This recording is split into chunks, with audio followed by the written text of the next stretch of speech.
I know, man. Shit's Crazy. crazy, dude. I'm gonna be out of here. I'm gonna be in Italy soon. Did you get your date yet when you move out or move out? Yeah. My report date is April 10th, man. Damn, dude, that's quick. April 10th, dude. Yeah, super quick, To the bro. right of the screen. Ah, here we go. Swap. I got it. All right, cool.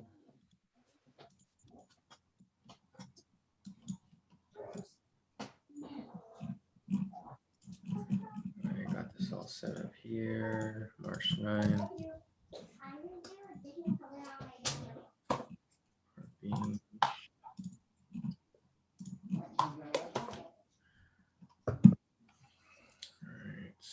this thing set up. Let's check out US 30. Yeah, this thing looks like it's about to spike down in the next 4 minutes and then spike back up.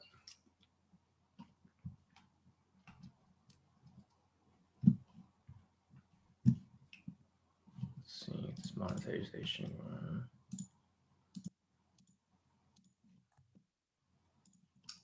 I muted myself to finish my breakfast. Oh yeah, no, you're good.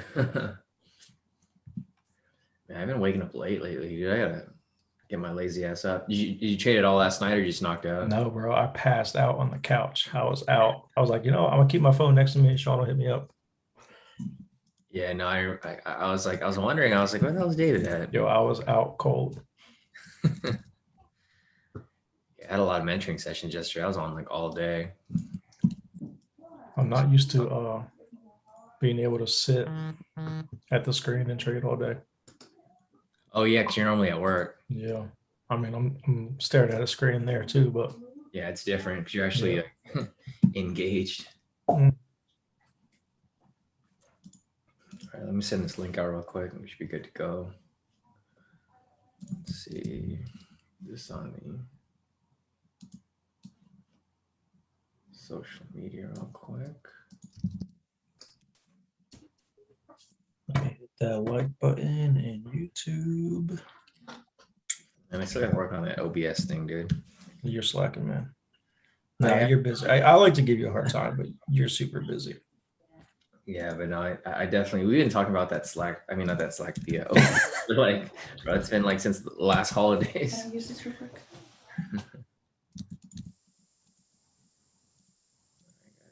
Yeah, it's been a minute. I think it'd be dope though. You'd be able to do more with the stream, add pictures, text, whatever.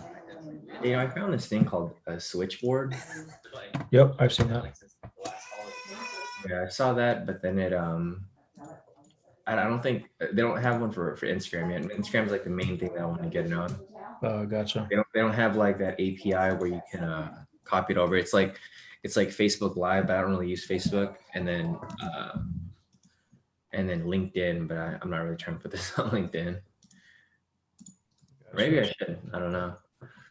Let me send this link out to everyone over here. Let's see. Morning, Kushi. Morning, John. Morning, John. Morning, Peter. Morning, Jasmine. Morning, Shonda. Morning, Smokes. Morning, Jonathan. Morning, everybody. I'm going to finish setting up this link real quick, guys, and then we can get started. David's here, guest host again for this week. And we're looking to take some scalps today. Looks like the market's going to be a little better, but we'll have to wait and see. Let me send this link out real quick to our Instagram.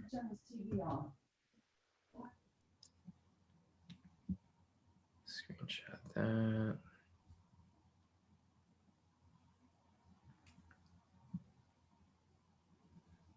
And I'll get you guys a Zoom link right now. Just give me 1 second, guys. I'm going to post this to our social media real quick. We should be good.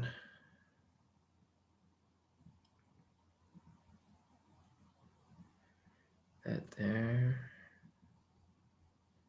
Swipe up.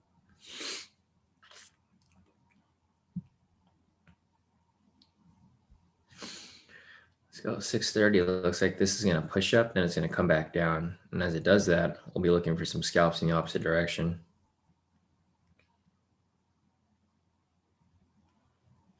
All right, looks like the social media is good.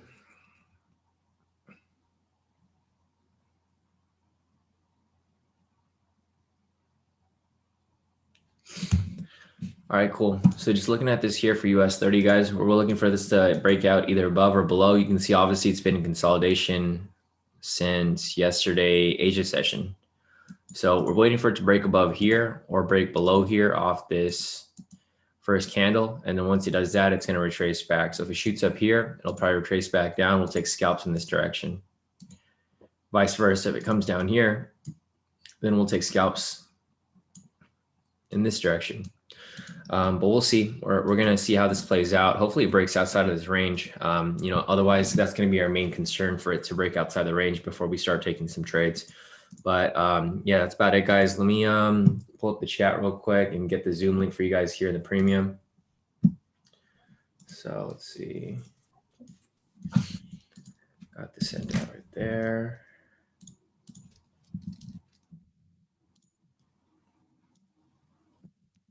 Perfect. Got that Zoom link for you guys over there. And it looks like we're good, guys. So let me check the chat real quick, see who's here, and then we can get started. Good morning, Patricia. Morning, Matt. Morning, Carzin. Morning, Sam. Morning, Kimmy. Morning, Mary. Morning, everybody. So, guys, hopefully you guys had a great week so far. I see a lot of people making profits. I haven't really been trading much, honestly. I've been just chilling for the most part. I took the Forex trades that I called, but the market's just been kind of slow overall for the most part. So there hasn't been too many good opportunities, especially with the indices. But it's only early. It's only Tuesday now, guys. So Sunday, Monday is usually kind of slow. So it's fine. I think it's going to start picking up today. I don't really see many entries on the 4 hour for Forex. So what I might start doing, guys, is I might start looking for some scalps, and then I'll give you guys some scalp trades for the Forex, since I know some of you guys are like itching to get some trades in.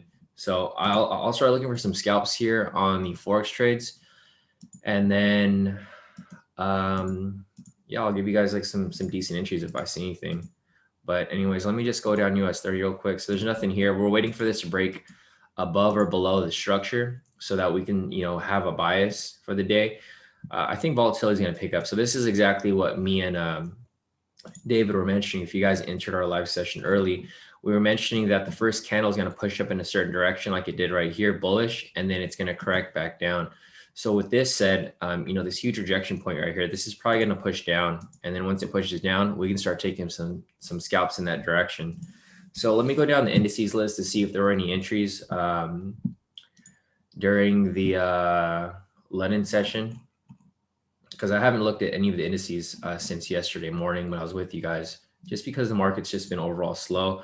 It just isn't really worth it really isn't worth the risk right now. So let me just check odd Aussie 200. I think this has been ranging too, so there hasn't really been any entries. Let's see. Yeah, there were no entries here for the Aussie 200 either from yesterday. Let's see. I know Billy took a couple trades. I don't know, Billy, are you in here? I'll have to check. Let me see what Billy sent me yesterday, because Billy sent me a video. I'm not sure what he caught. Let's see. Says it full TP on a scalp with this jerk off. I'm just kidding. Billy and Kyle right there. He had a TP. I'm not sure what he took. Shout out. I think he took US. I'm trying to figure out what he was trading, but he did trade something yesterday, and it went straight to TP. So I'm not sure if that was US 30, if he was trading something else. But let me check the rest of these other pairs here to see if there was anything that was available over the Asia session, because some of you guys do trade Asia session. I personally don't really, unless I see something really good. But let me see if there's something good here. No, it's too choppy for the China 50. I wouldn't have taken any trades there. The Spain 35. Let's see. Yeah, I wouldn't have taken any of these trades here either, just because the market it's just been a little choppy. I don't know if anyone trades the Spain 35. I know there was like one person that traded it the last time I spoke with them, but not necessarily anyone that trades it consistently. The French 40, this one opened kind of late. If you guys saw my analysis yesterday, we were watching this throughout the you know, throughout the US session, it was closed. I'm not sure if there was a holiday yesterday for these specific assets, but I didn't really see anything yesterday. So I'll just skip over that. Let's check out the DAX. DAX is something that you actually do trade. So this is way too messy. I wouldn't have traded any of this stuff here. I think some of you guys did trade it, but me personally, I wouldn't have traded this with, you know, with all these zones. There's so many zones here. But let me just see if I could find, you know, one trade here that kind of possibly played out last night.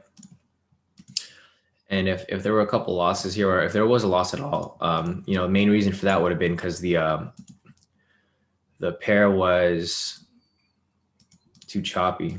But anyways, let me go ahead and check this out real quick. So you can see this was in a range too, right? Like just looking at this here, it was ranging within this entire area. Then it broke above slightly, and then it started swinging up. So I probably wouldn't have taken any trades within this area right here, but I think as it started to swing up, possibly take some trades. But this area right here is just too choppy for the DAX. You guys can see there really wasn't too much movement after the morning session. The morning session, it pushed up heavily, and then it just went into a straight range this whole time over here.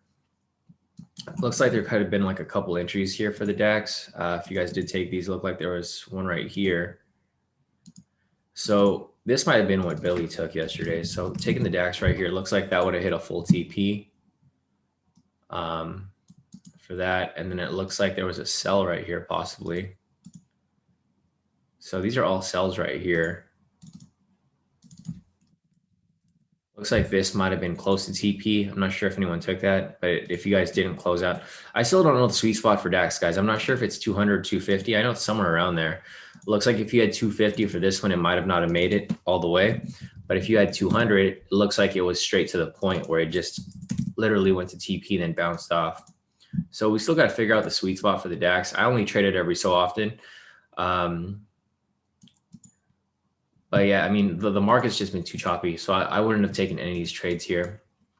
Like if I was to see this, like if I was to back up from this point here, I probably would have waited for it to break outside of this zone, like outside of this zone or outside in this direction before I took these trades. Because usually when price breaks out like this and then it goes into consolidation, it's gonna have to break out into another trending direction. So it looks like it started to break out upwards, but I still wouldn't have taken this until it broke above all these zones here. And I didn't see no one trade DAX last night. Let me check the profits real quick to see, you know, who was trading this last night. I don't think anyone was. William was trading. William was trading Spain 35. So William here, he was trading Spain 35. He did trade the DAX. He made profit on both of them. So he probably took a few of the trades. He took Spain 35, DAX 30, S&P 500. So he took a couple scalps last night. He made profit on all of them. So he probably just took the one good trade that played out. I personally wouldn't have taken it, but I'm glad someone took it and made some profit because yesterday was a slow day. I haven't had a slow trading day like that in a long time, especially when there isn't really much going on. Usually during the holidays, that's normal, but during the normal trading month, it's not normally like that slow. So let's here for the Japan Nikkei. There's actually an entry that was available right here that literally just closed out. So it's technically active for whoever, you know, decided to take this trade here. And it's on its way to TP right there for the Nikkei. I don't trade that, so I don't know who does. There's a couple of people here in Japan that are located in Japan that actually do trade this. But I personally don't. So if you did trade it, it looks like it's currently in profit, bouncing around entry point. And that's, you know, the most recent entry for the indices market. So here's UK 100. See if there were any scalps here. Let's see. So this is UK 100. I'm not sure if anyone scalped this last night, but looks like there might have been a couple entries here. Let me just fix this real quick. Let me get this down here. And this happens, right, guys? Like, you guys understand that the market isn't always going to be perfect. Times like this, when the market's not trending and it's just going sideways, this is when you should sit out the market. You know, there's times where you should sit out the market and there's times where you should trade. And like right here, obviously there's no entry. So don't try to force any trades, right? Because the thing that people like to do sometimes when the market gets boring like this and there's nothing to trade is they like to go on different time frames and force trades. If you guys sat in on my last live session with Rick last night, you know, we talked about that. Like, you know, people get bored sometimes, and you know what the requirements are for this strategy. So if the requirements aren't met, there's not going to be any entries, and we never recommend that you go on like the 1 minute because you get bored and you want to take those trades, right? I mean, technically you can if you know what you're doing, but majority of people here don't really know what they're doing just yet, right? So like Patricia sent me her profits. Let's see, Patricia sent me her profits last night, and she actually did what I just mentioned. But the thing with Patricia, she knows what she's doing, right? So yesterday on March 8th right here, she mentioned that she couldn't, like, there was no entries on the 10 minute. So she went on the 1 minute and she was able to lock in at least like about 3,000 yesterday doing that. But I only recommend doing that if you actually know what you're doing, right? Don't try to force a trade when it's not actually there, especially on the 10 minute, because you know, it can end horribly if you end up taking trades that aren't necessarily available. So, you know, that's just, you know, showing you guys this just shows you guys that it does work, but only if you guys know what you're doing and if you guys aren't taking shortcuts. Because you can apply this strategy on any time frame. You can literally apply it on the 1 minute, 5 minute, 3 minute, 2 minute, any minute that you want. But the real key here is that you actually understand what you're doing. You're not just trying to force trades because you get bored. Because if you do that, I mean, you can easily lose a lot of money if you just start to, you know, come up with trades out of thin air.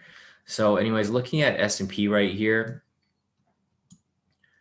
I didn't take any of these trades here because of the choppiness from everything else, but I think some of you guys did. So if you guys took any of these trades here, like I personally wouldn't trade this right here because obviously you can see it's ranging within the zone right here, right? I know for some of you guys, it's kind of hard to see that it's ranging, but I can just see just by looking at, you know, how the candles are just bouncing between these areas right here. So, yeah, I personally wouldn't have traded this. Like, I didn't trade it all yesterday, guys. Like, you know, just a reminder, I didn't trade anything at all yesterday. I just sat around and waited for some entries, but I didn't see anything. But if you did take these trades here, it looks like there were a couple of wins and a couple of losses. And obviously this happens a lot when the market's choppy. So obviously we wouldn't have taken this opening candle right here, but there was the most recent one would have been this green one right here, right? Because this wick rejects off the pivot and the structure right here. So with this candle right here, if you took the long position, it looks like this would have hit TP right there for about, I'm not sure what the sweet spot is for S&P because I don't trade it. I'm assuming it's 50 pips. Yeah, so I'm assuming it's about 50 pips. So if that was 50 pips or 500 pips and 50 points, which is equivalent to 500 pips, that would have hit TP there. It looks like if you took the other direction, so that would have been a win there, but it looks like if you took the direction here, this might have, well, depending on which one you took, right? If you took this one right here, it looks like this one might have won. But if you took the one following it, you might have taken the one that lost. So, you know, this would have been a game of luck, honestly, because I'm not sure if anyone took the first one. So for example, right here, this would have hit TP, but if you took the next one right over here, looks like this one might, or no, actually this isn't even a trade because it's not rejecting off the structure. If you took this one down here, actually this isn't a trade either because there's a rejection from both sides. When there's a rejection from the bottom and the top like that, there's double entries. You know, obviously we skipped that trade there. So we would have skipped this one. And then if you took this one right here, you probably would have lost. Yeah, so this would have been a loss here. So I'm just trying to be transparent with you guys. This strategy is not 100%, right? Don't think of this as a 100% strategy. There's never going to be a strategy that's 100%. But yeah, for example, here, if you took this would have lost, but then you would have won on the other two. So you still would have came out in profit if you took both of these or all three of these trades. So for example, if you took this one up here, this would have hit full TP. This would have lost and this would have won. So overall, you would have been in profit. So just keep that in mind, guys. There's no strategy that's 100%. But obviously the strategy here has been working for us for like the past, what is it, 4 months now or 5 months now? I think I introduced this to you guys in November and everyone's been killing it. So just keep in mind that, you know, we'll have a hot streak for like 5 months or so. And then 1 week might just be slow. So just don't be worried when the market gets slow. It's also a heavy news week as well. Not necessarily with planned news, but more so with the stimulus. So if I go here on the calendar, it looks like we don't really have any news today until 2 p.m. for the Aussie. It's a pretty slow week actually. Like if you guys look at the news here, there's not really much here. This is why volatility is kind of low. But when I talk about heavy news, it's because of the stimulus here in the US. Obviously, this is going to affect a lot of the market. And I think the House is about to pass it, I think, this week, right? So I'm looking at this right here. Biden's expected to sign it this week. Once this gets signed, then this is probably going to create some volatility in the market. But until then, I mean, we'll have to see. All right, so President Joe Biden has until Sunday to sign it. So the market's probably going to be slow until he signs it, and then it's going to move directional once this has been signed in. So, all right, let me go back to the pairs over here. Wow, this big move right here. Crazy move off the S&P right there. Let me go back to US 30 real quick. Damn, look at this right here. So this is what we're waiting for, guys. We're waiting for this to break outside the structure. Obviously, this is a big manipulated move, and it's obvious because look at these normal candles. So these candles were moving only about 300 pips, right? So you see each candle is only moving about 300 pips, about 200 pips, 300 pips.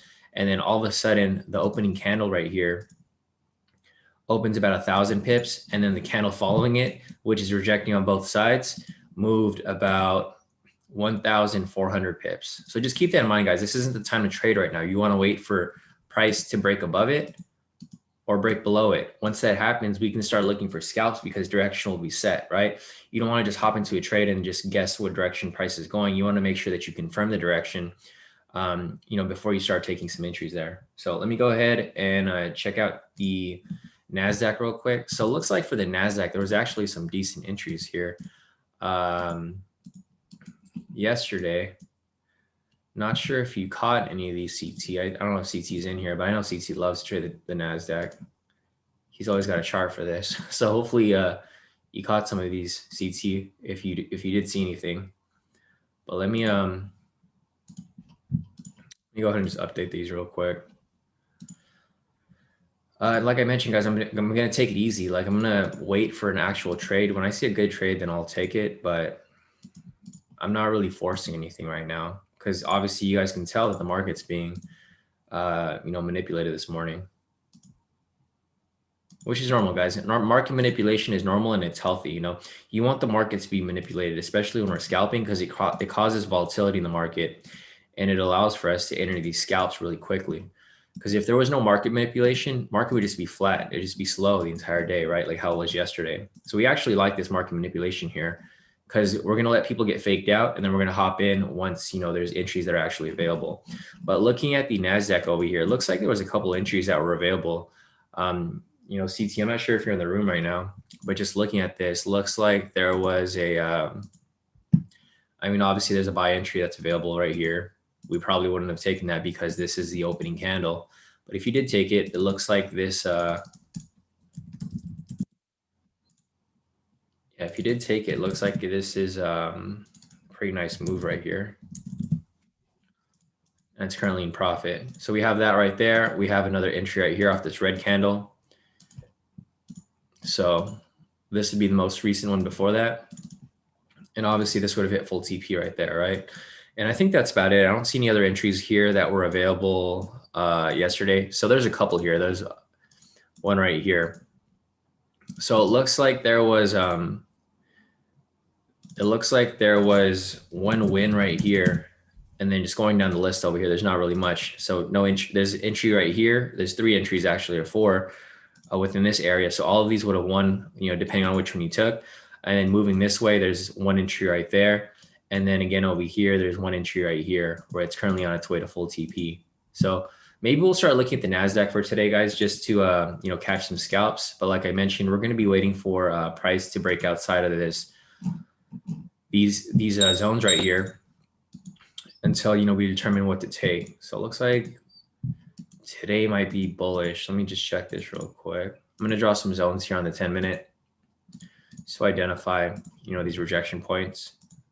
But like I was mentioning, price is still stuck within the zone. So until price breaks outside of it, there really isn't going to be much for us to look at it or take.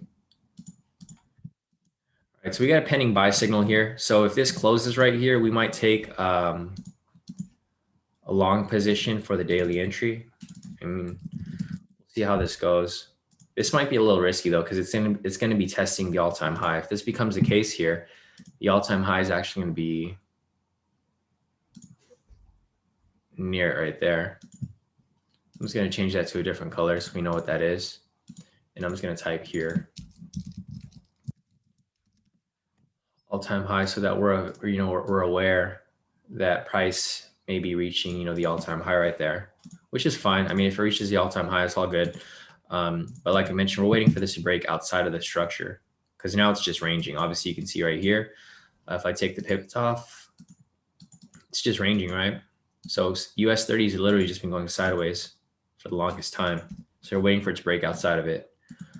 All right, so let me go to the chat real quick. I looked at all the indices. I looked at all the Forex pairs. There just really isn't much for us to take right now because the market's just kind of going sideways for the most part. And the volatility on the Forex market is just really slow.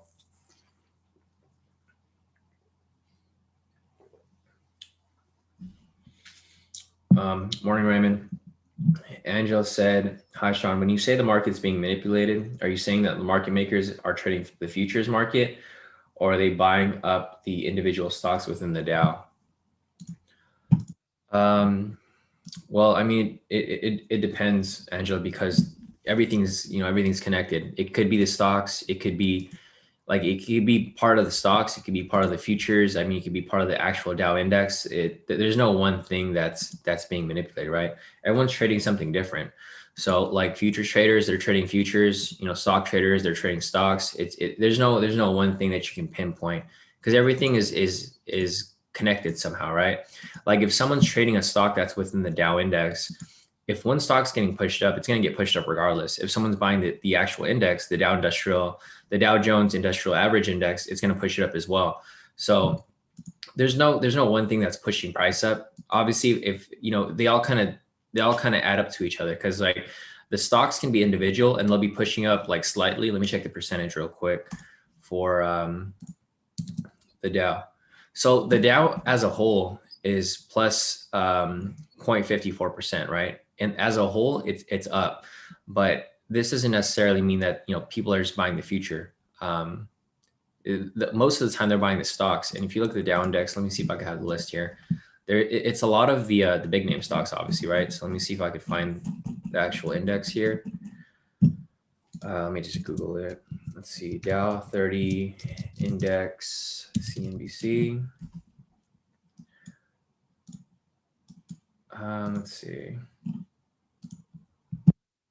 Yeah, so just looking at this here, I'll just pull it up. So you guys can see here that certain ones are getting pushed up. So like it's a mix of multiple things. Like there's different nexuses from where it's coming from. Like Apple stock's going up, it's up how many percentage? Yeah, 2%. Amgen is moving up 1% to 2%. So there's a lot of different things that are coming into play. Angela, it's not just one thing. Because like, for example, your Salesforce, United Health, if I just add this up right here, you can see that not all of them are pushing up, right? American Express is going down. So they're going back and forth. It's not necessarily just a stock, but obviously there's a couple here that are actually pushing, like Intel's pushing, but these aren't necessarily what's pushing the entire thing. There's a lot of different things that are getting pushed around.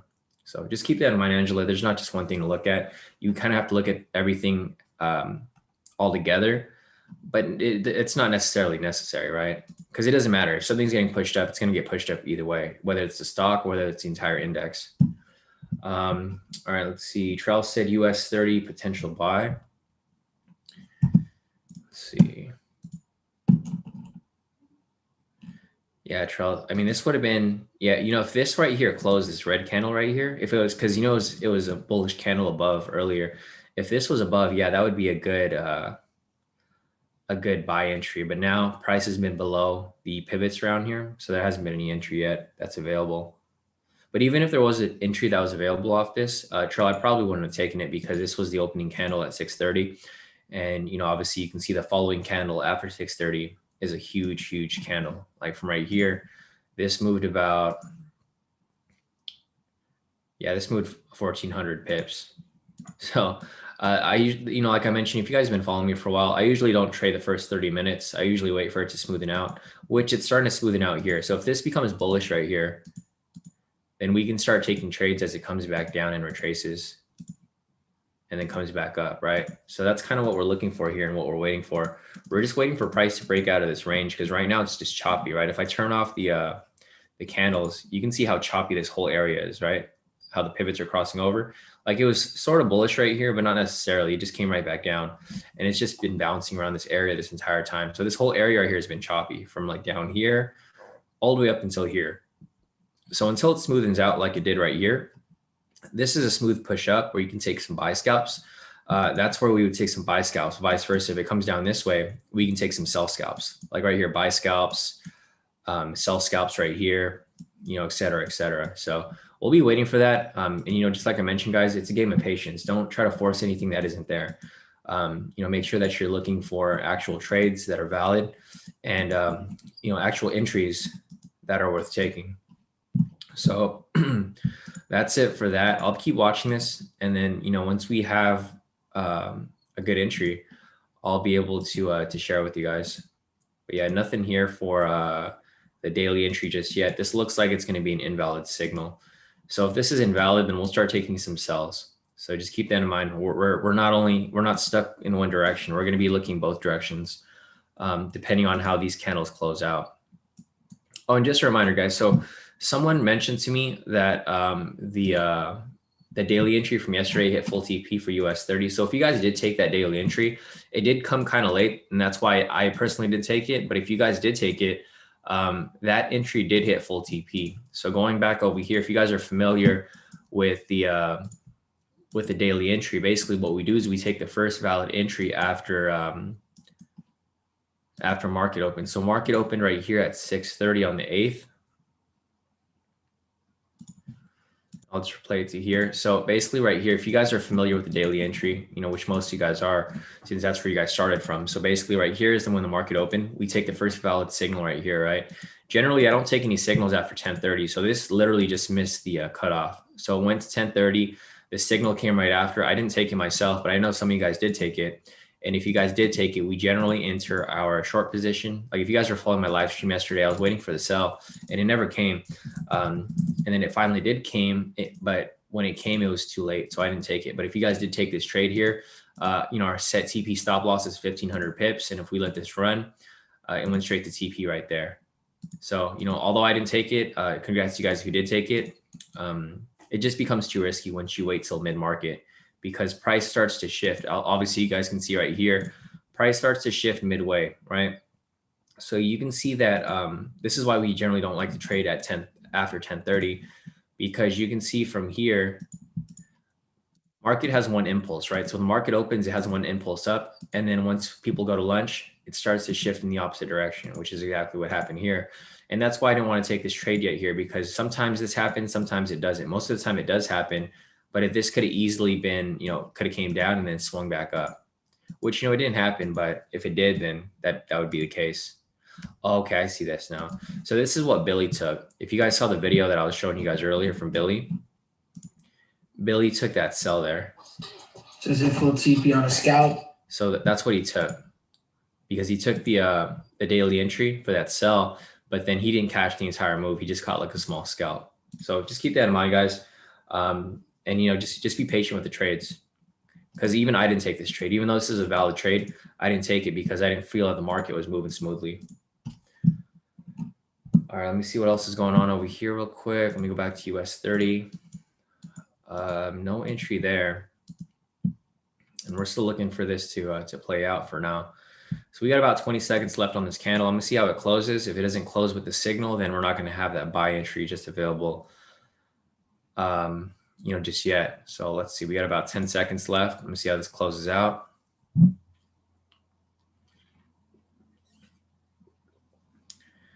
All right, we got an invalid buy right here. So that's perfect. Now we're not looking for buys anymore. We're looking for sells.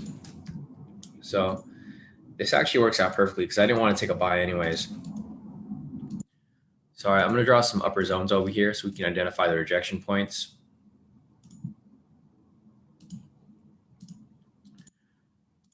All right, perfect. All right, guys, so now we're looking for a sell. Got that all marked up right there. And I'll just be waiting for that sell signal. So now it looks like we're gonna have a sell bias for US 30 now.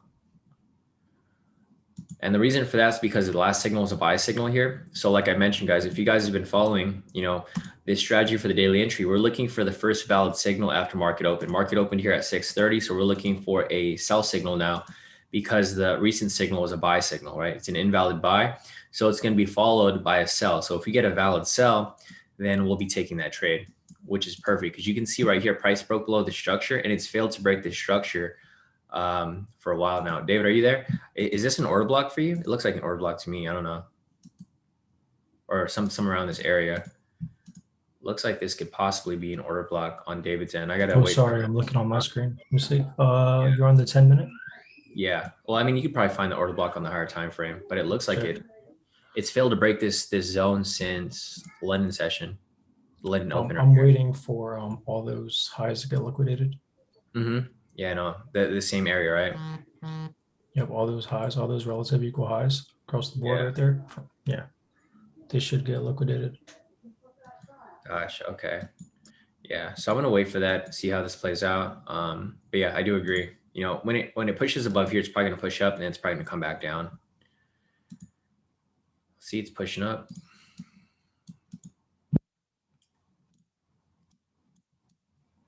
And this thing's still consolidating, dude. I thought it would have started moving directional by now. We'll see. All right, it's starting to push it. It's reaching those highs.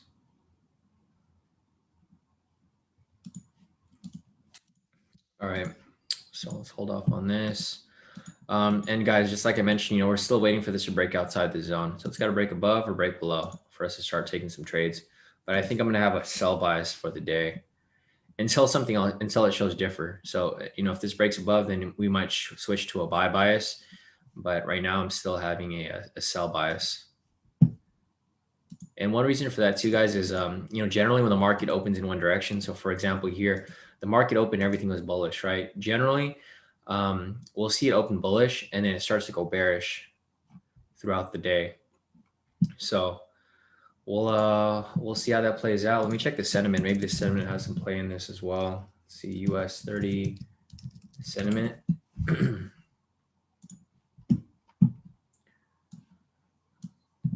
All right, US 30. It's still 70% short. So we'll see. See how this plays out. See if it breaks the structure. If it does, then we might switch to a buy bias. If not, we'll be still looking for this sell. So yeah, the Forex market's kind of slow, guys. So I'll start looking for some scalps here on the 30-minute for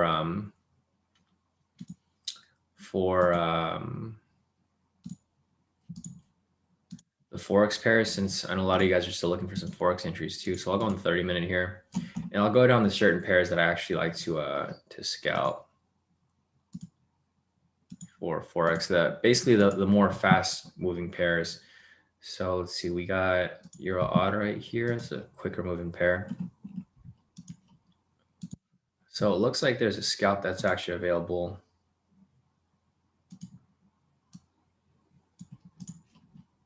Here. To the top.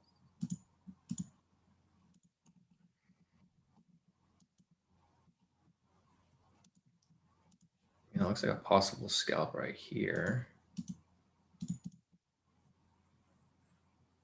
This is a risky move. I probably wouldn't take this one because this one might set up for a sell entry.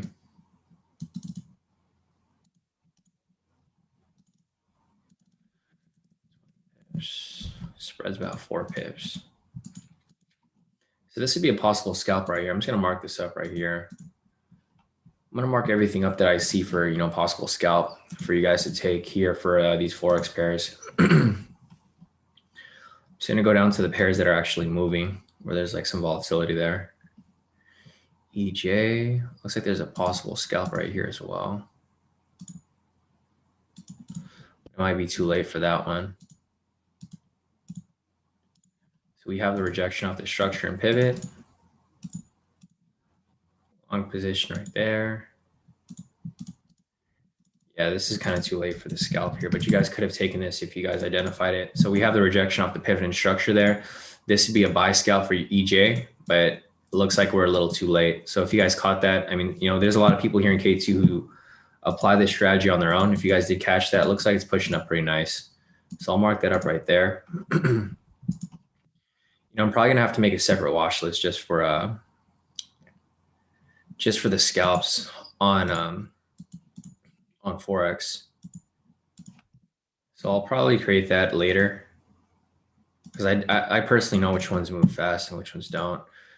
And if you're going to scalp Forex, you have to pick the ones that are actually moving, not the flat pairs. All right, nothing there. Let's see this real quick. I was looking at this with Reed yesterday. So it looks like this one right here would have been a scalp off there.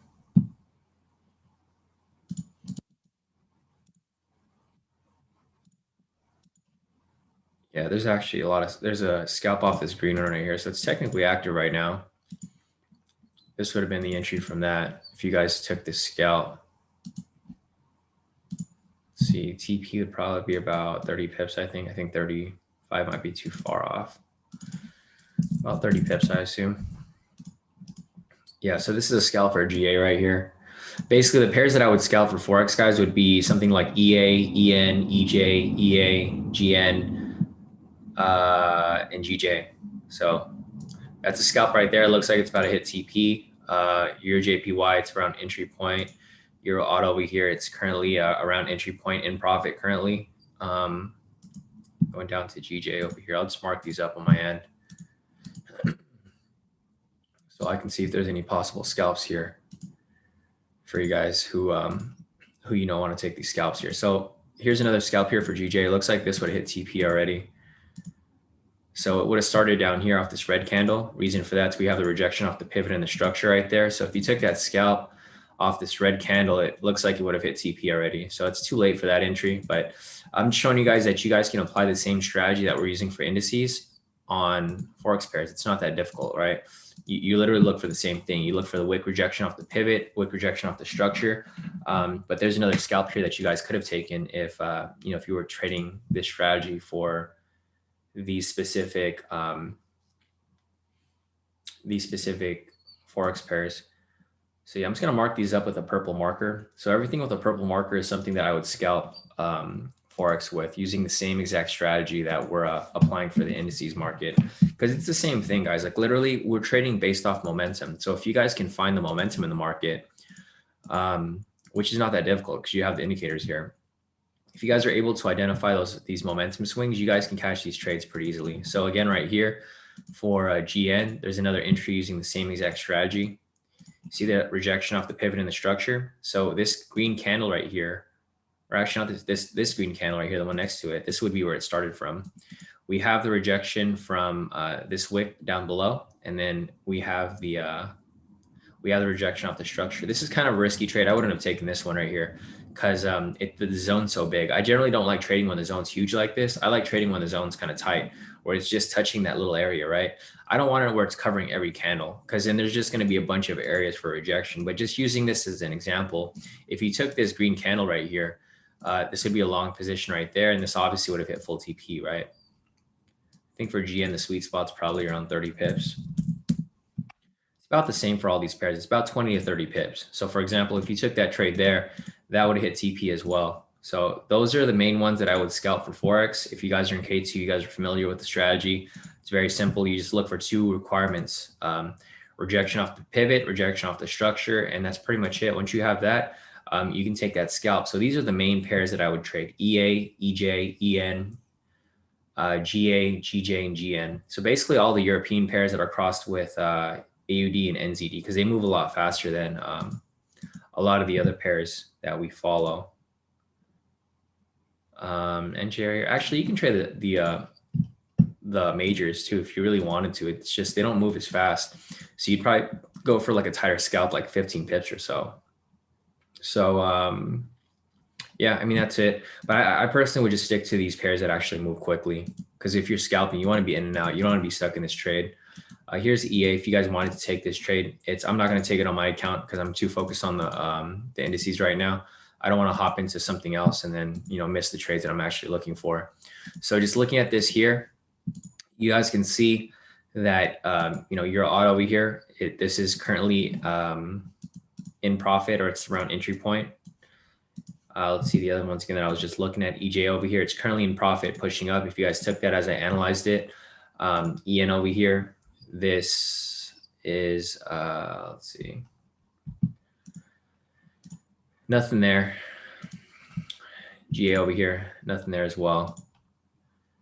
The GJ over here, this would have hit TP if you took that yesterday, and then GN right here as well. So that's about it for these. Let me go ahead and go back to the US 30 and see what we're looking for here. So we're still looking for that sell. Looks like if we get the rejection off this point, so David, it looks like you hit your highs right here. So it did break it. It didn't close though. It broke it, then it shot back down. So I think if we get a sell signal here, I'll probably be calling that. I'll be looking for that signal, and then once I get it, I'll call that daily entry for you guys. So I'll call a daily entry right here for US 30, and then we will also. Nice. Luis said, nice trade in S&P. So let me go pull up the S&P real quick to see what you guys are looking at over here. Oh yeah, no, definitely. So yeah, Luis, if you took that trade right there, that's a nice push up. I probably wouldn't have taken it because, obviously this is right after the market open off this candle. But if you did take that trade, looks like Luis might have, you guys can see Luis in the chat. He mentioned this trade right here. If you guys caught this entry, this big green candle here. So I wouldn't take this opening candle here at 630. I mean, some people do take it. If you did take that trade, looks like you would have hit a full TP off that, pretty easily, straight to TP right there.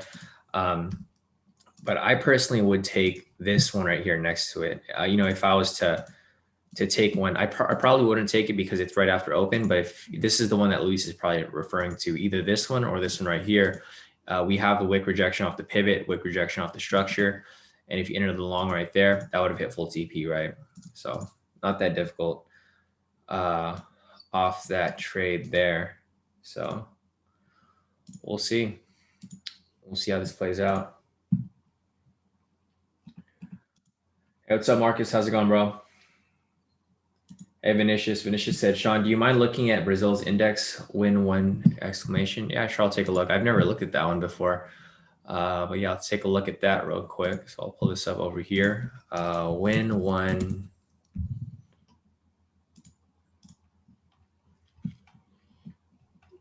All right, cool, Vinicius. So I'll take a look at this real quick. Here, I'll go on the higher time frame and I'll analyze it for you real quick. Or actually, let's see if there's any scalps here.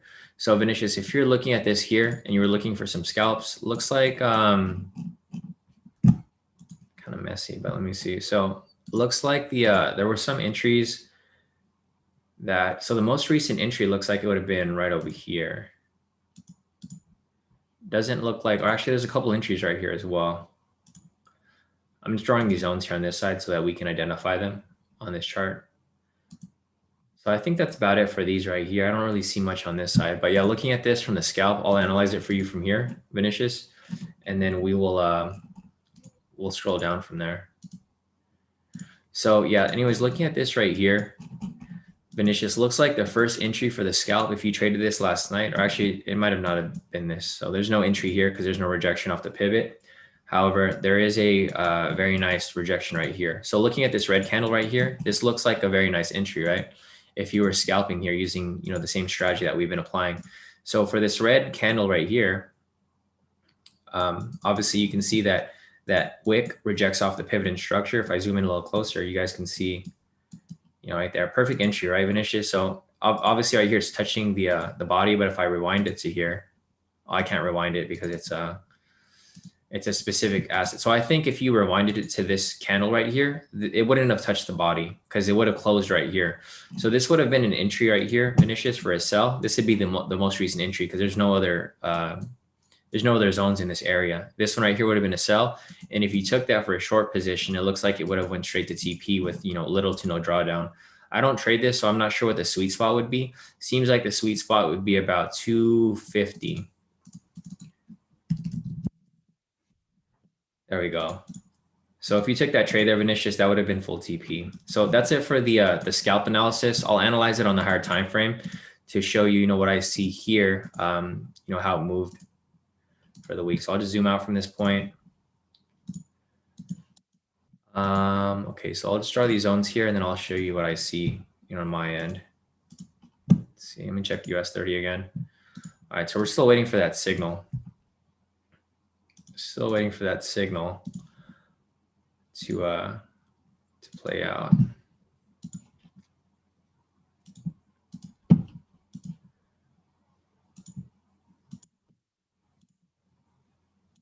All right, yeah. So looking at this right here, Vinicius, this is a messy pair. I mean, I've never seen this pair before, but anyways, just looking at this here. No, I mean, it's not that bad actually. It's a fine pair. So just looking at this here, we have the rejection points, right? You can see where it rejects off these structures. It's pretty nice where it rejects from here.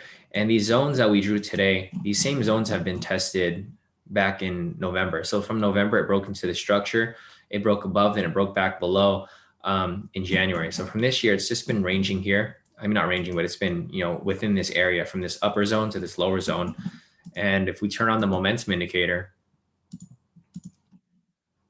looks like we have, we have a bearish bias here. There's a pending buy signal there, but it has a bearish bias. So for example, here we had this rejection from this upper area. We had a sell signal here. And then as it broke structure right here, it pushed down to the next structure below here down. So from this point right here, depending on how this candle is going to close here, Vinicius, I mean, it would depend on, if this closes with the bullish candle, it can do one of two things. It can either push up higher, test the structure, and then come back down. Or it can possibly just come down from here if it doesn't close. So if there's no buy signal there that closes, it can just come down from here and then possibly just drop. But I'm not sure how you trade it, Vinicius. I'm not sure if you scalp it or if you trade it intraday, but this is basically, the intraday analysis here. I think it's going to have a bearish bias, obviously, because it looks like it's coming down from here. Just looking at the previous time we had the sell signals. So like right here, we have the rejection. We have the sell signal here, and then it pushes down to the structure here, right? And then when price breaks structure again right here, it does the same thing, right? Continue back down. Rejection here, buy signal comes here. Again, rejection from this point, sell signal, and then pushes down to the next zone here. So it's the same pattern, right? Same pattern, just keeps repeating. So basically for here, until we have to see what happens with this candle, if it doesn't close with the buy signal, then it's probably going to continue pushing down. But we won't really know until it happens. So if you're trading this Vinicius on the intraday, I would just hold off, wait for some confirmation, and then possibly, catch it. Okay, nice. So you mostly trade scalp, so you're fine. I wouldn't even look at this on the higher time frame then if you scalp, because if you're scalping, we would just stick like maybe on the 10-minute here. Let's see. It looks like the closest zone for this finish is going to be up here, so it's kind of far from the next zone over here.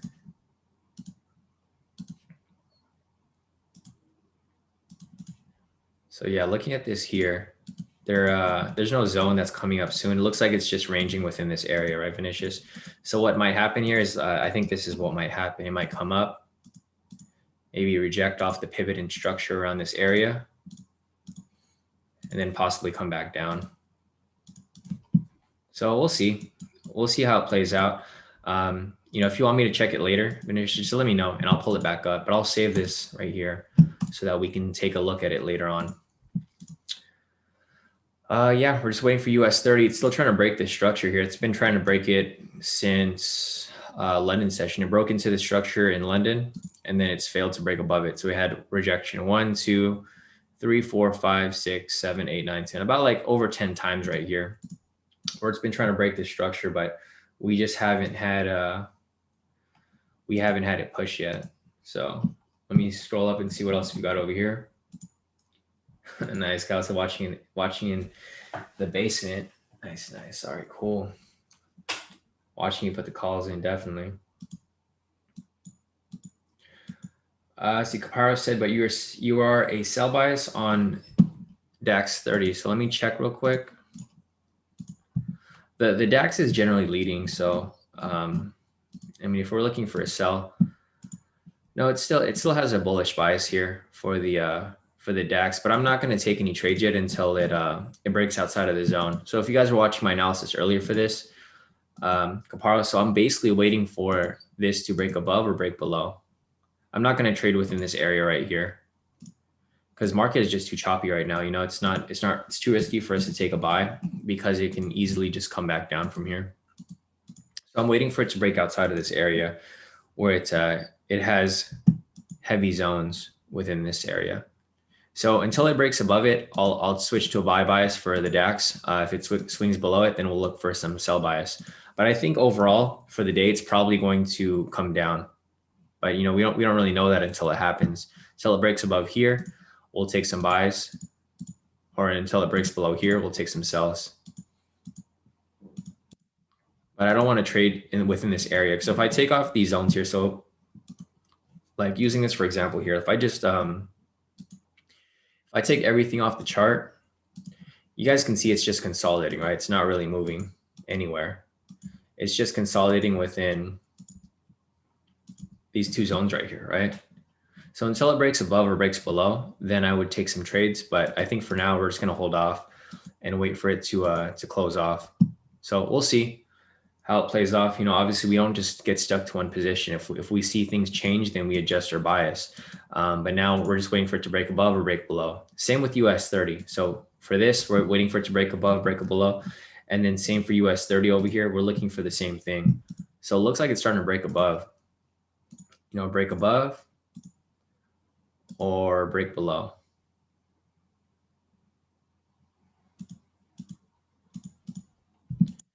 So it's trying to break above, but it hasn't closed above it. Once it closes above it, then we can start looking for some buys, you know, vice versa. If it closes below it, we'll start looking for some sells. It's been trying to break the structure, but it hasn't had any luck, right? You guys can see right here, it's been testing it for how many hours now? It's been testing it for about 19 hours now.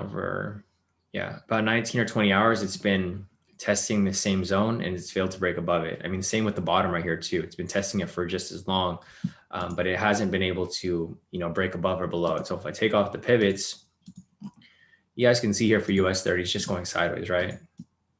Not exactly what we're looking for here. We want it to break above or break below, and we want it to move directional. So we'll be waiting for that. Let's see, let's go back to the Forex pairs here that we were looking at. So, you know, the Forex scalps that I looked at a few minutes ago, here's the Euro odd. It's about to hit full TP. It looks like it's pushing down. EJ over here, it's still pushing around. It was in profit, then it's back at entry. EN over here, there's no entry. GA over here, it pushed up, then it came back to entry. GJ hit TP off that one, and GN hit TP off that one too. So, I mean, the market's still going sideways, right? If you look here at Euro odd, these candles are still going sideways. Euro odd has been consolidating for, let's see how long. It's been consolidating for about 8 hours now, right? And Euro odd usually moves directional. So you can see here it moves, it'll go this way about, you know, 885 pips, and then it goes down this way about, you know, 100 pips, and then now it's just going sideways. It hasn't really moved much. This zone right here has only moved about 20 pips, which is, you know, it's not necessarily normal for Euro odd to move, because generally it moves up and it moves down, moves up, moves down. Now it's just going sideways. So you can see here again for US 30, it failed to break that structure, right? We're still looking for the first valid signal for us to take off of off US 30 here. So we're still looking for this here, but until then, you know, we're just going to be waiting for it. It's trying to break the structure, but it hasn't. Obviously, you can see right here these wicks. If I take everything off the chart, you guys can see it's attempted to break the structure like a bunch of times. It always fails. Even right now, this candle right here, it's trying to break above it, but now it's coming back down. So we'll see. We're just be waiting for it to confirm. And then, you know, once it does confirm, we can take a trade either for a buy or a sell.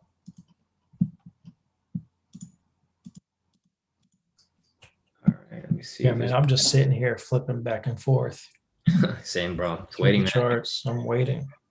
Same game of patience right now. Yes, sir. Got some stuff boxed up, waiting to see what happens.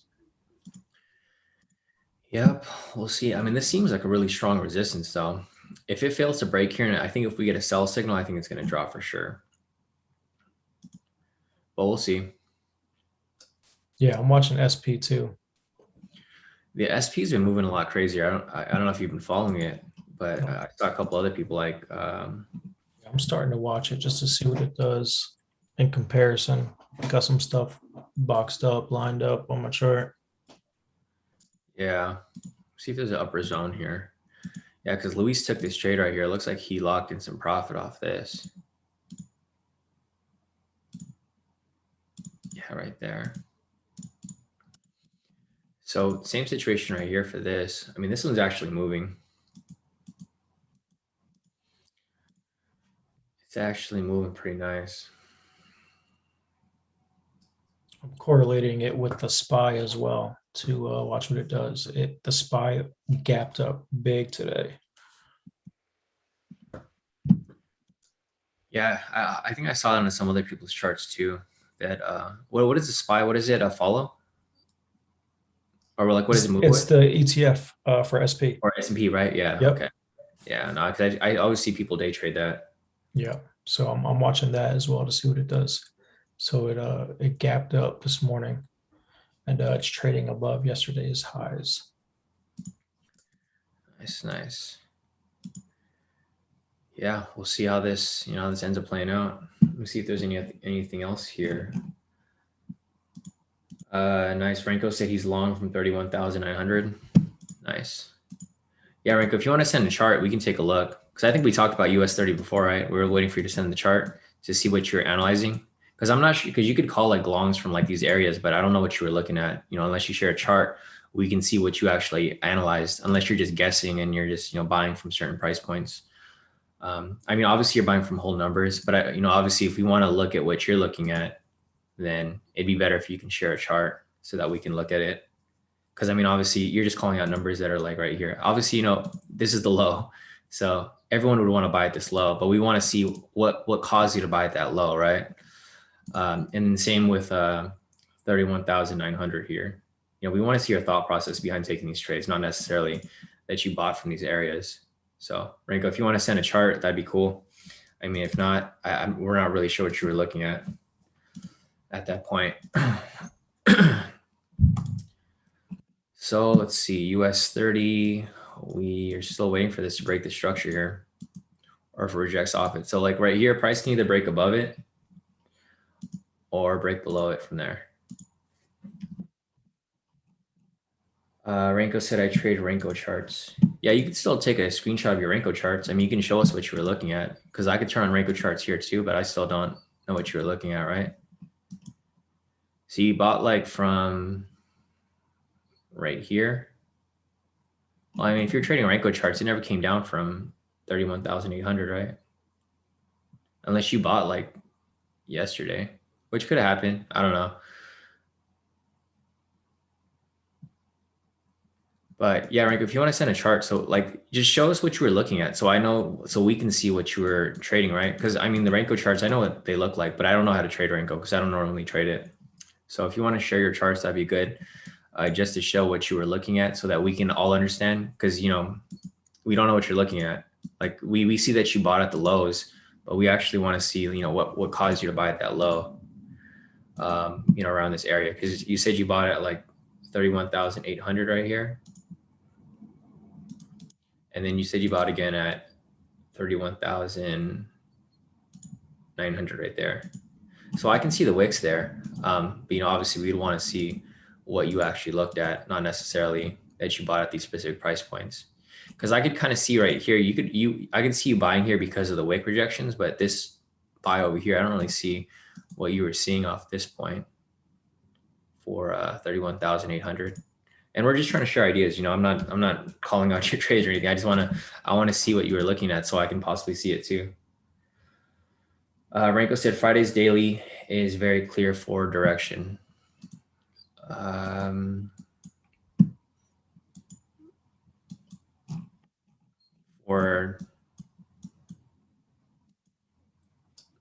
guess he's saying from the daily for the Renko. You're on the 10. So he said the Friday. So I mean, these Renko charts don't change. Like he went from February 15 up until 9. Yeah, I'm not sure what you saw there, Renko. So I don't know if you can send a chart, that definitely would help, Renko, because I don't even know what you're looking at or what you're talking about. Because I'm here on the daily chart. I don't see any, like it goes from February 15 to March 9, which would be today. If I'm on the 10-minute, I could see what you mean by the 5th over here. We use Yeah. 100, 50, 25, and 10. Okay, so we don't even, yeah, those times are different than what Yeah. we're used to. I'm not even sure what you're looking at. It'd be interesting to see how this plays out. Yeah, I know, same. Let me delete these little scammers from freaking IG. But yeah, Renko, I'm not sure even how those settings are placed because I don't see any option here to set settings for the Renko.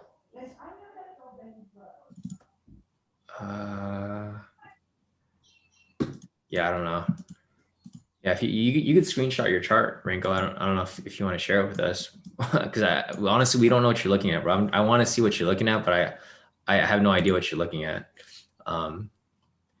Because there's no settings here to change for the Renko bar. Daily normal chart from Friday is very bullish. Let's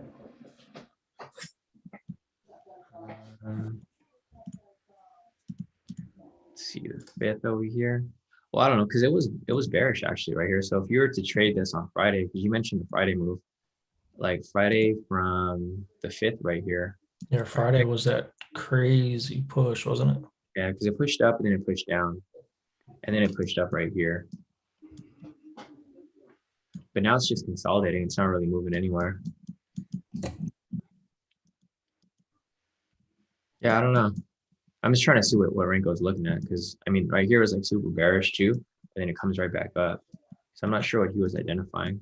I don't trade Renko, so I wouldn't know. But yeah, honestly, I don't know. I'm not gonna try to figure it out because I'm not sure what to even look at there. But anyways, back to US 30 here on the candlesticks. It's still trying to break that structure. Hasn't broken it.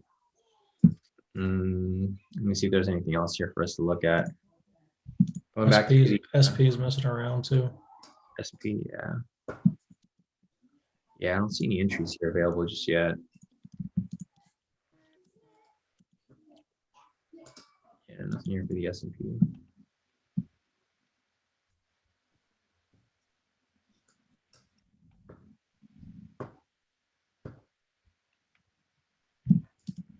Let me go back up real quick. I'll see if there's any other questions here. There's actually a lot of questions.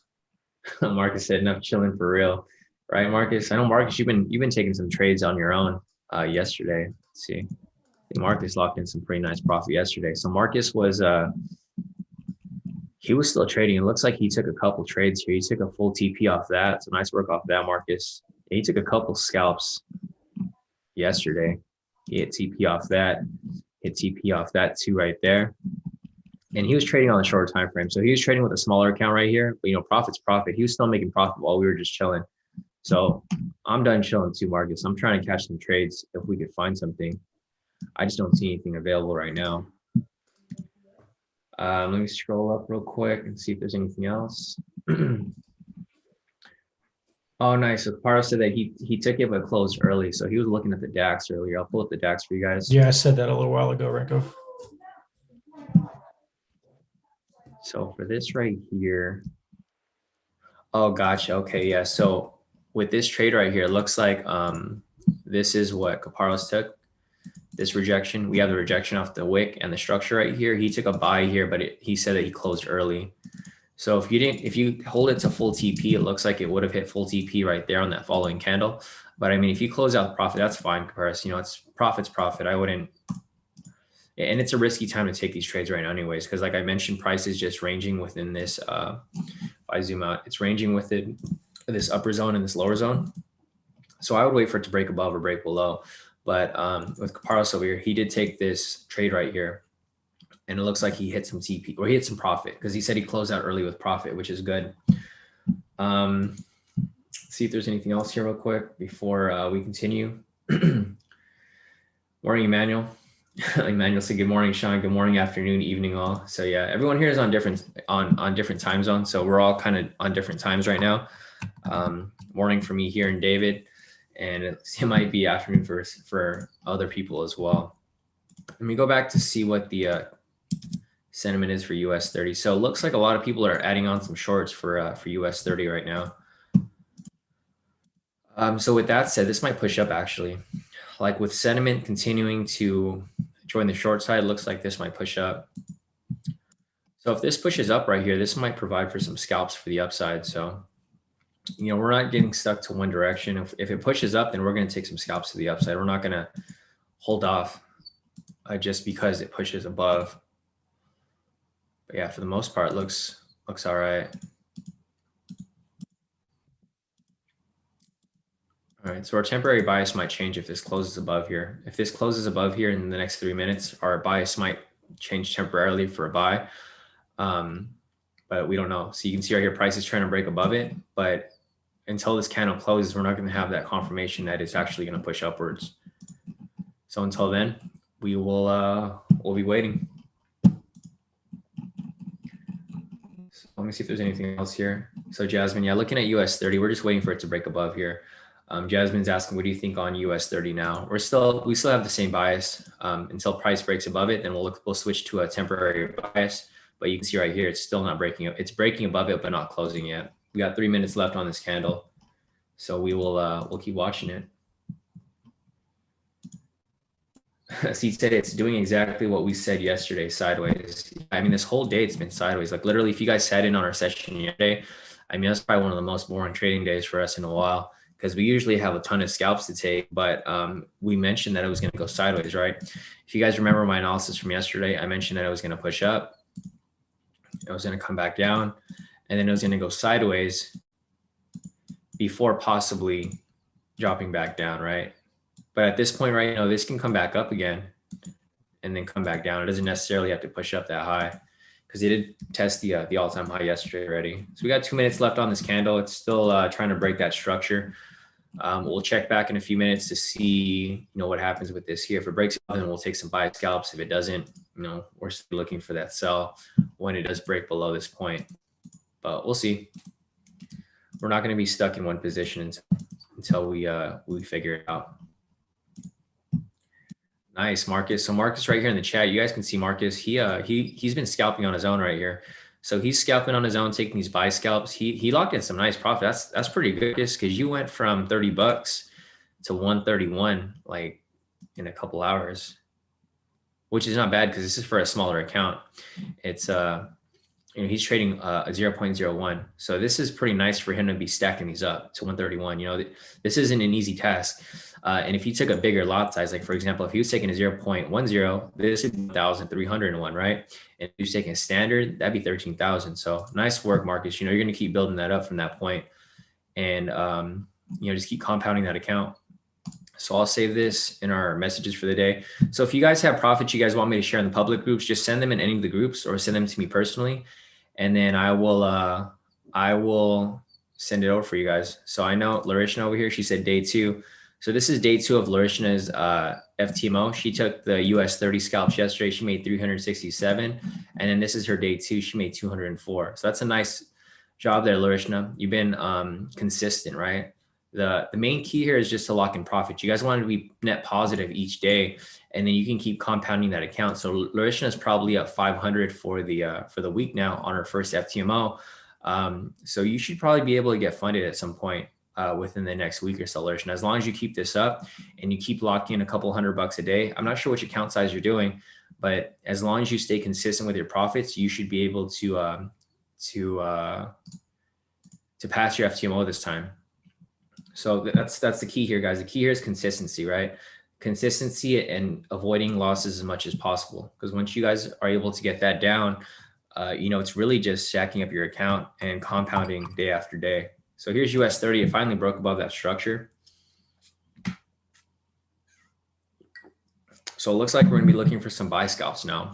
So this is perfectly fine. I'm not too worried about this. This is cool, because now we can wait for it to come down, retest the structure and pivot once it gets to this point, because these pivots are going to get to this point at some point, right? Like at some point, this is going to have to reach, this pivot is going to follow up this way, and it's going to have to go this way right here, right? So if that happens and price comes down and it rejects off the, a wick rejection off the pivot and structure right here, then that's perfectly fine, because then we could take a buy entry off here and scalp it upwards, right? For a small little scalp right there. So now we're looking for some buy scalps off US 30, guys. Looks like it's starting to push upwards, which is perfectly fine. This is great for us because now we can start looking for some scalps in a certain direction. So let me just delete this stuff here. And now I'm just going to set some alerts here. So let me set an alert to this pivot so that when price comes down and touches the pivot, it'll let me know. And then I'll know to start looking for some scalps right here. So I got my alert set up here for US 30. Looks like this daily entry is probably not going to set off anytime soon. So I think what might happen here is this might come up and retest the, or it might not test the all-time high, but it might get close to it. Maybe something like that, come back down, but who knows? You know, we'll have to wait and see. But all right, so we're looking for some buy scalps here for US 30. We'll see how this ends up playing out. And if we see something there, then, you know, obviously we'll be good to go.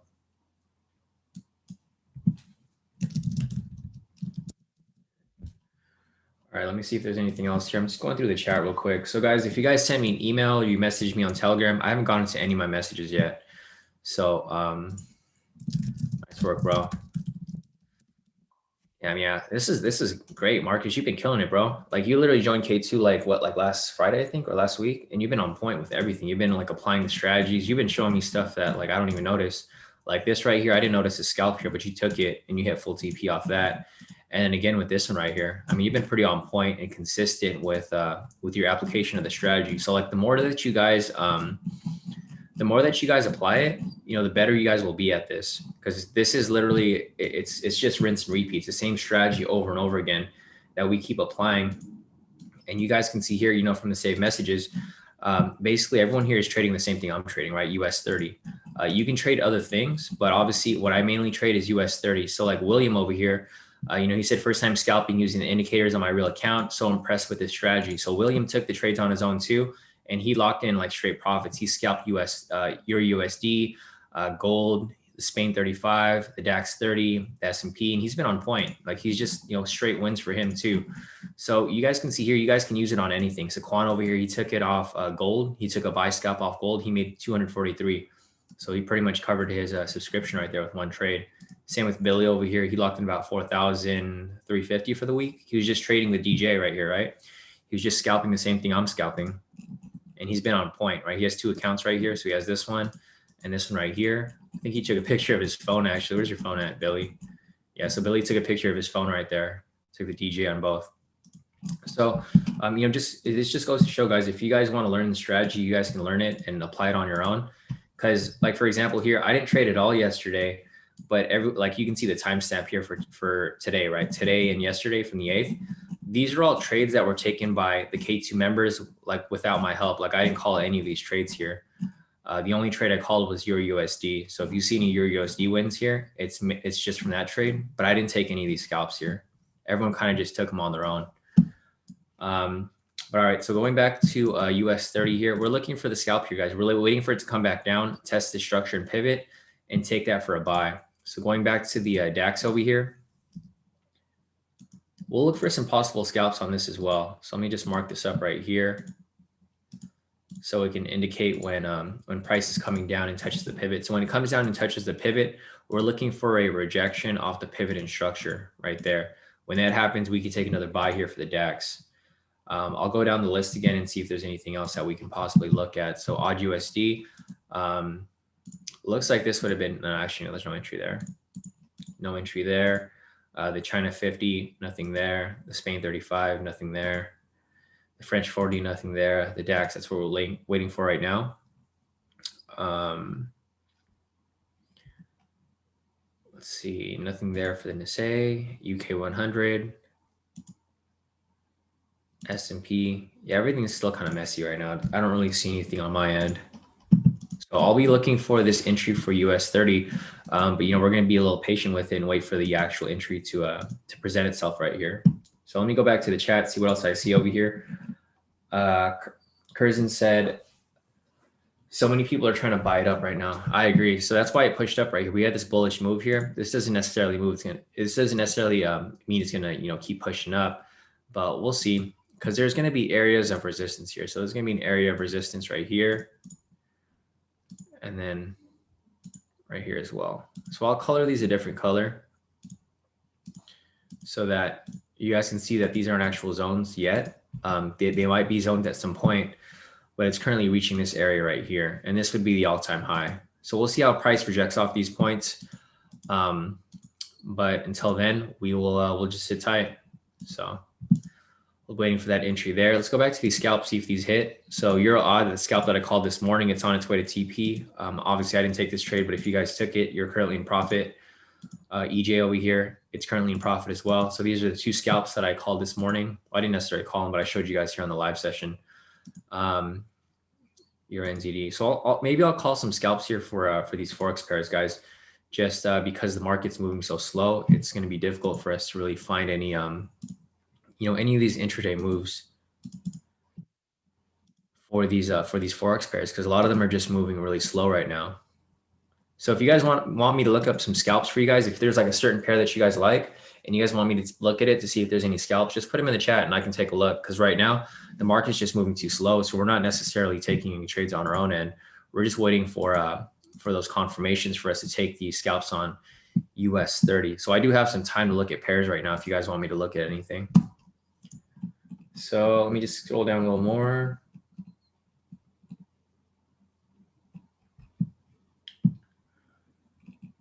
All right, so let me scroll down here. I just want to make sure I'm not missing anything. All right, so Funky wants me to take a look at silver. So let me take a look at silver real quick. I'll analyze that on the higher time frame, and then I'll move down to the scalped time frames as well. So let me just clean everything off the chart. So I'll show you guys how I analyze everything. Like literally, I use the same analysis for every single thing. It's not really that difficult. So like for here, we have a naked chart. The first thing I'm gonna do is turn on the K2SR indicator. So I'm gonna turn this on right here. If you guys have access to the K2 indicators, you guys know exactly what I'm doing here. What I'm doing first is I'm drawing the zones on the chart so that we can identify the rejection points, right? So that we know where to trade and where not to trade. So 1 second, let me check the DAX real quick. It just touched the pivot. So this might be an entry here for the DAX. So give me a minute, guys, and I'll go back to silver.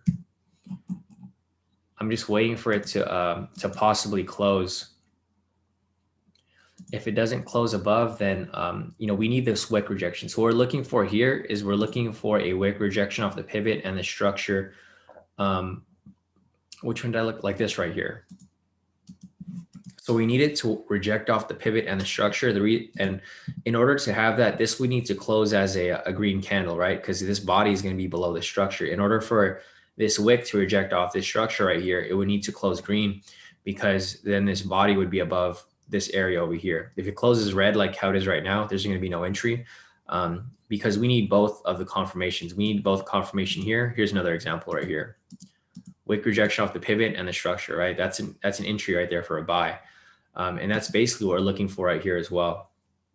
So this is, you know, this is our point of entry. If it does close, we have 50 seconds left on this candle. If this doesn't close, then it's fine. We'll wait for the next one.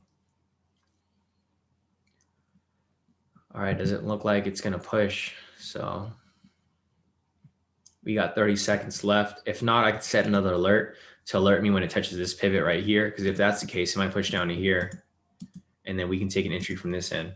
But we're just waiting for that wick rejection right here. We got about 20 seconds left on this candle. Once it closes, we'll see. And if it's not there, it's not there. It's fine. We just wait for the next one.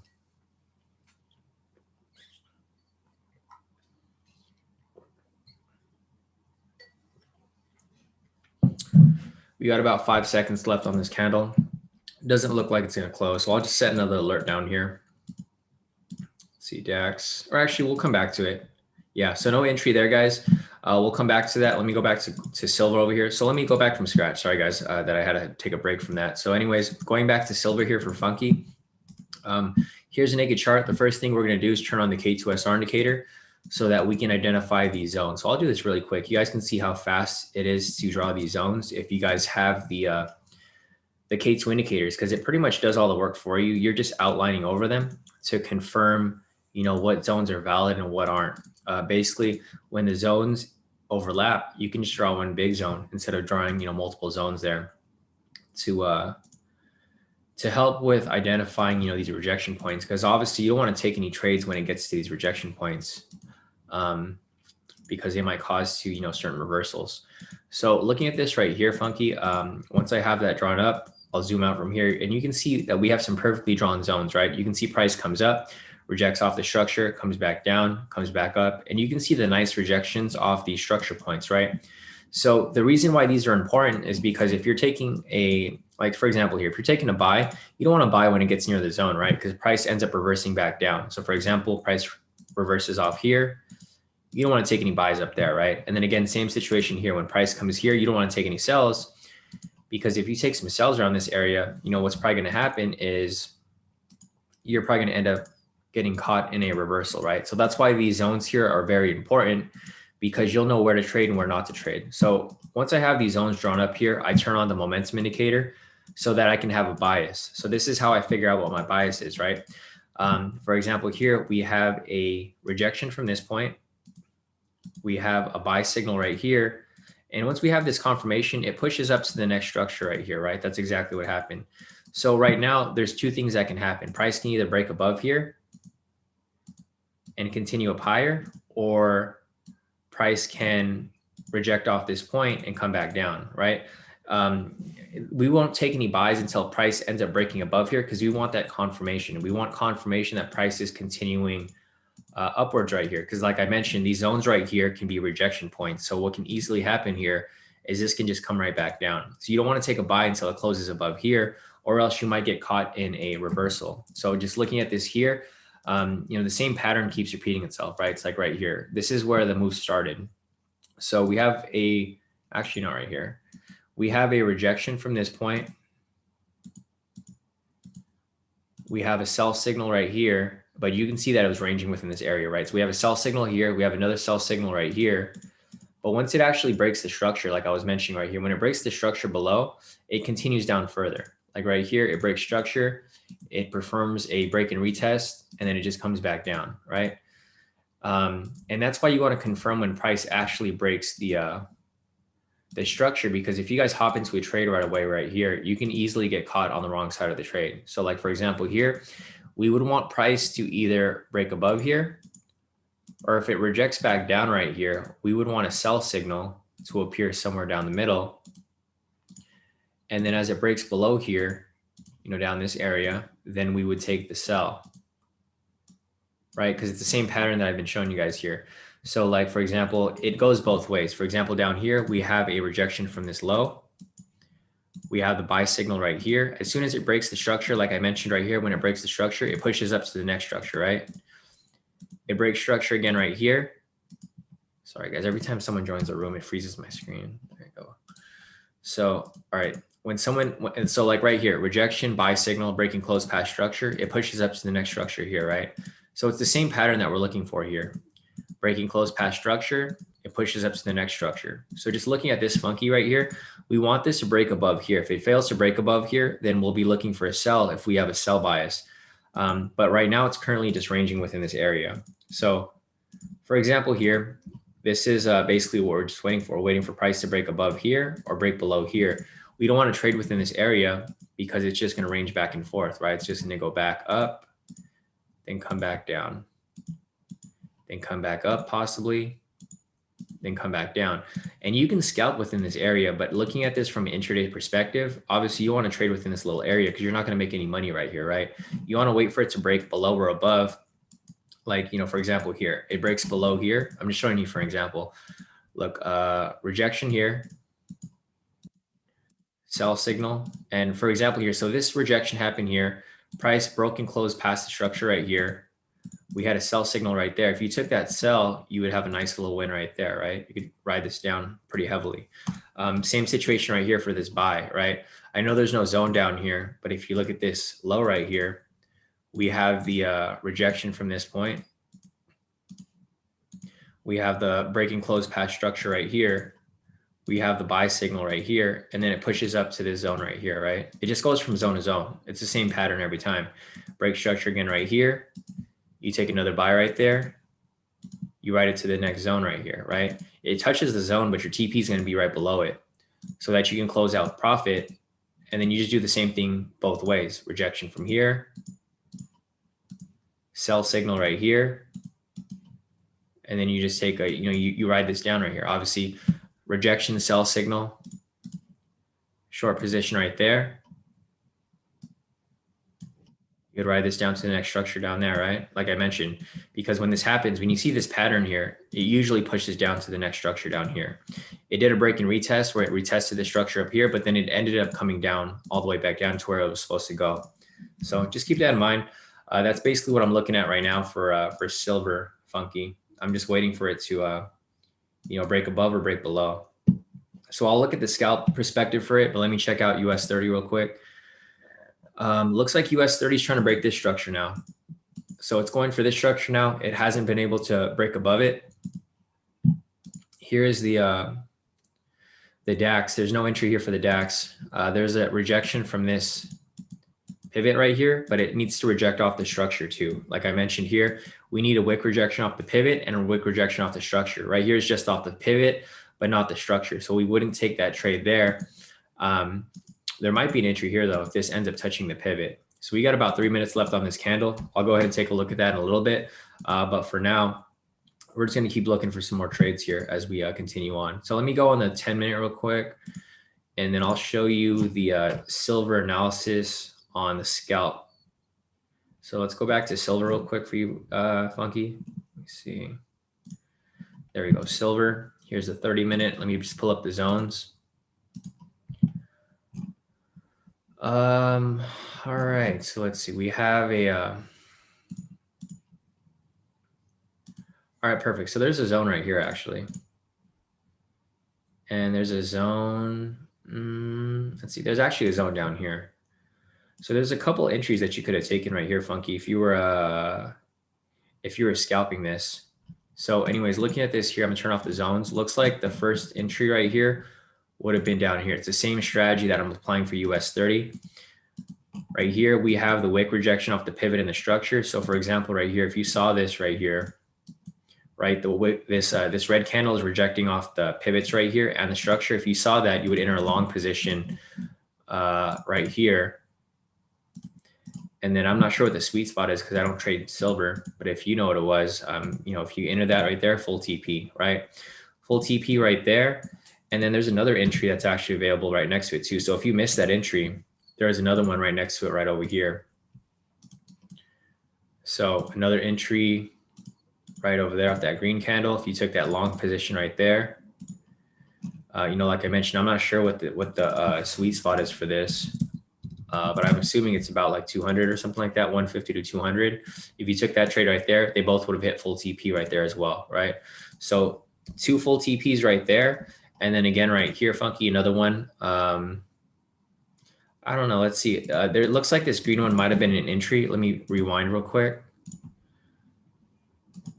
So I wouldn't have taken this because it's touching the body. So we'd skip that one, but it looks like the red one over here, this right here would have been a perfect entry. Rejection off the pivot and structure. So if you took that scalp, I'm not sure if you were taking any of these trades, Funky, but there are some pretty decent scalps here. So if you took that there, full TP as well.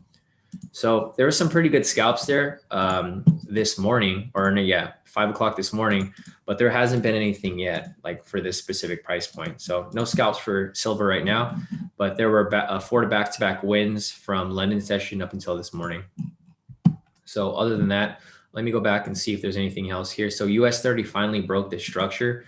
Let's see if it closes. We got about 20 seconds left, and we'll see if this ends up closing. The DAX here, there's no rejection off the pivot, so there's not going to be a buy entry there. Unfortunately, this would have been a nice entry if it ended up rejecting off that point, kind of similar to what happened right here as well. If you guys took this trade here, off the DAX, full TP off that very easily.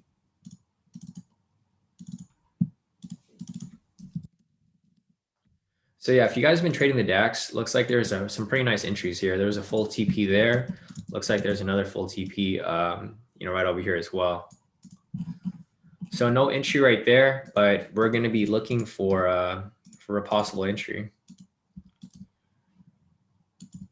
All right, so nothing there off the DAX. US 30 broke that structure, so we'll see, how this ends up playing out from here.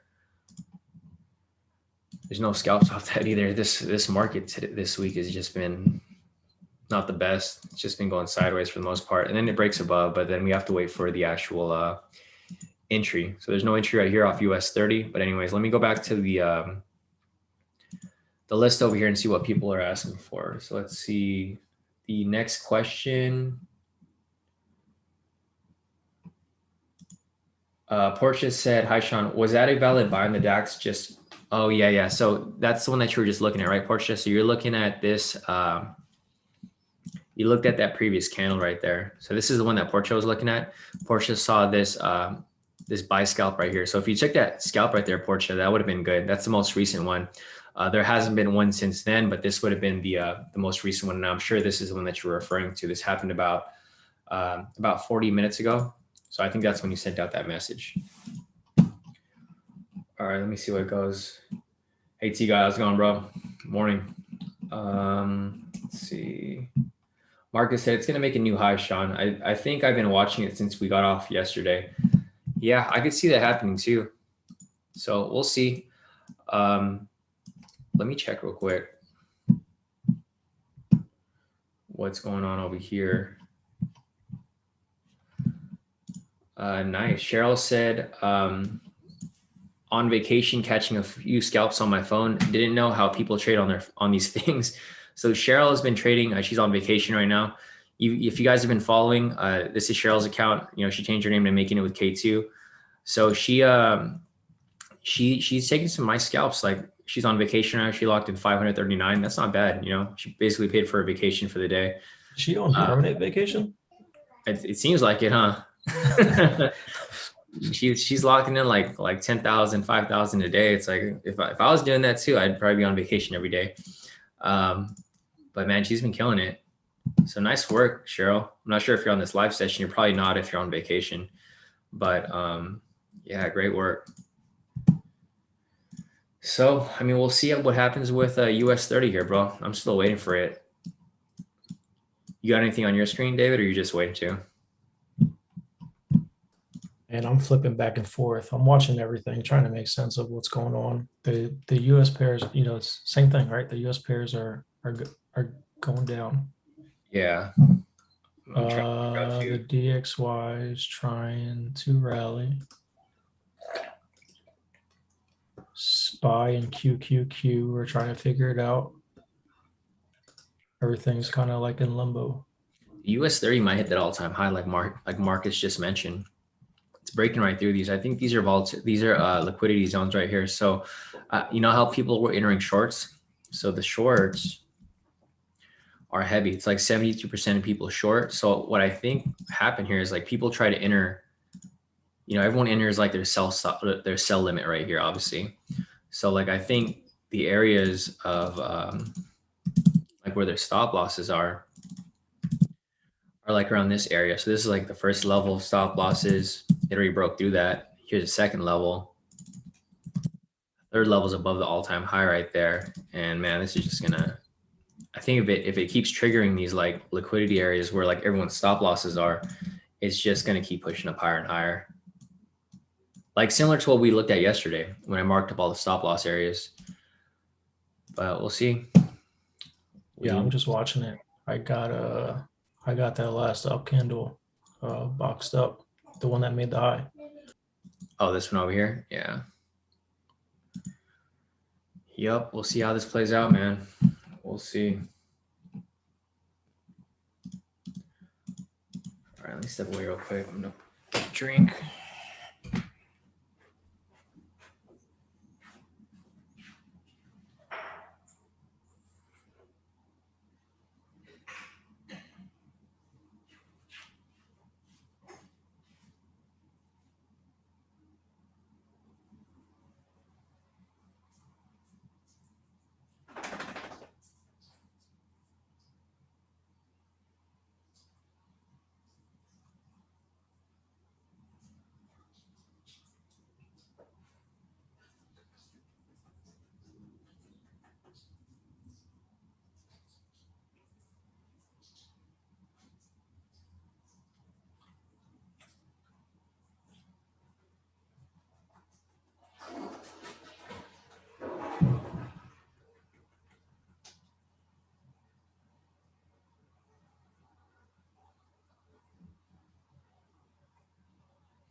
I'm back. Let's see what's going on here. Oh, man. All right, cool. So it looks like US 30 still trying to push up right here. It's attempting to break the structure. We'll see if it breaks above it. If it does, it's probably going to trigger some stop losses from people here that are entering shorts. Because as you guys can see here, there's still a lot of people shorting the Dow 30. I'm not sure, so for this right here, it seems like a lot of people think that this is going to drop, but obviously the market does the opposite. So if all the retail traders are shorting, market's probably going to keep pushing up. And you can easily just ride this up if you really wanted to, but I wouldn't recommend that because you're just gambling at that point, right? Unless you have a strategy that indicates that you should take a buy, then, take the buy. Like for us here, we're looking for a buy scalp, but we don't have any entries that are available just yet. We're being patient and we're waiting for, actual entries here like this. Because if you see these entries here where, price rejects off the pivot in the structure, like this green candle right here, you have a reason for entering that buy. You don't want to just enter a buy because you have a gut feeling that it's going to go up, because usually that gut feeling is going to burn you, because it's happened to not just me, but it's happened to a lot of people. So just keep that in mind. Don't just hop into a trade just because you have a gut feeling it's going to go up. Go into a trade that you actually have an analysis for, because obviously, you can get lucky one like here and there, but luck only runs for so long until it comes back and backfires on you. So we're just waiting for a trade here, guys. Obviously we made a lot of profit for the past 4 months now that we don't really have to force any trades. Like if you guys have been following, K2 for a while, it's not just, obviously I have my profits here as well. I share my daily profits with you guys when I do trade. I didn't trade yesterday. That's why I didn't show any profits for my own. But if you guys look at, all of our other profits here, we have, these are my profits for the day for the past couple of weeks now. This is on March 4th. And I'm we've had such a hot streak where I don't really have to trade right now. I can just hold off and just wait for the actual good trades to come. I don't need to force anything. So I never recommend that you guys force trades. You guys can see for the entire first week of March, we had a ton of profit. So right now I'm just taking it easy. February over here, it's like an everyday thing. Obviously March, February, January, December, November, we had pretty big months. This was from February, right? February 25. It was 17,000 for I think this was 2 weeks ago or last week. So I don't really need to force any trades, guys. And this is why I mentioned to you guys, don't force anything. If you guys see a trade, take it. If you guys don't see anything, just wait. Don't force anything, because you guys can make a lot of profit the past couple of weeks, and you guys can lose it all today if you guys take risky trades, especially something that you're not really for sure about. So just keep that in mind, guys. Trading is a game of patience. It's really it messes with the trade psychology, right? If you're too focused on taking a million trades, one of those trades is going to blow your account. So just make sure to take quality trades and not just take a high quantity of trades. So I'm going to go ahead and answer you guys' questions since I don't see any entries here right now. What I can do now is I can look at these. Wait, why did my thing change here? Let me delete this. All right. Anyway, so I think I was looking at the scalps earlier, right? So this Euro odds scalp, it's still running. The EJ scalp, it's still running as well. Everything's kind of running right here for now. The GA scalp is running. The GJ one hit TP already, and the GN one hit TP already as well too. So I'll keep looking for some scalps. But until I see anything that's really worth taking, I'm not going to force any trades. So let's see. Patricia sent me some profits. Let's see. Patricia. Wow. Nice work, Patricia. So Patricia has been scalping on her own too right here. See, so she took those scalps that I just mentioned. These right here, if you're patient and you wait for these scalps here, there's a scalp right here that you could have taken. There's another scalp right here that you could have taken. There's a couple scalps right here that you could have taken, or actually not this one right here. This one right here, this red one, I think. Well, there's a couple scalps here that you could have taken along the way. Patricia just sent me her profits here. She said another great day. So Patricia, she's scalping US 30 up right here. She made about 3,226 for the day. She's on the 1 minute, she said. Yeah, she's on the 1 minute. I saw she was showing me yesterday. She was doing that yesterday too. She scalped yesterday. She had some losses, but then she bounced back. So this is Patricia on the 8th. You see the timestamp here. She made 2,981 yesterday. And then she also made another one right here, 3,226 for this day. So she's in total profit for the week, about 3,226 plus about 3,000 here. So she's in profit about 8,000 for the week. I mean, not 8,000, 6,000. Sorry, math sucks. But yeah, she's been scalping on the 1 minute here. Let me go to the 1 minute. She's killing it, dude. She's killing it, bro. Damn, I'm kind of jealous now. I want to go on the 1 minute. but looking at this here, there's a lot of profits here. So you guys can see here that even though I'm not trading, guys, there's other people in K2 that are applying the same exact strategy on a different time frame, and they're killing it.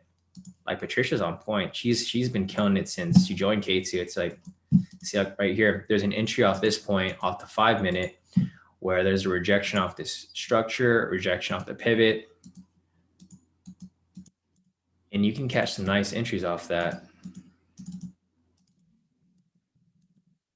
500 pips right there. You let that run. There you go, full TP. So Patricia's actually applying it on the 1 minute. So let me go on the 1 minute chart. She's crazy. She's doing some daredevil stuff. There's a lot of noise on the 1 minute. So that's why I don't necessarily like to trade on the 1 minute. But if you guys are able to, wow, there's a lot of entries here. So yeah, this is exactly what Patricia was doing when she locked in those profits. So she applied the same strategy that we're applying here, but she's doing it on the 1 minute, which it's possible and it does work. It's just, you have to know what you're doing. Patricia knows what she's doing.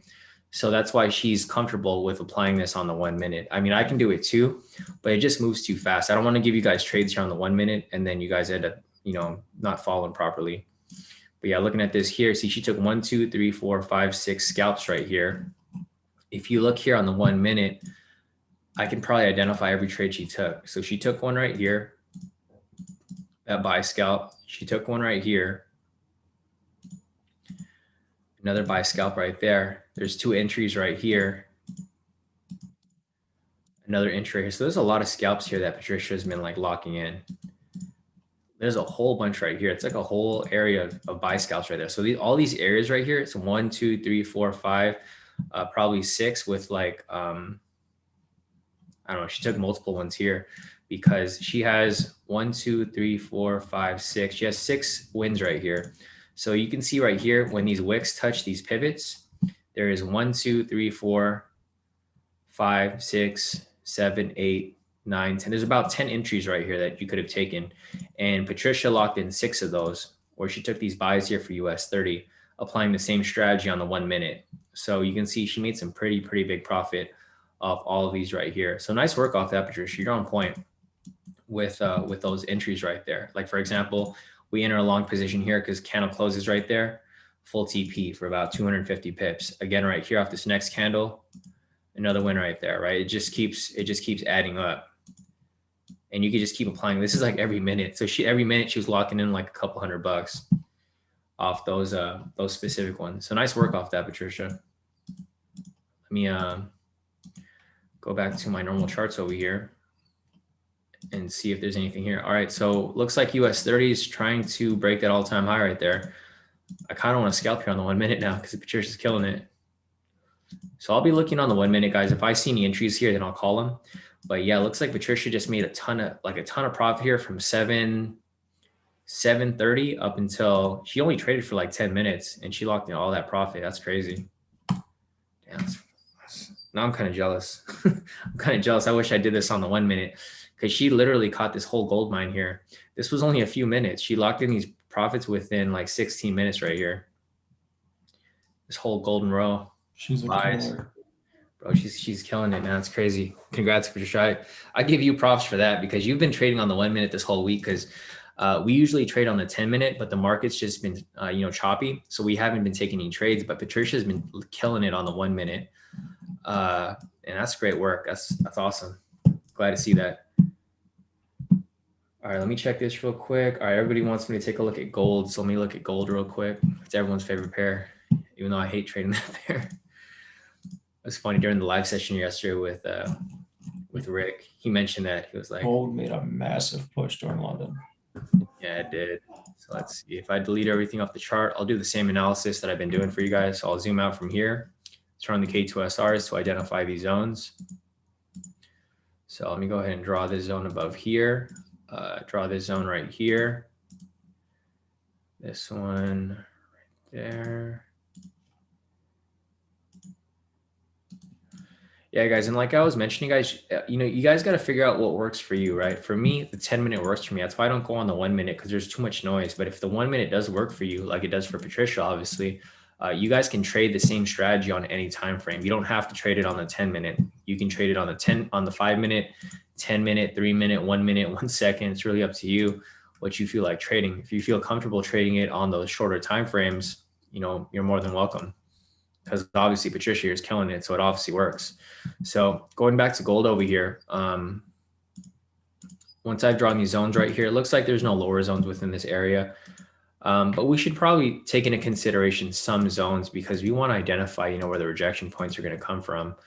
However, I don't really see anything coming up here per se. Let me just go here on the, so nothing on the 4-hour. Looks like on the 2-hour right here, there's a zone. So I'm just going to draw this zone right here for this. All right, perfect. So I'm going to go back on the 4-hour right now. All right, so looking at this here, I'm going to turn on the momentum indicator. So we have our bias. So we have a buy bias right here. However, actually, I wouldn't even draw this zone because this zone's too close on the, this is a 2-hour zone. We're on the 4-hour. So looking at this here, I think overall gold is still going to continue dropping. The overall bias, obviously the drop started from up here, right? So if you guys are applying the same analysis that I've been showing you guys, we have the rejection from this area. We have the sell signal right here. Whenever price breaks and closes past structure. So you can see that it's just been a bearish move since then, right? So every time price breaks structure, you can just take another sell. And that's basically what we identified here. So the drop started from up here. And then if you guys have been following my analysis, I analyze gold like almost every day, literally every day, because everyone loves gold. So if you guys watch any of my other live streams, we identify this as a rejection point. So this is the rejection point up here. It was followed by a sell signal right here. And when this happens, rejection, sell signal, it pushes down to the next structure below here, right? When price breaks and closes past the structure again down here, it pushes down to this next structure below here. Again, same situation over here. Price breaks and closes past the structure right here. And then what happens? It drops from here, right? So looking at this right here, price is just retracing up a little bit. So I think what's going to happen here is this will retrace up a little bit. It'll probably establish some sort of resistance. Here, let me see if I can find some sort of resistance here. It's kind of difficult. So it looks like this might be an area of resistance right here. So what I would wait for right here is I would wait for price to possibly reject off this point, come back down. So I'd wait for it to reject off this point for a clean rejection. I'd wait for a sell signal. And once we get that sell signal, you can take another sell. Right from this point. I know Saquon took a buy, right? Where's Saquon at? Let me see. Only Patricia. And she's on point with that, dude. I'm kind of jealous. I'll hop into that. Joe over here said, wish I caught this US 30 buy. So Joe's taking a look at this right here. Yeah, I know, definitely. If you took that buy right there, nice entry off that, Joe. Unfortunately, we didn't take it. Well, I didn't take it, but Patricia probably did. Let's see what else we got over here real quick. So I'll try to come back to that. I'll try to remember this. But Jermaine, if you want me to take this, put this in the chat so I can look at it, because I'm probably not going to come back to this chat later on. But anyways, let me go back to, what was I looking for? Oh, I was looking for Saquon. So Saquon took that trade there for that buy for gold, right? So he took that trade there as it came up, but now we're looking for a possible sell here. So if we have a rejection off this point and it's followed by a sell signal, kind of like what happened right here, right? We had the rejection off this point with the sell signal. If you took that sell right there, you would have hit like some TP right here. I probably wouldn't go for 200 pips, maybe 100 pips would be better.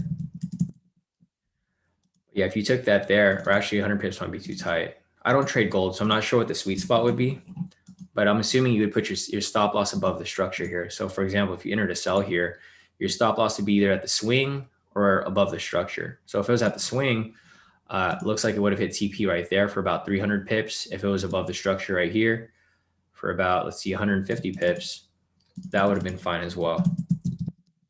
But just looking at gold here on the higher perspective, we're just waiting for that confirmation. We're waiting for the rejection off the structure and then a sell signal in order to take this this sell over here.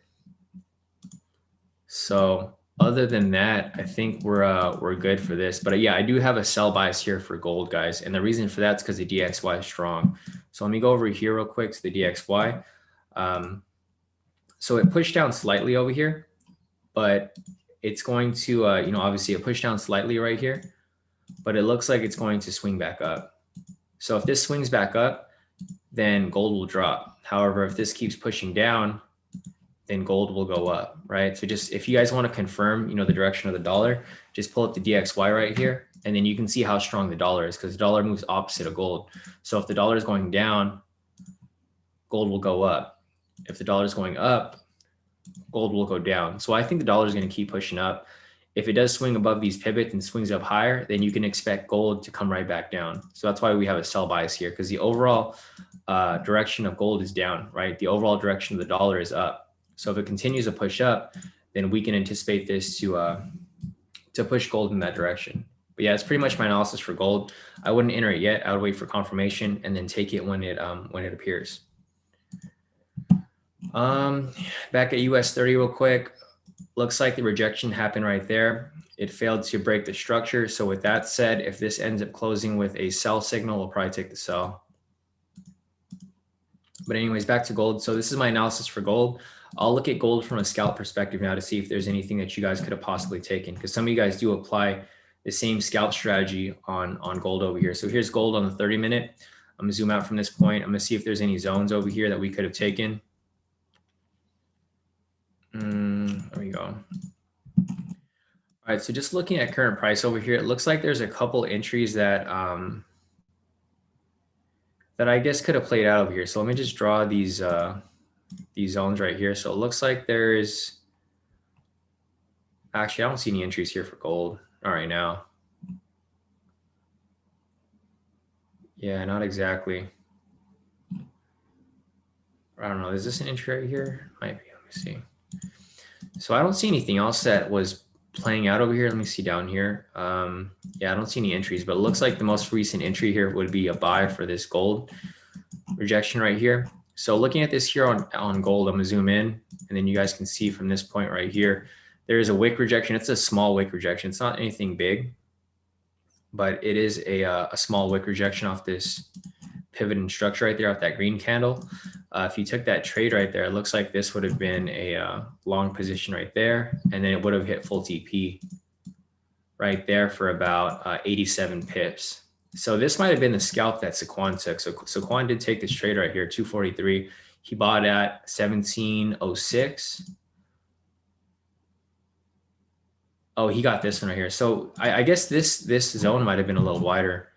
Not sure. Let me check real quick. Because if he bought it, oh, actually, no, he's right. Yeah, so if he bought here at 1706, let me just delete everything. That zone was actually not right. If he bought here at 1706, looks like he bought from this zone right here. So there's another entry that was available right here, actually, that red candle. So this red candle right here rejected off the pivot in the structure. Damn, man, every time someone joins the Zoom, it freezes my screen. I try to help out as much as I can with that. With which one? Letting the people in. Oh, in the Zoom? Yeah, no, thanks. Yeah. Yeah, it's just every time it comes up, you guys can't see it on my screen, but it literally just it blocks my top area over here, and then it freezes my trading view. But yeah, guys, looking at gold right here, this is the rejection off the pivot and structure. This is what Shawn took right here. He took this buy for gold, and he asked me if he should close it. And I was like, you should probably move your stop loss and profit, which is a good idea. So what happened here is he entered at 1706, which is perfect. It lines up with this entry right here. He took a long position right here, and then this would have hit full TP, but I told him to just move his stop loss and profit. So he's probably still holding it right now. It's probably still pushing up. And I mean, he's in profit. He made about 100 pips in profit there. And then he just moved his stop loss in profit. So he should be good to go. He's guaranteed profits at that point. So you guys can see here that this strategy works perfectly fine on gold as well. It doesn't just work on US 30, it doesn't just work on Forex, it works on everything. So if you guys want to learn it, it's available to you guys. Just go on the website and So if you go on the website, k2trades.com right here, click on K2 strategy course and you can get access to it. So guys, I've been talking to everybody that, that's still interested in signing up. And what I think I'm going to do is I'm not going to close it off completely. What I'm going to do is I'm just not going to provide mentorship. So the people who are already in K2, you guys have, unlimited mentorship from me, but the new members that sign up, I'm not going to provide a mentorship anymore because I just don't have time to really teach brand new people one-on-one anymore. But if you guys are already in K2, you guys are fine. I'll continue to mentor you guys. But for the new people, if you want to be mentored, just, go on these live sessions and I can answer your questions here. So that's it for gold right there. Let me go back to US 30, nothing there yet. And we'll continue on with our analysis of the other pairs. So let me see what else we've got next over here.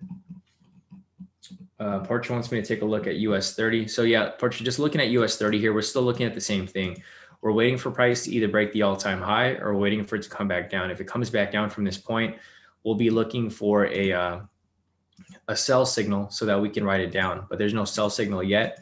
So we're still waiting for it to confirm before we take that. But anyways, back to the questions here. Let me see if there's anything else.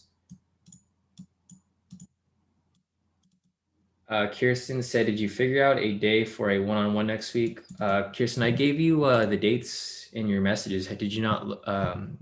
Because let me see, next week's already fully booked. So you got to give me a date that works for you, Kirsten, so I can figure that out. But just message me privately. I don't think that this is probably the proper place to be asking me for your specific questions, Kirsten. So message me privately and we can set up your mentoring session. But I think the last message I sent to you was to give me a date. I don't think you gave me a date yet. Let me see. Yeah, because I sent you a couple messages on the 7th, but you never responded to me. So I'm not sure if you missed that or yeah, I sent you a couple messages 2 days ago, but I haven't gotten a response back from you.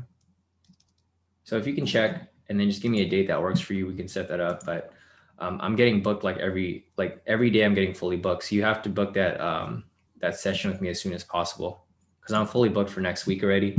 And I'm probably going to be booked for the following week as well as people start booking their mentoring sessions. So let me see. Smokes over here said odd USD. So let's pull up odd USD real quick. We'll go over here to odd USD. So guys, I'm pretty backed up with these messages here. So I'm going to keep looking down real quick and follow your guys' messages here.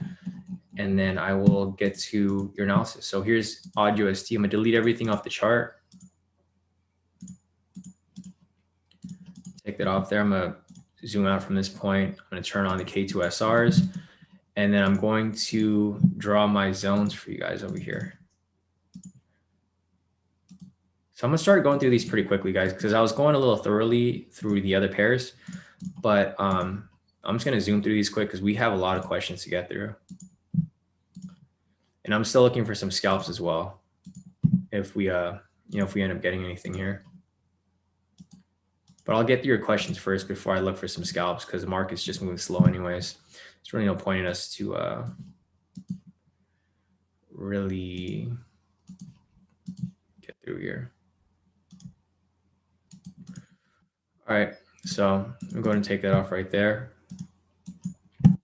So once we have these zones drawn up, that's the first step. Next step is we turn on the momentum indicator to determine our bias.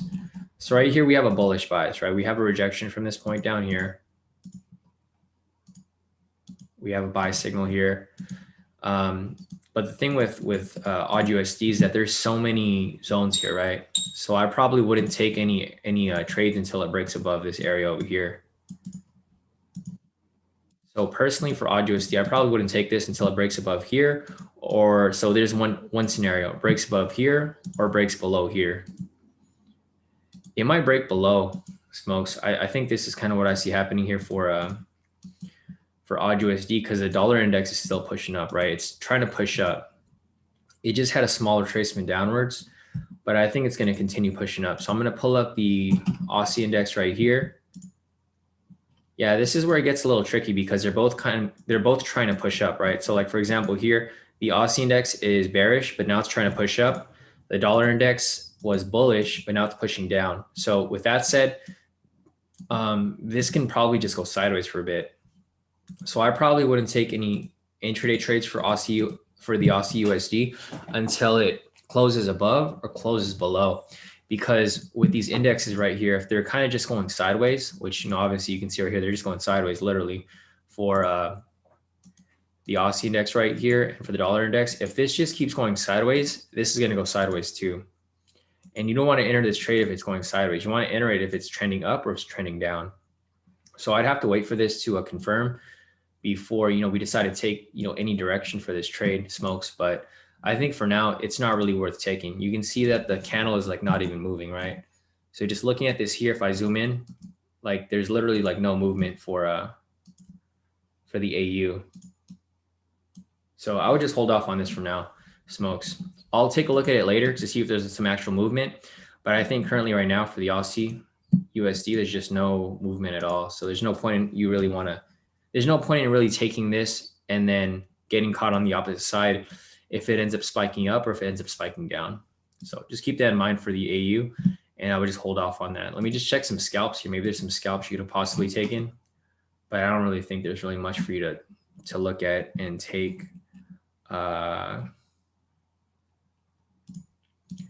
Off this right now. So here's the AU on the 30-minute. All right, so it looks like US 30 is starting to drop. So if this drops right here and we have the sell signal, we can take a short position right there.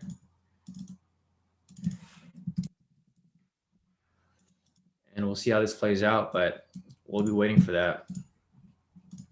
But yeah, looking back at AU over here, doesn't look like there were any entries that were available for this either, smokes.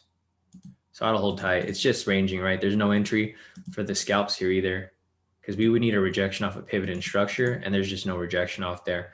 I think yeah, there's no entry here at all, because there's rejections off the zones and there's rejections off the structure.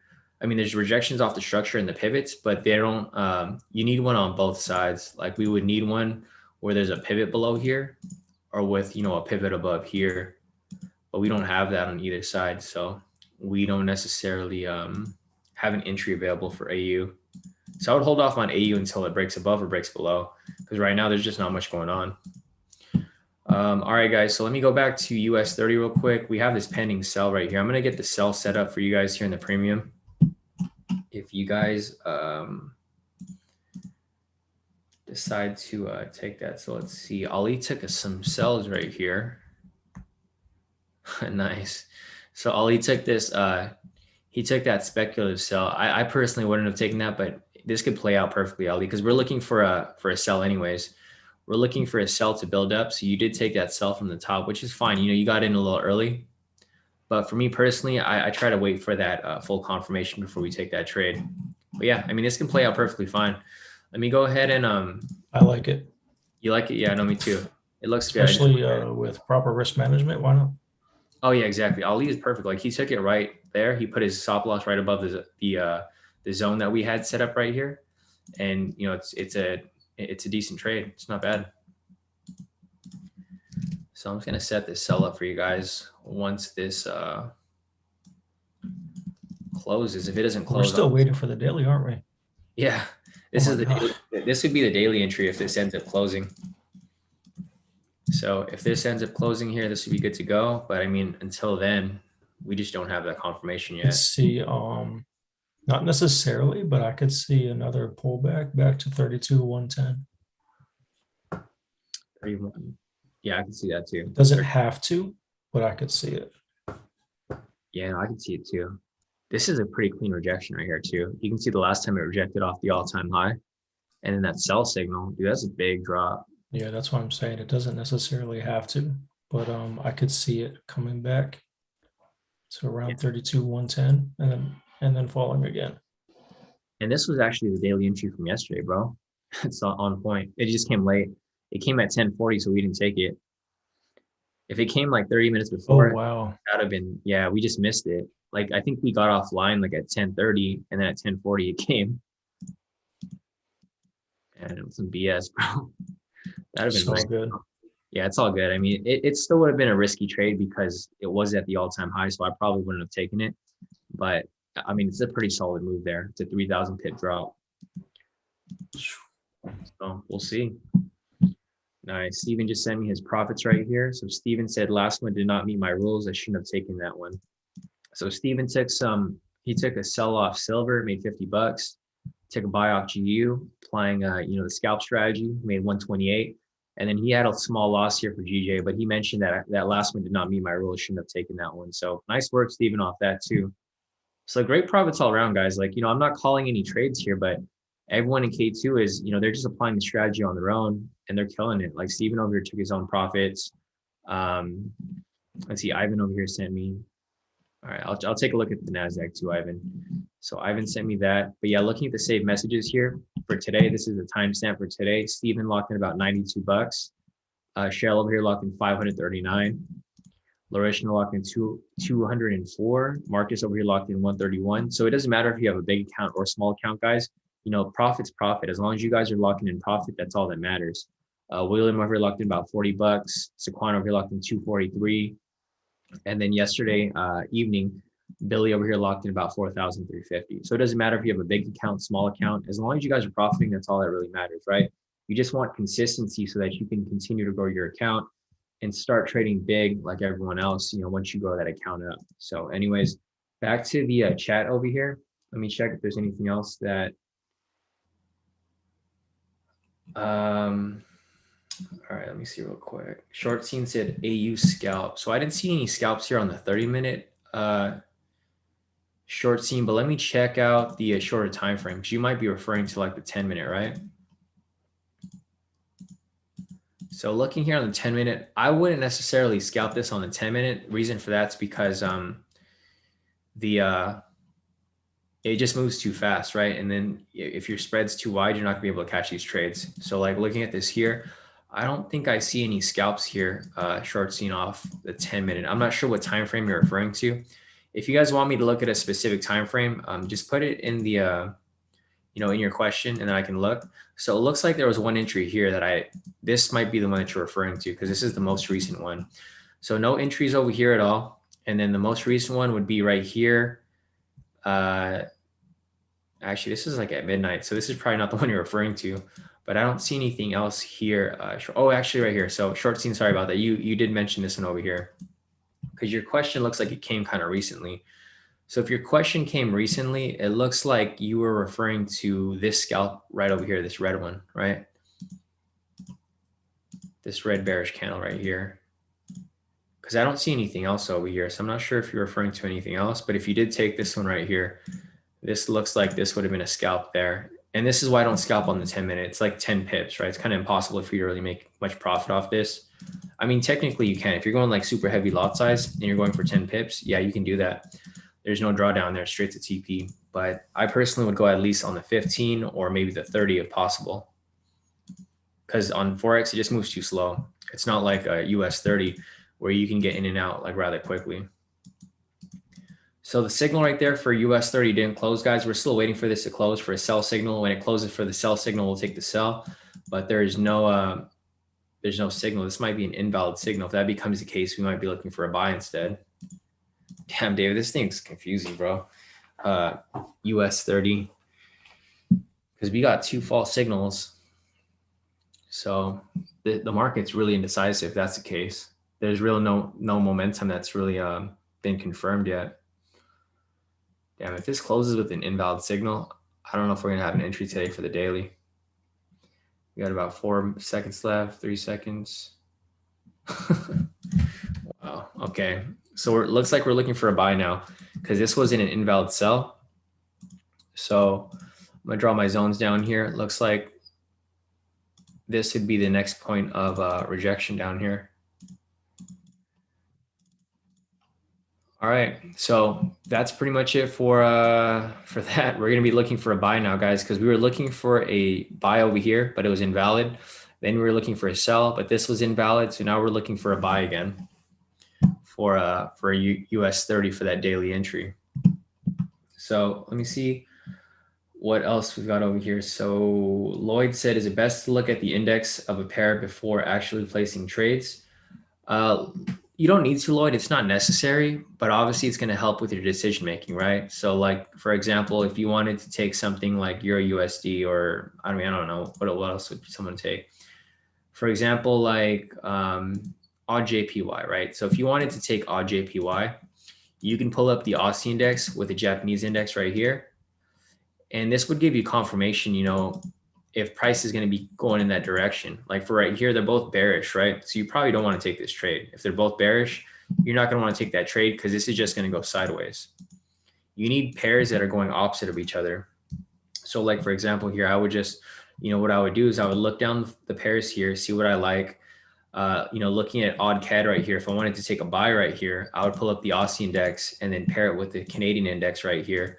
And as you can see, this is attempting to push up, right? So if this is pushing up right here and the Canadian index is pushing down heavy, then that's going to indicate that the odd CAD is going to push up this way. Because with that said, this will show that, so for example, right here, for this over here off odd USD, in order for this to go in this direction, you want the Aussie to be stronger than the Canadian dollar. And obviously right here, it's clear that the Aussie is stronger than the Canadian dollar. So just looking at this from that point, you know, this over here would indicate that price is going to, you know, possibly continue up higher from there. So looking at this here, you know, we have this where it pushes up. And if this continues to push up here, this is going to indicate that the Aussie is stronger than the Canadian dollar. The opposite direction, if price is going down, that indicates that the Canadian dollar is stronger than the Aussie dollar. So that's one way to do it. Lloyd, you don't have to do it, but you know, obviously this is going to give you a better confirmation so that you understand if it's actually moving directional or if it's just moving sideways. Because if these are both going down, that's going to indicate that, you know, price is just going to go sideways because one's not stronger than the other. You want one to be stronger than the other so that it'll go directional. So like, for example, here, if this is going up and this is going down, that means to buy odd CAD. If this is going down and this is going up, that means to sell odd CAD because this is going to be stronger than this one.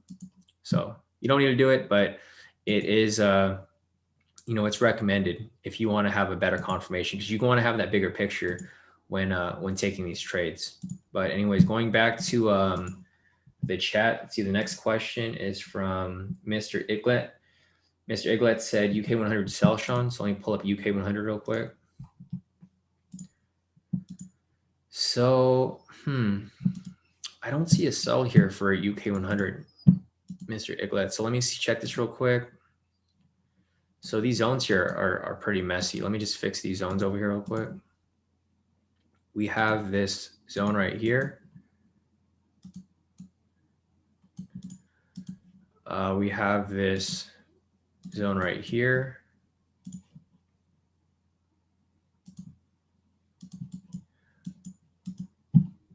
We have this zone right here. So I don't necessarily see any sells available here, Mr. Iglet.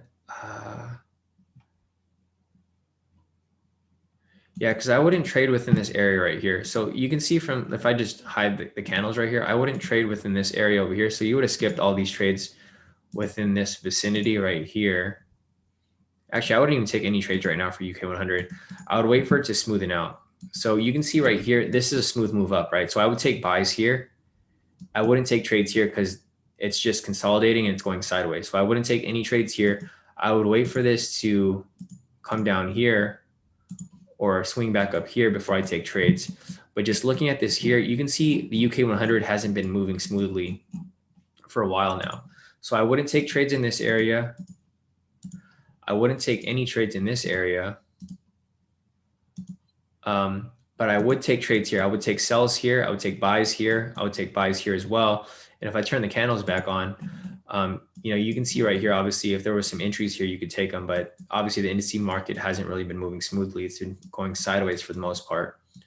So I wouldn't take any trades over here, Mr. Iglet, until it starts to smoothen out because it's just consolidating right now. Like, it might be hard to see, but obviously right here, you can see that price has literally just been in a range within these two areas right here. If I delete this right here,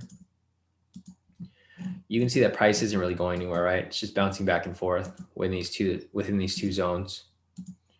So me personally, I wouldn't have taken any trades, or I don't even see a sell there, that what you're looking for, but I would hold off. So see right here, how I have this marked up already.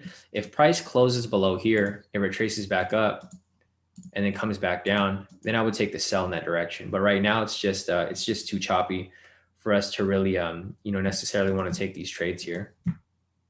I'd wait for it to smoothen out. So let me go down the chat again real quick and see what else is going on here. Funky said, so if it's between zones, the wick rejections don't count. Sorry, Funky, I'm not even sure what you're referring to. I think your question came like way after.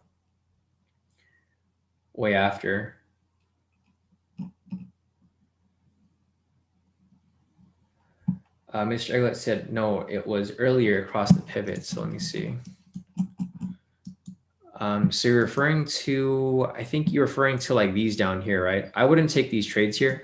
Just like I mentioned earlier, the reason for this was because price is just too choppy. I know it's hard to see right here that it's choppy, but if you turn off the candles, you can see that there's no smooth movements, right? Like this would be a smooth movement up. Like you see how smooth this is moving up. And then right here, it's starting to cross the orange and red pivot. When it crosses the red and orange pivot right here, this is choppiness right here. So it's choppy movement all throughout this area.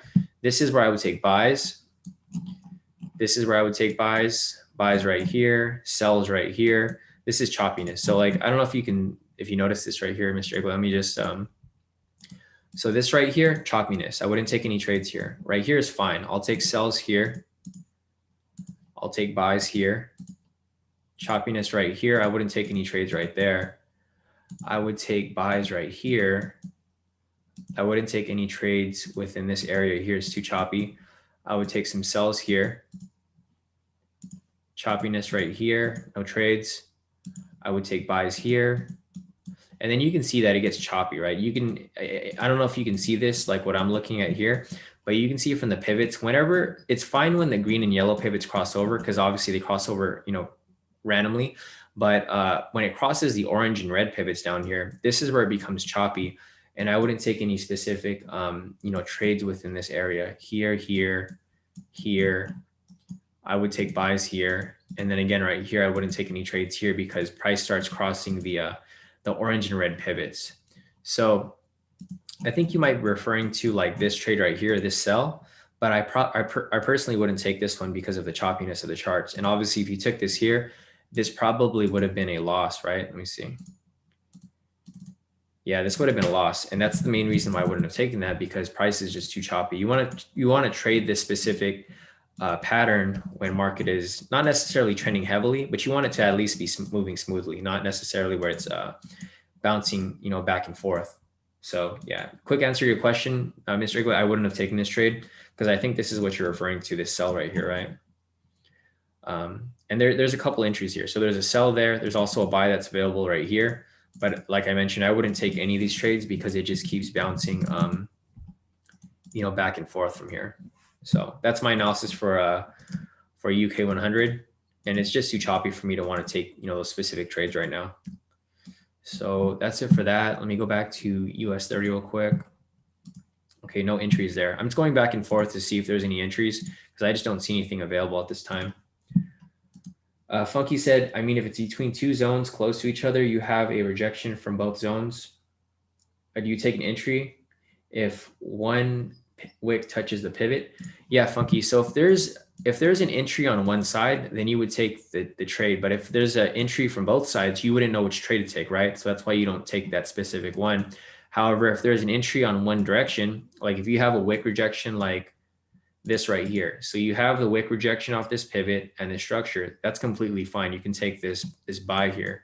But you don't want to take the trade when it's, I'm trying to find an example here for you if I could find one. Sorry, I can't find one here. If you can give me a timestamp or an asset where you can see one, Funky, I can take a look, but I think I don't really see anything here specifically. But like, for example, if you have a rejection from the top and the bottom, obviously you're not going to take that trade because you don't have a bias, right? Because it shows you entries from both the top and the bottom. But yeah, I mean, if you could show me an example what you're talking about, Funky, I can go over it, but I don't know exactly what you're referring to because there's a lot of different things that, like for something like this right here, I don't know if this is what you're referring to, where it's just rejecting off a pivot and zone, or if it's actually rejecting off, let me see, there's one right here. Let's see. Yeah, sorry, I don't see anything here, Funky. If you could find a specific candle that is an example of what you're asking for, I can take a look, but I don't necessarily see a good example for you here. I know I saw one earlier. I just can't remember what asset I was looking at to go back to that. All right, anyways, let me go back to the top again. I don't want to skip anyone's questions here. All right, so I'm done with that. Let's see. Sam wants me to take a look at the DAX. So I'm going to try to go through these quickly, guys, because I don't want to miss any of your questions. So looking at the DAX right here, there is a there's actually a buy entry right here that Sam, if this is what you're referring to, there's a nice rejection off the pivot and structure right there. So this would be an entry for the DAX. I'm not sure if anyone's taking this trade, but this would be a scalp entry for the DAX right here, right? So if you guys are looking for an entry off the DAX, this would be the entry for that scalp. I'm not going to take it because, like I mentioned, the market just isn't moving smoothly today. If you guys want to take it, you guys are more than welcome. But I'm personally not going to take it because I'm just not comfortable with how the market's moving right now. If you guys are familiar with how I trade very conservatively. I only take a trade if I know it's 100% going to hit. And I don't feel 100% about this because these candles are barely moving, right? Normally for the DAX, you'll see some nice movements. Like these candles actually have bodies, right? Like about 300 pips, 200 pips, etc. Right here, these are like, there's no bodies here. It's just a bunch of wicks and it's only moving like about, X amount of pips. It's not really moving very much. It's only moving like 30 pips, when in reality, this should be moving a lot quicker, especially because we're getting close to London close. So I personally wouldn't take this trade, but if you want to take it, Sam, you can. I personally am just not going to take it. I'm going to sit out on it, but I'll watch it for you guys if you guys want me to. All right, so anything else here? Renok's asking about gold. So I analyzed gold already. Renok, I'm not sure if you saw my analysis earlier. I'm getting to these questions a little later, so I'm trying to figure out if sorry, Funky, I'm missing like all of your stuff here because all your following responses, you said you took those scalps. Just wanted to make sure it was on a fluke. I think you're referring to silver, right? So if you were, then yeah, those were proper. Kapara said everything is moving so slow today. I agree, like way too slow. I want to take some trades, but there just isn't much for us to take, right? Everything is kind of just moving sideways for the most part. So it makes it hard for us to really look at any of these entries here. So Euro Odd over here, this is the scalp that I was looking at for you guys earlier. So if you guys took the scalp here for Euro Odd, looks like it's on its way to full TP still. It's currently in profit. Our EJ over here, looks like this came crashing down pretty heavy. Not sure if anyone took that one, but this thing dropped heavy. I'm not sure what went on with that. Let me check the index real quick. The Euro index versus the Japanese yen. Yeah, that's weird. EJ dropped super heavy, but if you look at the index here, they're not really moving very much. They're kind of just going sideways. So not sure what caused that drop there. Let's check out EN real quick. Nothing there. GA. Looks like this is currently around entry point. GJ right here. This might be setting up for another scalp right here. Closed in about 5 minutes. This might be another scalp right here if you guys wanted to take that. Like I mentioned, I'm not really taking any trades today, guys. If I see something good, I'll take it, but I'm not going to take stuff that I'm like not 100% about, which is pretty much majority of these pairs here, because there's not really much for us to work with since it's not really moving very much. Like US 30 right here, this has kind of died down slightly. Let me measure this real quick. Yeah, if we get a buy entry here for US 30, I don't know if I would take it because our daily entry usually shoots for about 1,500 pips, and that's going to be way past the all-time high. So that makes it quite a bit of a risky trade. So I'm probably not going to take that trade, even if that becomes the case. I'm going to go ahead and delete the pending signal that we have set up here.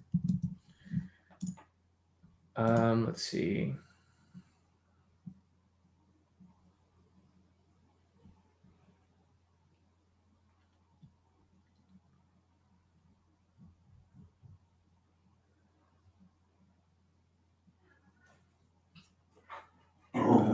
let's see. Sorry guys, my dog's barking.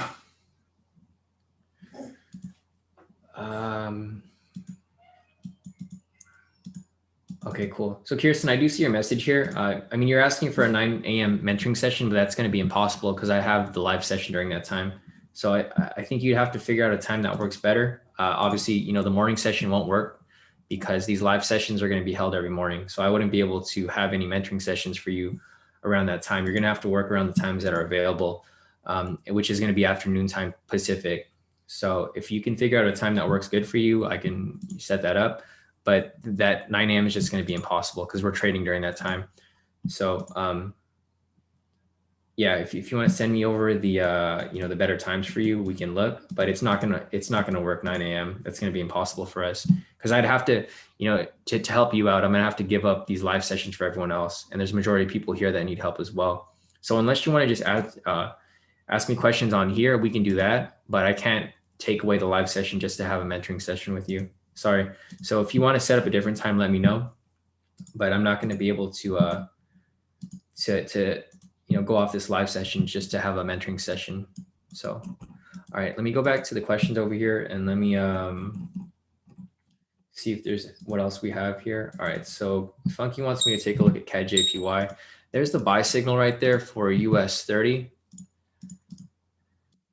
It looks like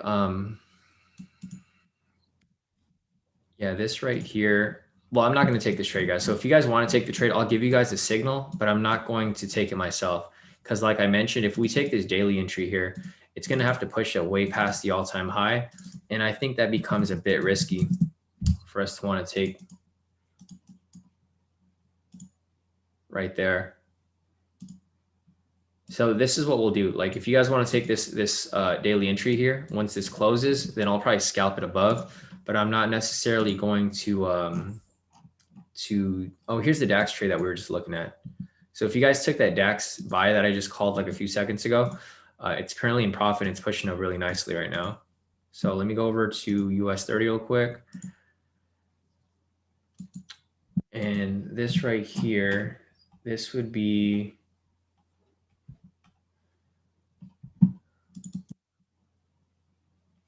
see if there's any zones above here. Yeah, there's no zones yet. I mean, it kind of sucks because we're missing out on these trades because there's no zones. But this would be the most recent entry for US 30. So we'll see if this closes in the next minute. If this closes in the next minute, you guys can take the trade. I'm not going to call it. Well, I'll call it in the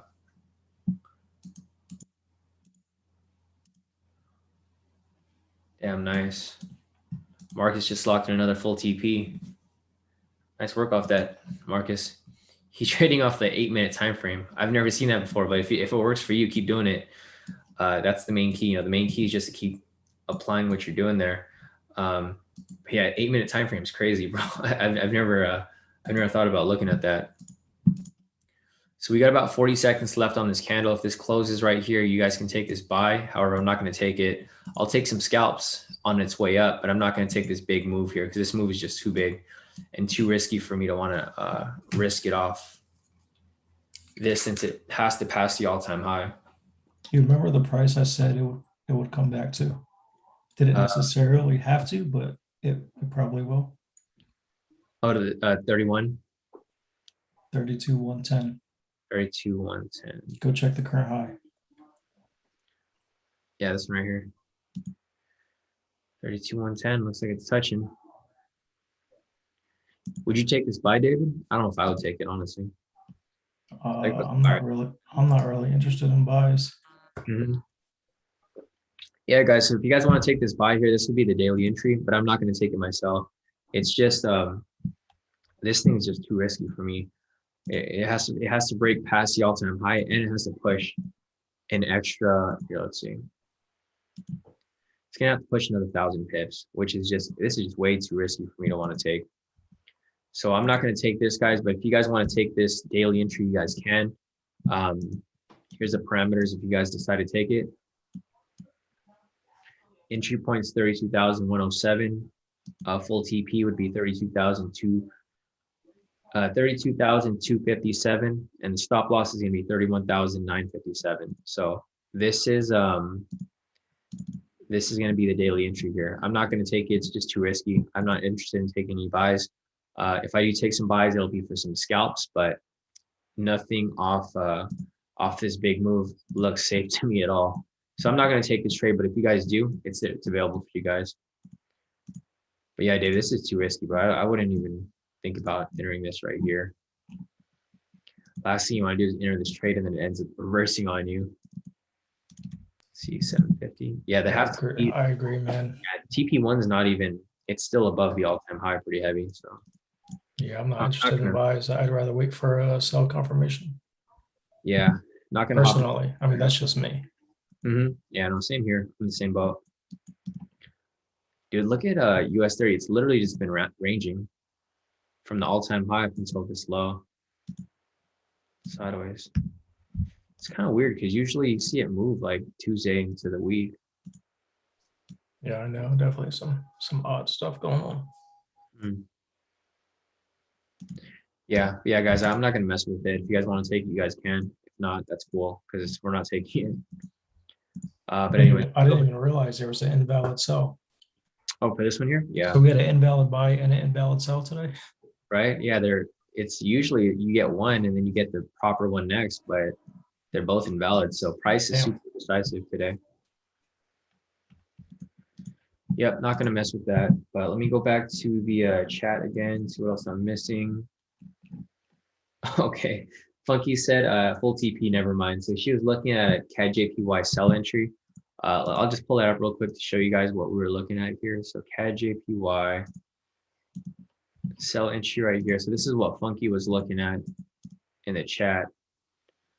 So yeah, I'm not sure which time frame you're looking at, Funky. Maybe the 10-minute. Okay, yeah, you're looking at the 10-minute here. So this is what Funky was looking at a few minutes ago. She asked me to analyze this, but I was kind of slow because I had so many questions here.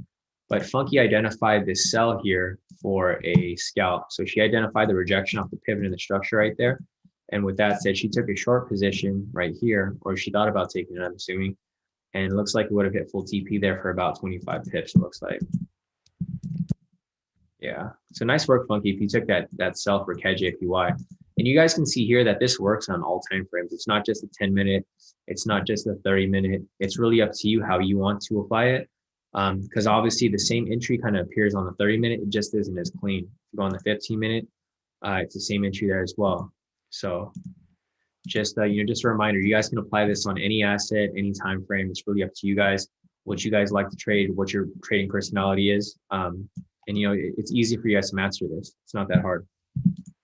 But yeah, going back to US 30, yeah, I mean, it's just going sideways. Not really much for us to look at. All right, so Clement wants me to take a look at GU or I guess Clement says GU is a sell. I don't necessarily see it as a sell yet. I actually agree with him. With his? Well, no, I know that the dollar is going to be strong because obviously we've been selling the USD pairs. I just wouldn't enter it right now. You would enter it right now, David? Yeah, let me show you. On the 4-hour, get your box tool. All right. And then turn on your magnet. All right, so I can annotate so I can show you where, right? Okay, so draw a box out from there. Boom. Imbalance filled in and respected. Gotcha. Let me take off your annotations real quick. I think I can clear it. There we go. I got it. Okay. All right. Yeah. So yeah, no, that does look clean. It does look clean right there. And plus, I like the fact that we're in a downtrend, and typically, from what I see, when we get a 2-4-hour candle pullback in the opposite direction, it's usually safe to enter the original bias trade from there. So you just had a 2-4-hour candle pullback that's closed. I would go. Yeah, no, definitely. I mean, it does.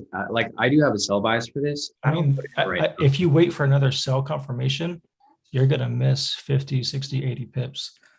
If you're using the same risk, just enter now with the stop above the current candle or up to the structure, and then ride that bitch down. Excuse my language. Yeah, no, I feel you. No, that does That's look. it. I mean, that's not risky, right? If you're using proper, if you risk 1% a trade, this is still a proper valid trade, in my opinion. Yeah, no, this could be good. For me, yeah, for you guys, if you guys were to take this right here, this would have been fine. Because I do see the dollar index coming, like gaining in strength, but just looking at it now, it's so choppy. Let me go back to the dollar index. DXY, GBP. So I do think the dollar index is going to push back up. It's just the main thing is if the pound pushes up too. So like you can see here, they're both pushing up. So if these both push up, then this is probably just going to go sideways for a while before it ends up, actually going a direction. And that's what I wouldn't want to get stuck in. I wouldn't want to get stuck in consolidation within this area here. Because then anything could happen tomorrow, right? When they pass the bill. So Is that tomorrow? it's supposed to be this week. There's no specific date. No, he has by the weekend, right? Or something like that. Yeah. Oh, gotcha. So this is probably gonna go sideways for a bit. And then once the bill gets passed, then I could see it dump. But I don't want to still, you should mark it up now and see. Yes, so we'll mark it up. Keep it marked up. Let's go. We got this right here. Yep. Stop loss. Oh, that's perfect. What do you think? I mean, even the use what trading view suggested. Gotcha. Yeah, just see. Let's go. Let's mark it up. Enter. Yep. And then ride it. Zoom out a little bit so we can see where our TP is. Our TP is right. Yeah, this lines up perfectly actually, because if we were here's to here's your TP right here.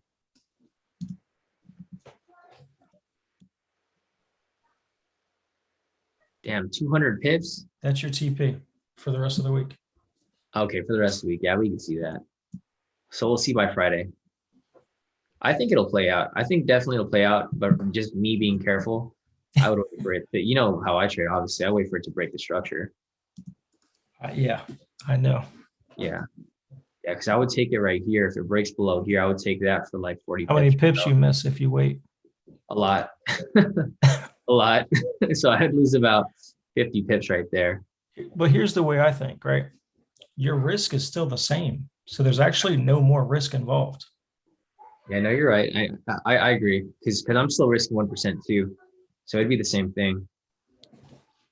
Braden, the dollar gets stronger with the stimulus because we're injecting money into the economy. Yeah, exactly.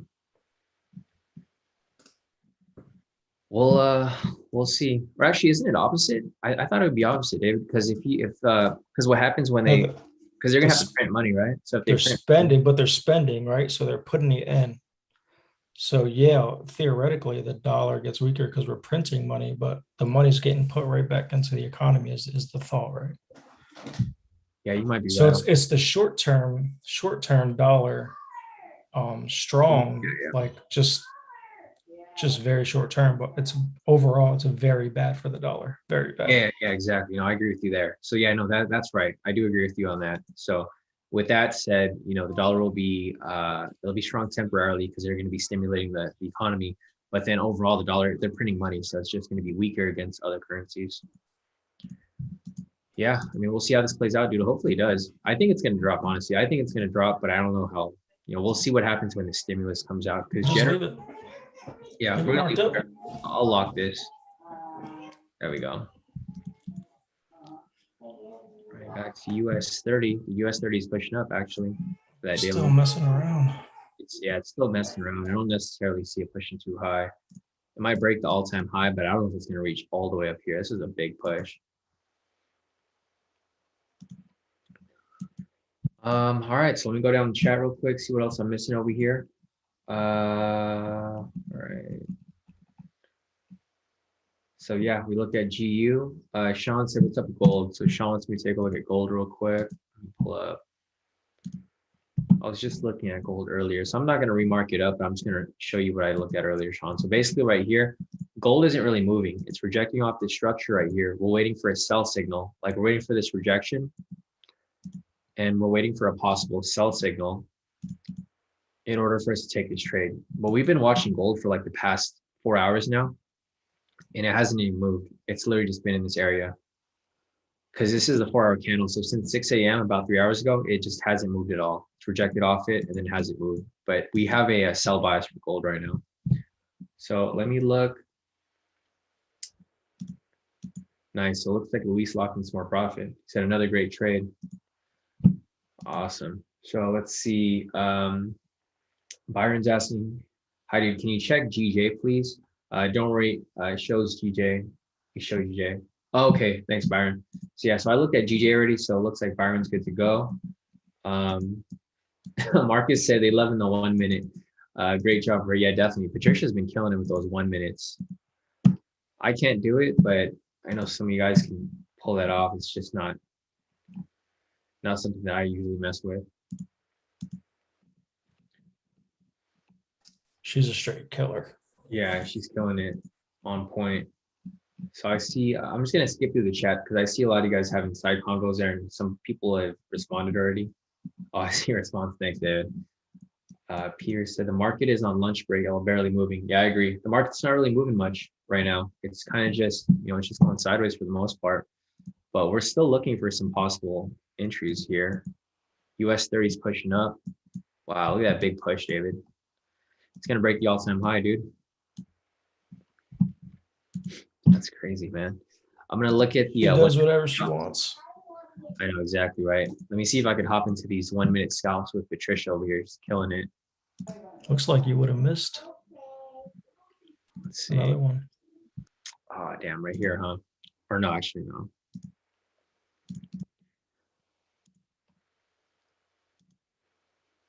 Isn't that I can't tell. I can't really see your screen that well. Yeah, no, I don't see anything here for... Is that green candle not touching the yellow pivot? Which one over here? To the right. Yeah, it's touching the pivot, but it's not, there's no zone right there. So it wouldn't be an entry. Oh, so you don't respect the zone below because it didn't break below the previous candles? You don't use that? No, we're just looking for the rejection. We want a wick rejection off the pivot and structure. So like something similar. Even if it's respecting structure already? I'm sorry, yeah. I don't know it that well. Yeah, no, we need the rejection off this. Like these entries that Patricia took earlier, we need the wick rejection off the pivot and structure like this together, because it gives a double confirmation. It indicates that price is going to shift upwards. So these would have been entries right here. There's none over here that I can see of. I mean, there was a sell right here. So looks like there was a sell entry. I don't know if Patricia locked in more off this. She probably did. Knowing her, she probably hopped in these real quick. Yeah, she's up 30 grand for the day. How much is she at? No, I'm just kidding. Oh, I was just kidding. I was like, she probably is. I was like, oh shit. I was like 30 grand. She kills it, dude.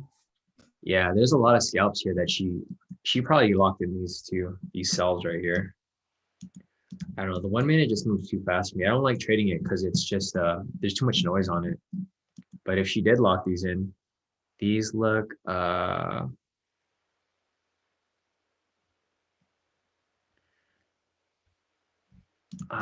these would be, sorry guys, if you guys are sending me messages on Telegram, I'm probably not going to be able to get to you guys just yet because I'm still looking at these charts. So I'm getting a bunch of messages on Telegram right now, but I'm not able to take a look just yet. So yeah, looking at this here, US 30 has reached the all-time high zone. We'll see if it breaks it.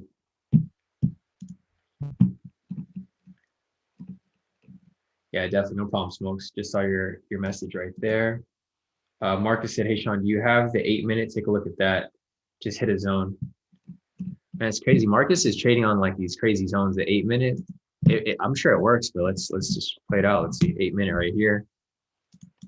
So this is pretty cool. Like when you guys start to figure out new zones or like new time frames that work well, because I would never look on the 8 minute. But it looks like, so Marcus over here, he looks on the 8-minute on US 30, which is like one of the randomest time frames. I've never seen anyone trade on these random ones, but if it works, I mean, then keep using it, right? So looking at these right here, it looks like Marcus took these 2 trades right here. There's this green candle right here that rejects off the pivot, and this red candle. So there's two possible entries here. I would have never thought to look on the 8-minute, but Marcus he might have found a gold mine for himself right here. So see this rejection off the pivot and structure for this green candle. If you take this buy entry right here, looks like, I mean, depending on where your TP stop loss is, I'm not sure what your TP stop loss would be, Marcus, but it looks like this might have hit TP right there, depending if you use something wide or something low. And then this red candle right here, same thing. You would have a long position right here, and there's like literally no drawdown, straight to full TP. Because I know Marcus locked in some profit. Let me check Marcus real quick. Yeah, so Marcus identified a couple of wins right here. So we had one right there. He had another one right there, and another one right there, actually. So Marcus has been on point with his profits here, and he's been hitting straight full TPs right here off US 30. You know, he's trading a smaller account, but it still adds up. Like he's taking these trades here, and they're adding up, you know, throughout the day. So nice work off that, Marcus. I might start looking at this 8-minute since you've been killing it on 8-minute. It's probably something worth taking a look at. So this is US 30 on the 8-minute, straight full TPs right there. Let's go back to that daily entry. Damn, David, it's gonna hit the all-time high, bro. It's about to break. So it's pushing up for a new all-time high, it looks like. Oh yeah, I was just checking on my kids. Oh wow, jeez. Yeah, so if you guys took the daily entry right here, you guys are in profit. I think once it gets to this point, it's going to get risky. You can either, so there's 2 scenarios that can play out here. It can break above and shoot higher, or it can reject off this point and come crashing down. And that's why I wouldn't want to take this trade myself, because it's just too, there's too many different things that can happen here. I would want to trade it if there's like one linear direction, but there's no linear direction for US 30 right now. Here, let me go through the chat again real quick.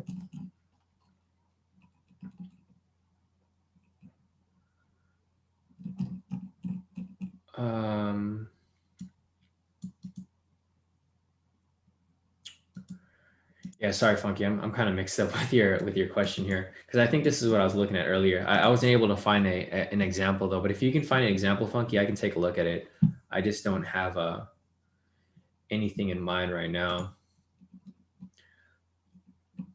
Clement said, what are the main things I need to know in Forex in order to be consistent? I mean, you need to find a trading plan that works and follow it. I mean, there's no one way to trade. So like you can see what I do here. I look at the same thing. I identify structure, identify momentum, and then I develop a bias, and I just look for certain things, because I trade off momentum. So when I see momentum in the market, I ride that momentum. But you know, you don't necessarily need to be a momentum trader. You can be a price action trader like David here, and you'll be looking at totally different things. So there's no one way to trade, Clement. It's just really up to you. You got to figure out what you like to do. You need to figure out what you're good at, and you need to master that. The problem with a lot of traders is they try to force something on them that doesn't work for their trading style. So you need to figure out what your trading style is, and then figure out, you know, what works for you in that type of way of trading. So there's no main things that you need to look for, Clement. It just depends on, you know, your type of trading style. All right, so let's see. Nihat said, how can I see how much people are going long, go short, or go short? Neandro said, how can I see if people are buying or shelling? Or I think that's a typo, you meant selling. Yeah, so if you want to look at that, Neandro, you can just go on the IG sentiment.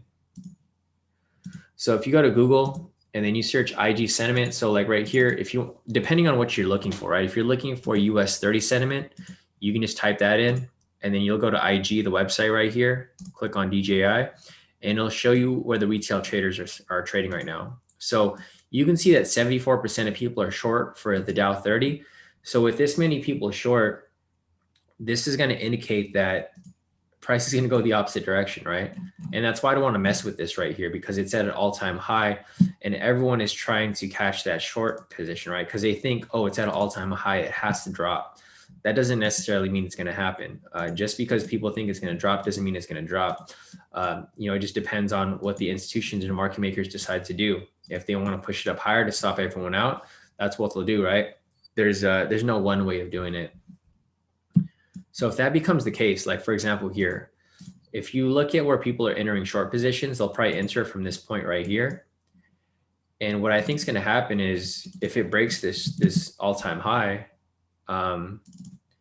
it's probably going to, this is where people have their stop losses set. So they'll have their stop losses right there at about 500 pips. And they use whole numbers, right? Because if you look at anyone who trades, everyone trades the same way. They like to use whole numbers for their stop losses. So just looking at there, this is probably where price will probably go if price reaches these certain points. Right. All right, cool. So that's pretty much it right there. If price breaks the all-time high, it's probably going to push up to here. If it reaches this point, it's going to push up to here. If it reaches this point, it's going to push up to here, because these are going to be areas of liquidity. Because if you think about it, a lot of people have sell stops right here, right? Everyone has their sell stop in the same area. So generally, this is where their stop losses are going to be, around this area. So just keep that in mind. And we'll keep following it to see how this plays out. But if we don't see anything by 10, we're probably not going to have any entries. So let me scroll up real quick. Let's see. Marcus said, look at the 8-minute on US 30, Shawn. It's at a zone where. Gotcha. Okay, cool. Yeah, no, definitely. So Marcus said it's gonna make a new high. Yeah, I think so too. It's pushing up above it. So I think when it reaches this point right here, like I mentioned, if it reaches this price point right here, it's gonna keep pushing up higher and higher. But we'll see.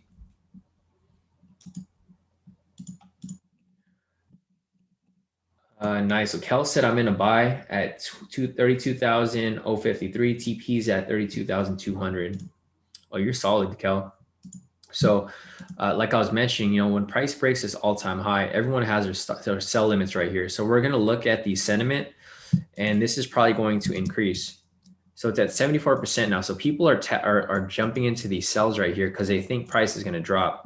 I think price is going to do the complete opposite. So don't do what everyone else is doing. If everyone's selling right here, you probably want to buy, because the institutions and market makers aren't going to make money if these people win. They want these people to lose so that they make more money. So we'll see how that plays. You guys don't want to trade like the sheep guys. You guys want to trade the opposite. So we'll see how this plays out. But we won't really know until it ends up playing out, right? We got to confirm that it's actually gonna play out first before we see what happens there. So let me see what else we've got over here. CT said try 1-minute zones with 8-minute chart on US 30. I think it's working because markets are melting up. Not sure I trade it with movement. Yeah, so I wouldn't trade it either. But let's take a look anyway. So CT mentioned use the 1-minute zones and go on the 8-minute. So I'll go on the 1-minute first. I will draw my zones here.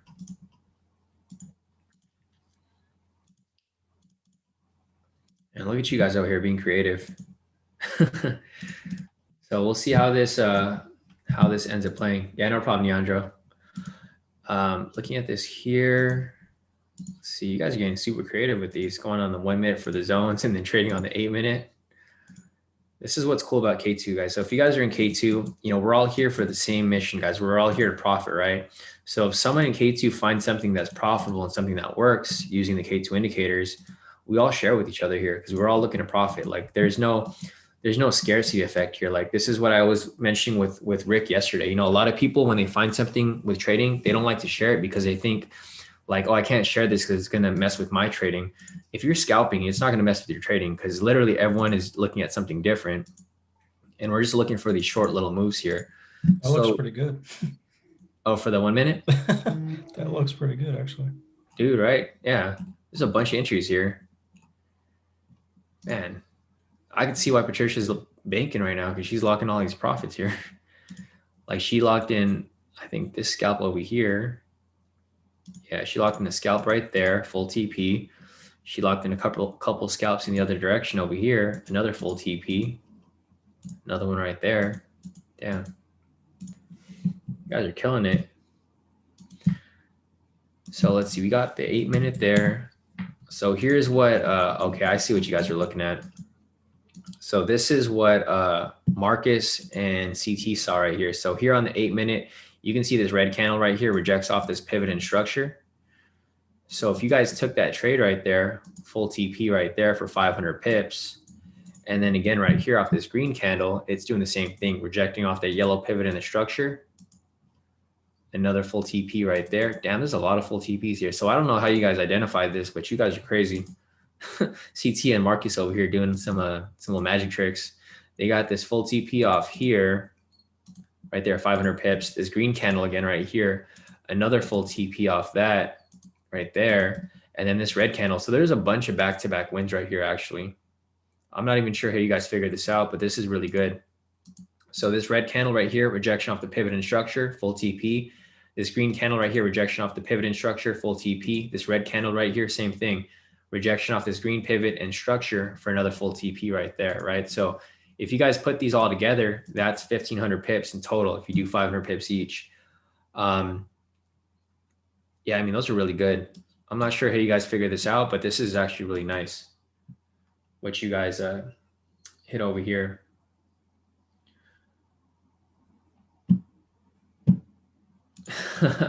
Yeah, no, definitely. Marcus said I'm putting them on. Some over here. Shawn, different time frames. Get the job done, K2 fam. Yeah, no, definitely. So that's pretty nice what you guys identified here, because I would have never thought about this. You know, you guys have to really think about this to go from the 1 minute to the 8-minute. Like I've never seen anyone trade on the 8-minute here, but Marcus, he found something cool right here where yeah, that's crazy. It's super on point. Like there was no drawdown. So if you took this trade here, Marcus, like literally no drawdown, bro, straight to full TP. And you've been on point with that. So that's good for that right there. And then again, for that green candle, there's like a little drawdown, but it ends up going straight back up. So yeah, great work between you guys. I'm not sure if you guys work together on that, CT, or if like Marcus just, you know, he brought up the 8-minute and then CT like just tied it up with the 1-minute zones. But this is pretty cool that you guys figured out something that works when the market's kind of shitty, right? Because the market sucks right now. The market, like, I have no entries available for myself because I trade on the 10-minute. Like there was one entry down here, but you know, this is only one entry for you guys. You guys locked in 3 entries right here. And these all happen within a span of like 10 minutes because you have one here, one here, one here. On my 10-minute, I just have one entry right here. So while I'm making 500 pips off this, you're making 1,500 pips off this on the 8-minute. So nice work off that, Marcus. You and CT. That's a good find. So I'm probably gonna, let me write that down real quick. Let me get my little notepad so I don't forget about this. Let's see, 1-minute zones, 8-minute entries. Damn, so we're gonna have to call this a market strategy, right? Marcus created his own strategy. Nice. Yeah. So CT said, I think I've tried almost all time frames. LOL. Key is trading with market conditions, slow, fast, sideways. I agree. Yeah, no, definitely. Yeah, Marcus said you gave us the tools that's how we got it to use all. Yeah, no, definitely. That's what it is, guys. Like right here, I provide these tools for you guys. And like literally you can create any strategy you want, right? Like Marcus created this on his own. I didn't teach him how to do this. He did this on his own, just playing around with it. And like same with CT over here. He said that he's tried almost all time frames. You know, he's like, he knows how to work with the market. Like Patricia over here, I don't trade on the 1-minute, but man, looking at Patricia's profits over here are crazy. Let's see, where's Patricia? Oh, she locked in another. Damn, check this out. So Patricia said, thanks, Shawn. I just added another $263, 1-minute scalp. Got a stop for today. I want to keep going, but you know what happens when I overtrade. Exactly. So Patricia, she killed it, guys. Check this out. She had 226 this morning, and then she locked in another 263 right here. So she's closing out the day profit 3,488. And this is not FTMO, right? This is her personal account. So Patricia over here locked in 3,480 on her personal account, guys. Like that's crazy. That's amazing. So congrats, Patricia. You know, I'm proud of you. That was some great work that you did today. And Patricia is one of the few people here that still trades her personal account, right? You see a lot of people here trading their FTMO. like including myself, you see people here trading their FTMO making like, you know, you can tell it's FTMO because it says US30.cash. So if it says .cash, that's FTMO account. So that's, you know, Cheryl over here is locking up a couple thousand on her FTMO. Same with Larishan over here, a couple hundreds, $200 US30.cash. But for Patricia over here, she's trading her actual personal account. I think this is like Hugo's Way or something, and she's killing it. This is every day for her. Like if I pull up all of my messages here from Patricia, look at all of her profits, 3,000 for that day.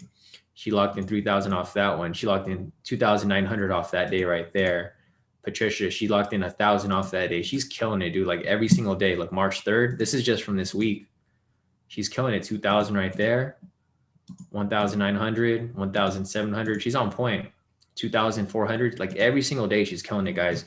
And I got results from her from like all the way back from June 2020. So Patricia's been with this for like over a year now. See, this is like her first profit she sent me. She made 1,422 with me. You know, she's killing it, guys, every day.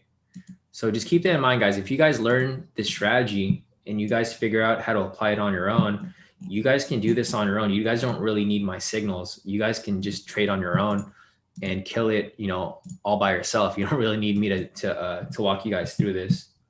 So, yeah, I mean, it looks good for the most part. Let me see if there's anything else here. Here's the daily entry for US 30. It just broke an all-time high. Oh shit. Yeah, so it broke the all-time high, dude. Damn. My son's having a hard time. I had to go check on him. Okay. Oh, is he good? Yeah, he's good. Okay. He's hungry. And yeah, but damn, dude, broke the all-time high. I think now we're just gonna wait for this to continue pushing. I think once it reaches 32,200, that's where it's gonna hit some liquidity. It's gonna shoot up heavy. I think by like 10:30, that'll probably happen. I bet a lot of sell limits got filled right here. So we were at 74%. Let's see where we're at now. Oh no, it looks like people got stopped out actually. Either stopped out or they got scared and pulled out of their trade because it went from 74. Yeah, I think people got scared. Dude. It is, right? Just keeps pushing. It was 74%. So I think people ended up either getting kicked out of this trade. They got stopped out because what happened was these shorts, like people were entering shorts from down here from like market open. So if you entered a short from down here, you probably got kicked out of this trade already. That's 2,000 pips up from this morning. That's crazy, David. People are getting freaking demolished, bro, off US 30. Like whoever is speculating for these sells are getting killed, bro, every day. Like accounts are getting blown right here. Because your boy is still telling us to sell. Who's saying to sell? Remember the guy that would come in here, sell. Oh yeah, just saying to sell. I'm like, all right, whatever. But yeah, man, this is crazy. Because like, so guys, if you look at the market here, so the market opened right here, right? This is what we were looking at when the market opened at 6:30. So what I could see happening is people entered short positions right here. They entered like a sell limit right here, right? Because they wanted price to come up, hit this right here, and then they probably anticipated this to drop. So with that said, the price is way up here now. So if you guys entered a sell here, you're like in the hole like 1,000 pips already. See, I agree with CT, man. This is just wild though. Yeah, I agree with CT too. So CT said all the all-time high breakers are getting trapped. It's going to drop. And that's what I think too, guys. That's why we're not entering this trade here because I think it's too risky for us to keep pushing up. Because I think once the sentiment starts to drop, it already dropped. It was like 75% and then now it's 71. As this drops lower and lower into the 60s, as people start to get kicked out of this trade, I think it's going to dump super heavily like it did yesterday. So if you guys followed the trade yesterday, it pushed up super heavy right here. And then when you least expect it, it reached the all-time high and then it dumped. You know, it rejected off that point, got a sell signal, and then it dumped like 3,000 pips. So that's exactly what I see happening here again. It's actually established like a double top now, right? So we have the rejection off the all-time high yesterday. And then another one right here. But I don't think this is going to stop here. I think it's going to push up a little higher. I think it's going to keep pushing up slightly higher because the thing is there's still a lot of short sellers here. There's 71% of people short. I think they're going to stop these people out. They're going to kick people out of the trade. Once they get kicked out of the trade or they pull out because they get scared, it's just going to come crashing back down. So What do you think, David? You think you should enter a short position here? Stop loss a little higher? What would the 150 be right now at 300? Wait, what, are you talking about this over here? Because you use 150 points, right? Yeah. It'd be at what, 300 right now? Let's see. I mean, that's your normal trade, right? It'd be close. I mean, that would make sense, because if it were to go up, we know that most likely it's going to touch 200 or 250, right? The Yeah. big figure or the quarter point. Yeah. You know, what I would probably do is I'd wait for it to hit the, 200. I think that'd be a good entry. If it reaches that point, we don't know. But if it does reach that point, 200, probably push it halfway or, somewhere around that area. And then it'll come dumping down from here. I don't know. We'll see. For the daily, that wouldn't be a bad idea. Right? Yeah. Or for a daily like entry, that wouldn't be a bad idea. Yeah, no, I agree. I think this would be good. So I'll keep watching. I'll see how it plays out. But yeah, risky times for US 30 right now. Let me Kyle said, damn, Patricia. Yeah, Kyle, man. You gotta get on Patricia's level, Kyle. She's killing it, dude, with her personal account. Dude, it's crazy. I think Patricia's like one of the few people in K2 that still trades her personal account and is killing it like every day. That's crazy. Big props to Patricia. Cause like I don't know if I'd feel comfortable risking a couple $1,000 on my personal account like that. Even if we know it works, I still wouldn't feel comfortable with it. All right, so let's see. Is there anything else here real quick?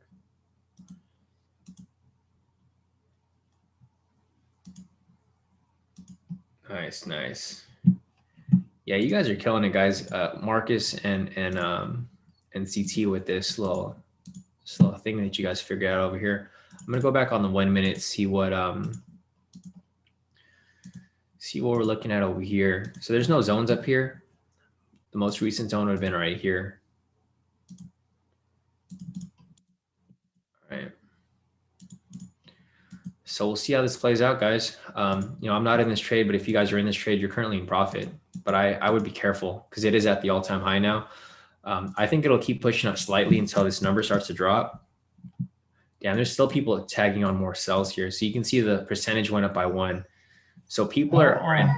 How fast is the data updated? It seems like it's doing it by the second, because every time I refresh, it changes a little bit. It was at 71% like a minute ago, and I just refreshed, and it's now at 72. So I think it's real time. So we'll see. We'll see how this plays out. I mean, otherwise this kind of sucks because I was hoping to have a better trading day today, but it's all good. Tomorrow we might have to trade on the 1 minute. So, or even during Asia session. So I might start trading on the 1 minute, guys, because I just don't see anything worth right now. Tomorrow, Patricia's in charge, and she's running the 1 minute chart. Yeah, tomorrow Patricia's gonna have to run this live session because we need to see what she's doing on that 1 minute, because she's killing it, man. It's crazy. She's killing it during like the worst market. I haven't seen US 30 like this in a long time, where there hasn't been at least one entry that we could take during the New York session. Yeah.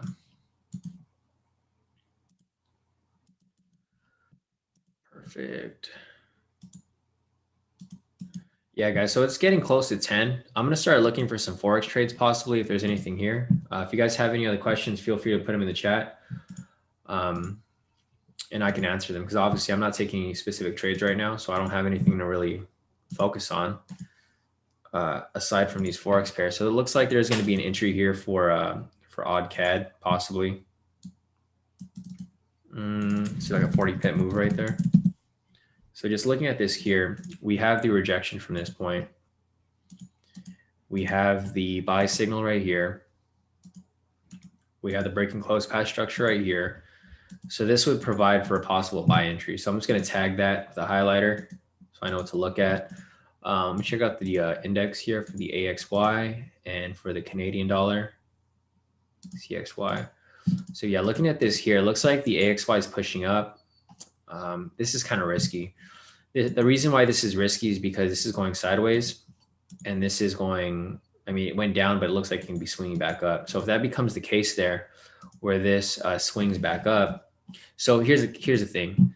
Right here, we're looking for a buy, right? So in order for us to be comfortable with this buy, we need the odd CAD to be stronger than the Canadian dollar. Because when price is going up, for example, when price is going up, that indicates that the first currency is stronger than the second currency, and then vice versa. If price is going down, that indicates that the second currency is stronger than the first currency. So just looking at this pair over here with the CXY, you know, in order for us to catch this buy right here, we want this to go up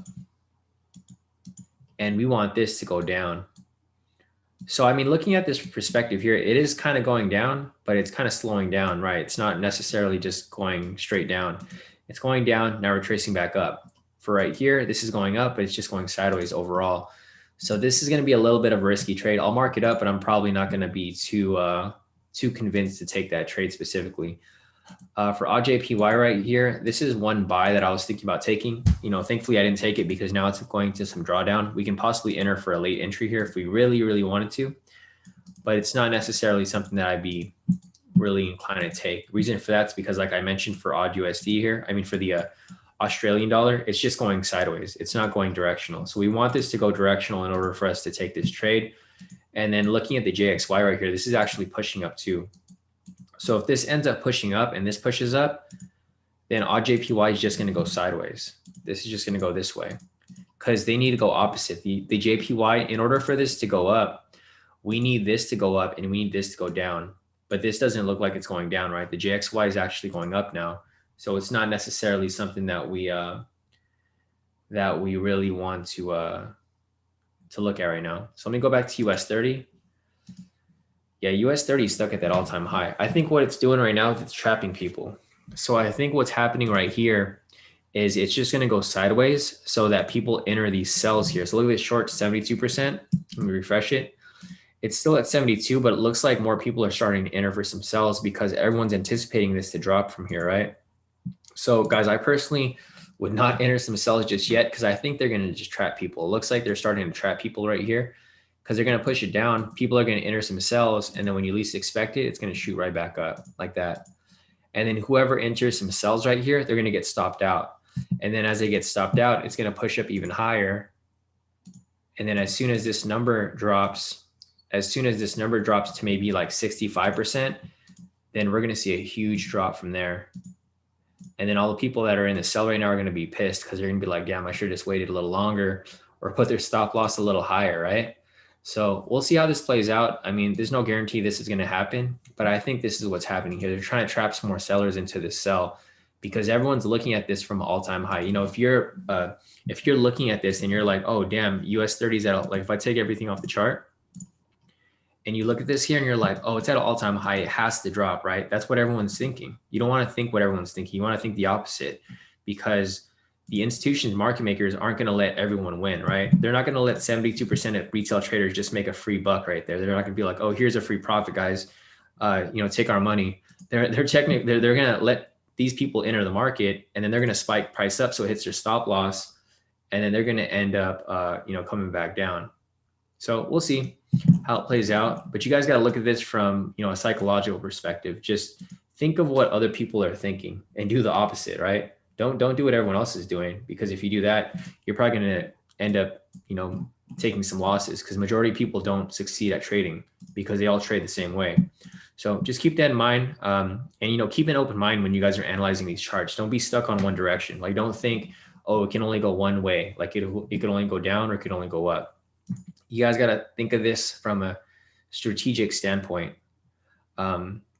Basically outsmarting all the other retail traders. That's what you have to do. Just outsmart everyone else that's right here. And then you should be in a better position than the majority of people here that end up flopping at trading. So just keep that in mind.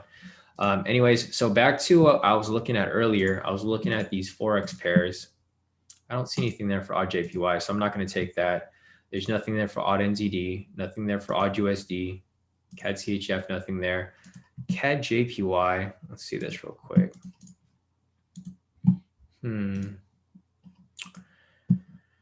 Yeah, I don't know if this is something I would take because we do have a sell here. So this would possibly be a sell entry at this point. But in order for this to be strong, we need the Japanese dollar to be, or the Japanese yen to be strong, which it is being strong. The only problem is we need the Canadian dollar to be weak. So with the Canadian dollar right here, it's not necessarily going straight down, right? It's dropping, but it's also retracing right now as we speak. So this might be a decent entry, but I'll probably hold it for a late entry if I decide to take it later on, but I wouldn't take it right away. CHF JPY, no entry there. Euro odd over here. Yeah, I think we were looking at the scalp earlier, right? Euro odd. So if you guys took that scalp that I called earlier this morning, you just hit full TP. So congrats to whoever took that trade. It played out perfectly. It played out exactly how we identified, and it hit full TP right there for 20 pips. So if you guys were following my live stream earlier, I did call this sell here for Euro odd. I didn't call it as an official signal, but I did call it as a scalp entry if you guys are following me, and it just hit full TP right there. So nice work to whoever caught this trade. I would have taken it, but I don't really like to scalp Forex pairs anymore. I just scalp US 30, and then I just catch them as they go. So I didn't take that trade, but I did call it for you guys here in the premium. Anyways, that looks like a good trade there. This might be, if this closes below here. We might be seeing some retracements here. For US 30? For the indices, yeah. Yeah, it looks like it's starting to drop right here. Let's see what the sentiment's looking like. Dude, the sentiment. I got a 2 standard deviation move away from the downwards push this morning, right to a big figure. That lines up with the stuff that I look at. Gotcha. So do you think it's gonna swing back, or do you think it's gonna drop? I mean, it should retrace a little bit here, right? Because I'm looking at the SP right now. The push down, I measure, and then I do math, and I take the standard deviations away from that move. Right now, it's at 2, with also lining up with a big figure right at 3,900 exactly. So that would indicate some kind of sensitivity around that area. Yeah, no, that's exactly where we rejected off, 3,900. We'll see. We will see what happens here. Yeah, I don't know. We'll see. I do see it coming down. I just don't see it coming down just yet. I mean, for the most reason, mostly because of the sentiment's just too high. But who knows? It might drop slightly. It might even drop further down before it comes back up. Well, that's all I'm saying is there should be some sensitivity right now in these areas. It looks like it. Yeah. Yeah. In my perspective, I think they're probably trapping more people in for some sells. Yeah. So definitely be some sensitivity. Retrace a little bit, and then who knows from there, right? You just gotta keep monitoring. Exactly. Kind of curious to see what happens here. Dude, like literally when we logged off yesterday, like literally at like 10:30, it dropped. Or like literally, like as soon as we logged off, it was like the next candle went straight down. Yeah, once I get off, I don't even look anymore. Yeah, me too. I didn't look until like the afternoon, or until ages. But you probably get everybody messages and you're like, look. Yeah, exactly. All day. Right. Let's go back to the Forex pairs real quick. See if I see. We haven't seen like one of those wild ass screaming moves down in a while. Yeah, the big dumps, those sell off. Man. Yeah, those are exciting, dude. Yeah, hopefully we catch something like that soon. I feel like by the end of the week, something like that's going to happen. More so because of the not just a stimulus, but I feel like there's a lot of other stuff going on behind the scenes. Damn, these Forex pairs are trash, bro. There's no entries here. I got the same thing on the Dow, man. 1 standard deviation away. Perfect, almost perfectly. Damn, look at that. Let's see what happens here. Yeah, look at all the Forex, like the entire Forex market, dude. It's just going sideways. NZD CHF. Straight sideways moving right there. Looks like we got a sell signal for US 30, but I think it's going to be a fake out. We'll see. Let's see if the sentiment started to increase. 72%. Yeah, 73. So people entering shorts now. They're trapping the sellers. See what happens. I think as more people enter shorts, they're just going to spike price up.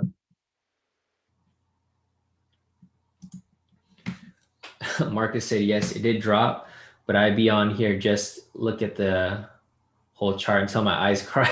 Oh, well, just to understand what the market wants to do. Yeah, no, same here, Marcus. That's why I didn't enter this trade myself. I'm just watching it. And I'm not taking these trades right now on my own account. I'm just trying to see what plays out, because it just becomes a bit risky on there. All right, so Emmanuel said GJ is dumping. So let me check GJ real quick. Yeah, it's starting to drop. I think the Japanese index is starting to push up. That's why. So if you guys can see here, with the JXY, as it pushes up, you're going to see all the JPYs all the pairs that are paired with the JPY to start dropping as well. So if GJ is dropping, AJ should be dropping as well. Slight drop, nothing too heavy, but it is dropping. Let's see what else we've got over here. So AJPY dropping, KJPY dropping, CHFJPY. You know, if that becomes the case, we might just take a sell for KJPY. I think that's the most probable entry for us right there. Let me see KJPY. Hey, Steven, Shawn will be looking for Forex entries on the next 4-hour candle close. So here soon. Oh, was that David? Sorry, I couldn't hear you. Steven in the Zoom chat asking for Forex signals. I said you'll be looking on the next 4-hour candle close, which is here soon. Oh yeah, I'm looking right now. Was there any other questions there in the Zoom? Sorry guys, I didn't look at the Zoom at all. So if you guys have questions, I probably missed everything here. I'll go down that list shortly. Let me just check real quick.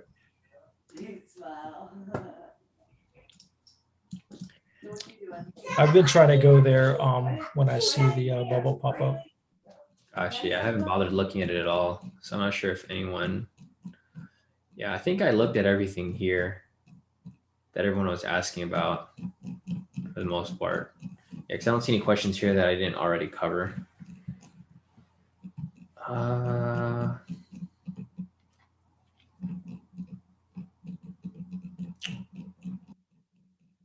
Yeah, so I'm just going down the Zoom chat right now. I'm just making sure I didn't miss anything.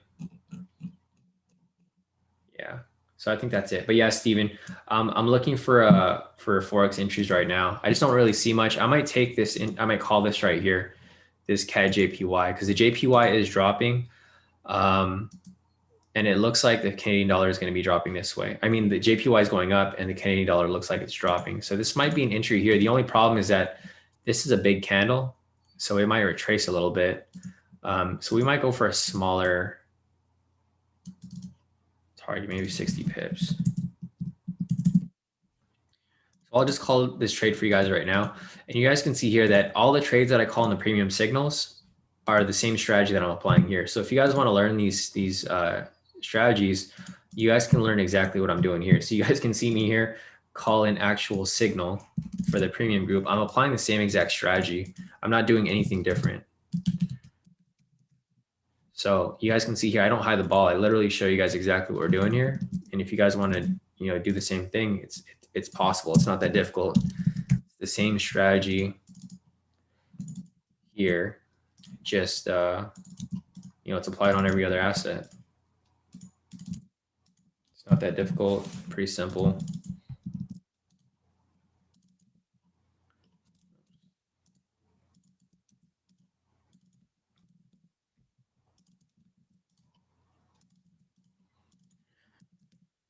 All right, looks pretty solid to me. Got those set up there. Once I have that set up, I'm going to now set this up for my alerts. So if you guys want to enter that trade, and if you guys aren't in the premium, you guys can enter it. We're taking this for a sell. I'm now going to set the alerts here so that I can alert me when we hit TP. Man, David, I just realized we haven't been able to blow the horn in a while because we haven't been online during any of the other trades. Hopefully tomorrow. We haven't had any entries this week yet. I know, I've been chilling. Hopefully tomorrow we'll pick up a lot better. Then we can bring out the horns again. And everyone here loves those horns. TP60. All right, this trade's set up now. So this trade is technically active right now. Let's see.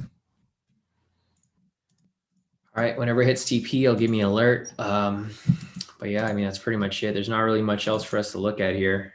Everything else is kind of slow for the most part. I was looking at odd cat over here, but this doesn't look like a good trade, so I'm not going to take it. Other than that, back to US 30. I'm curious to see what happens here. See what the sentiment looks like. Yeah, still 73%, but we'll see. So guys, if you guys aren't familiar with how this works, basically on this website, it shows how many retail traders are short and how many people are long. And basically when this number starts to decrease, like it's 73%. Now, if it goes down to like 71, 70%, that generally means that these retail traders, they're either getting stopped out. So one, they can be getting stopped out. Two, they'll be getting scared and they're just pulling out of their trades. You know, it's normal. It's normal. If your trade psychology isn't there and it doesn't look like a good trade, some people just cut their losses. So basically this number here is going to show where all the retail traders are trading. So, you know, generally you want to trade the opposite of everyone else. You want to trade where everybody else is trading because the institutions and market makers, they make money off retail traders, right? I'm sure you guys have heard that, you know, majority of retail traders fail at trading. Let me see if I could Google that. Let's see. Percentage of retail traders failing. Isn't it 90? It's pretty high. Let me see. Yeah, so guys, check this out. In the stock market, not just the stock market, but in general, you know, in general, what is the percentage of retail traders who lose money? 90% of traders lose money. So if 70% of people are shorting, why are you going to trade with 70% of people who are going to fail at trading, right? You want to do the opposite of what they're doing. So that's why we generally don't like to trade where the majority of people are trading. Like, you know, just looking at this here, it's a crazy number. Like that many people fail all the time. Like 80% of people lose, 10% of people break even, 10% of people are consistently profitable. As you guys can see here at K2, you know, a lot of these people fall under the consistently profitable area, like Patricia over here. You know, these people here, like you can see, so the timestamps here for everyone's profits, these are from today. And if you scroll up to the 8th, it's the same people profiting every single day. John, you know, Quinn, John again. If you scroll up to a random day, March 4th, Funky, Deswell, Sisu, you know, it's the same people profiting. Well, not the same people, but it's like consistently, you know, Cheryl over here making with K2 17,000 for the day. She's profiting consistently. So if you guys see here, you know, the numbers don't lie here. It's literally, you know, if the majority of people are failing at trading, you don't want to trade where the majority of people are trading, right? You want to trade the opposite of them. So that's why we don't follow what everyone else is doing. If everyone's shorting here, you know, this seems like a trap. It seems like it's probably going to push up. It might drop slightly, but I think overall it's going to push back up. That's why we're not entering the trade yet. So for me and like everyone else here, we're waiting for some clarity in the market, right? Because the last thing you want to do is enter a sell here and chase this drop, and then it ends up going the complete opposite and stops you out, right? So just keep that in mind, guys. You know, there's a method to this madness, and like, you know, there's a reason why. I'm in. Oh, did you say something, David? I said I'm in. You're in? You're in that cell? I took it. You took the cell? Oh man, you're crazy, bro. Good luck. Yeah, so David took the rejection off this point. So what could happen here is this can drop, but then it can come back up. But you know, depending on where your target is. Wait, didn't we set your target here, David? Or what's your target for this? I got magic keys. I can do it fast.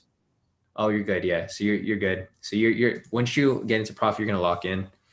So we'll see. I'm actually looking for a sweep of all the Asian range lows. Down here. Yeah, it's Asian range right here. So it looks like David is trying to catch it as it comes down here. I'm assuming you're looking for this area right here, David, no? Yeah, okay, that's what I thought. A little lower.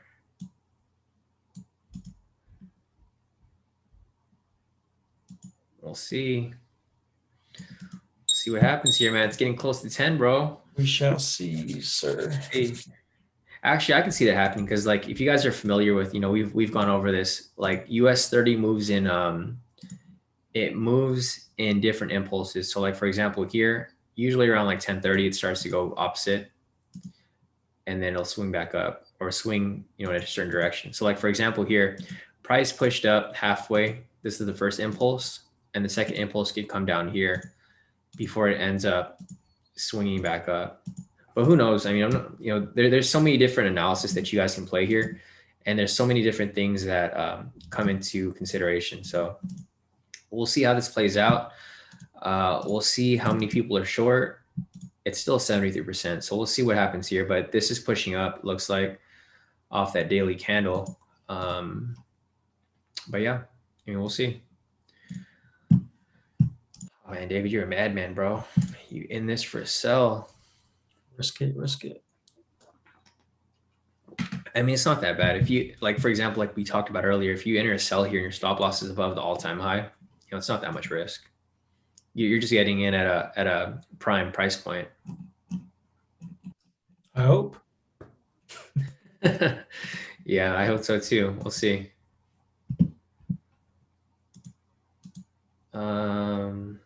Yeah, I think that's about it. Yeah, guys. So I think that's it for this. I mean, I don't know if you guys have any other questions. If you guys do have other questions, put them in the chat now. Otherwise, we might be calling this a day for our live session. Unfortunately, the market is, it's still not really moving that smoothly. So there hasn't been too many entries so far. Our CAD JPY is currently at entry point right now. This is the trade that I just called.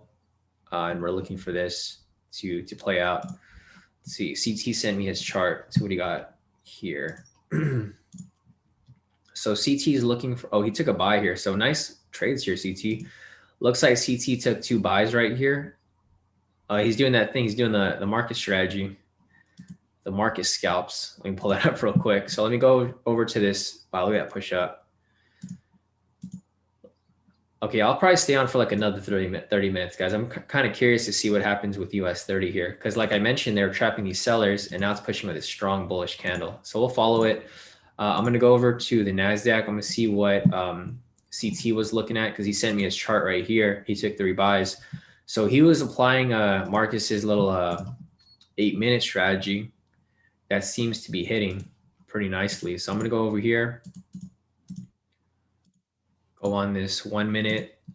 And guys, we're still working on the strategy, right? So that's why I haven't created a official strategy video, because if this is the case where these zones work perfectly fine on the 1 minute, then man, we might start using these zones here and applying it on whatever time frame we decided to find entries, right? That was super clean. Which one? The 1 and 8 minute thing.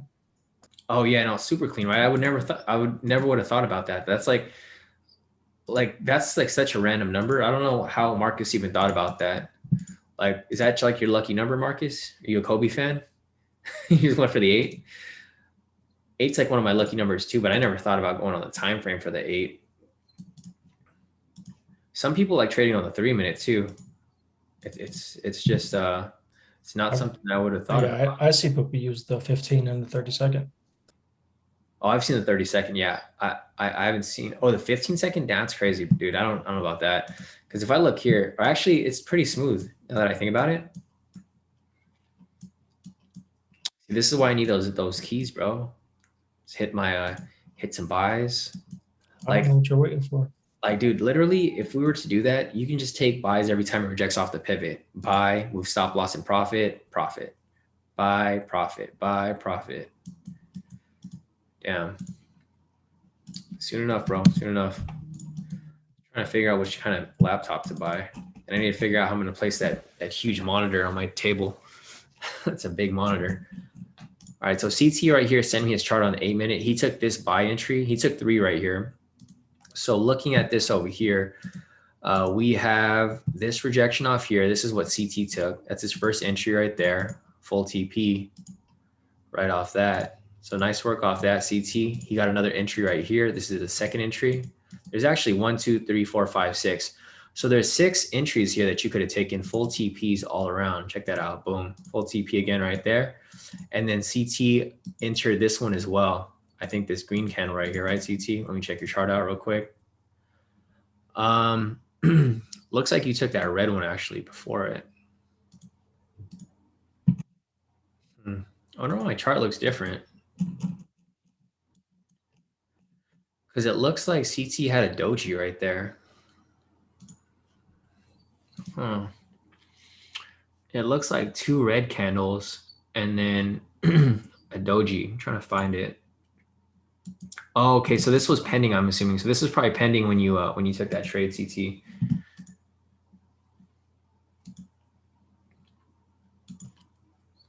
Yeah, CT is actually on Awanda. So let me just take Nasdaq 100 on Awanda. See if it looks different. Oh, that's so weird. Look at these candles. They're way different.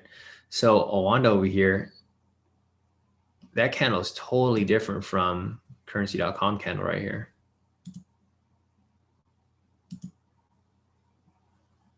Damn, that's crazy. I mean, they line up kind of. There's just a slight difference. So these would still be the same entries. There's 3 entries right here, another 3 right here. And those are also on Awanda. There's entries right here and entries right here. The only difference is this one candle right here. So looks like CT actually got into this pretty nice off this. So what happened was CT entered this short position right here. And I think you might have hit your TP already, right? CT, it looks like a pretty nice push up from there. Long position. Yeah, it looks like you probably hit your full TP off that already right there.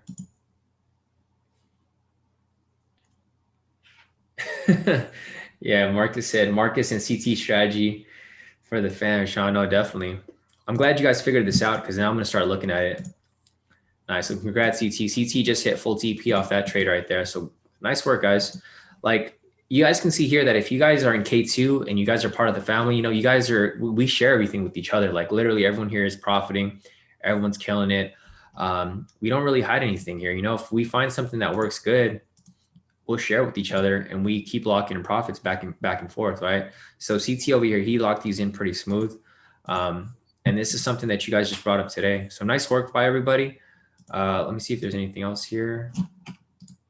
Another scammer right here. I'm gonna delete this fool. All right, so nice work. Damn,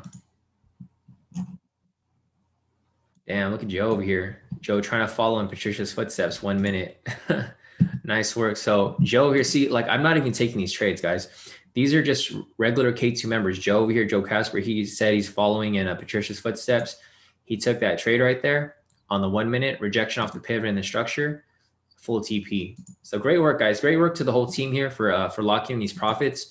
You know, I don't care if I'm not locking in profits. As long as you guys are winning, that's all that really matters. Because when a K2 member wins, we all win. It's not just that person. We all celebrate with him. We're all happy for that person. And everyone's killing it, guys. So great work. Keep up the profits because while I'm here chilling, you guys are here eating. So it's all that matters. Anyways, back to US 30. I wonder what's going to happen here. So let's check the sentiment again. Still at 73. I don't think it's going to increase. I think they're just going to go sideways for a bit.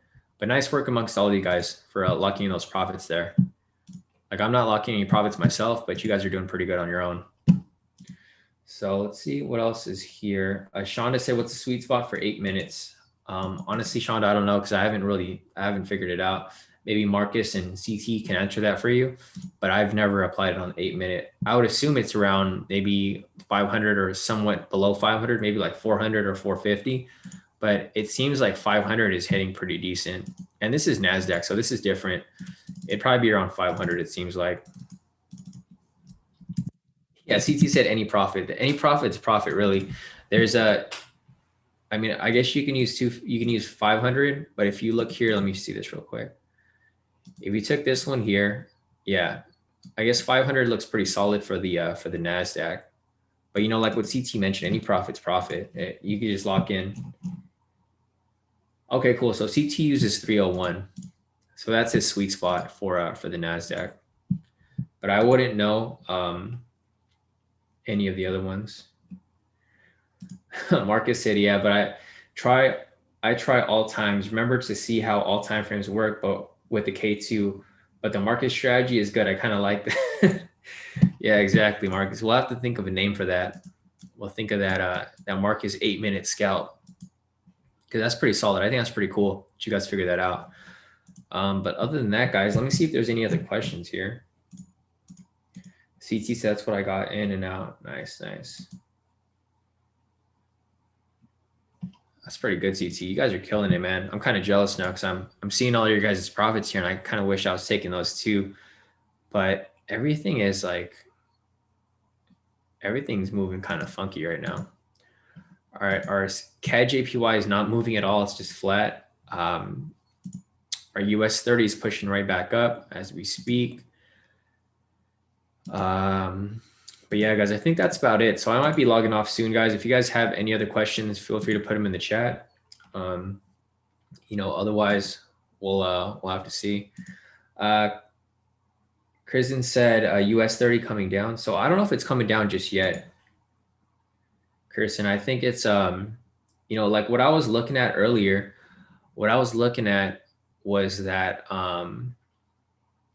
because I was looking at the sentiment here. The sentiment is still heavy short. 73% people short. So the way that I see this is I think that this is a trap right here. I feel like the institutions are trapping people into enter some sells here, but I think it's going to shoot back up. So it just depends on how the sentiment moves. If the sentiment increases for short sellers, then it'll probably continue pushing up. If it starts to decrease, then it'll probably drop down.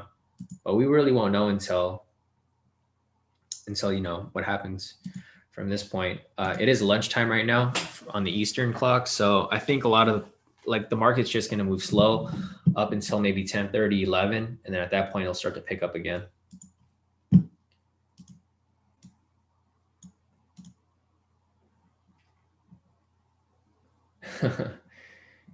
Yeah, Kristen said, I wanted to come up, but now I'm in the middle. Yeah, exactly. It's like literally in the middle right now. And it's a risky time for us. It's a risky time for you to enter because this can literally go down or it can go up. It's kind of like, it looks like it's entering some consolidation right now, probably for the next hour or so. And then after the next hour, we'll probably see a breakout in one direction or the other.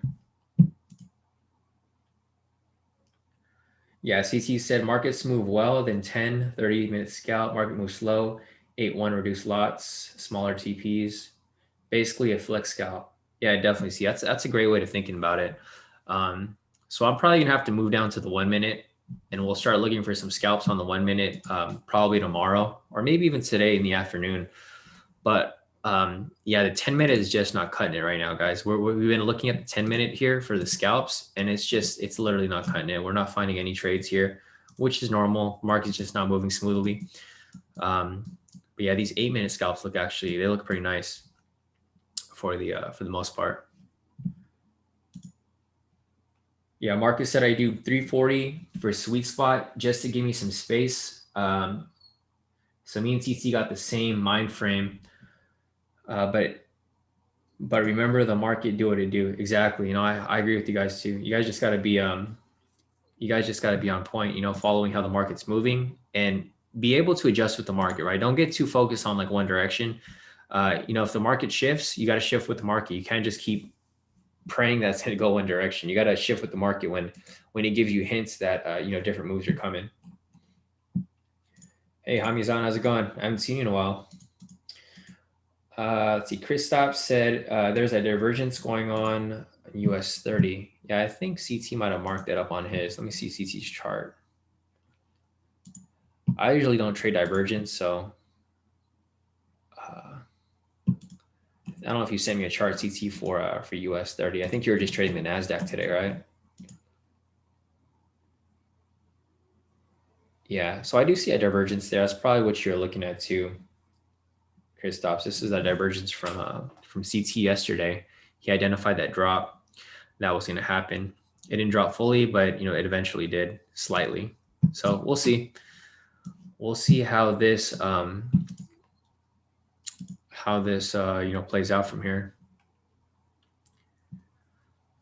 Here, Shawn, I do see your messages. Let me pull up your messages real quick. Shawn said, Shawn, quick question for the scalps. Patricia took the 1 minute. I did not see any zones. I saw rejection off the pivot, but off the structure. Am I missing something? Shonda, so let me go back to US 30 real quick.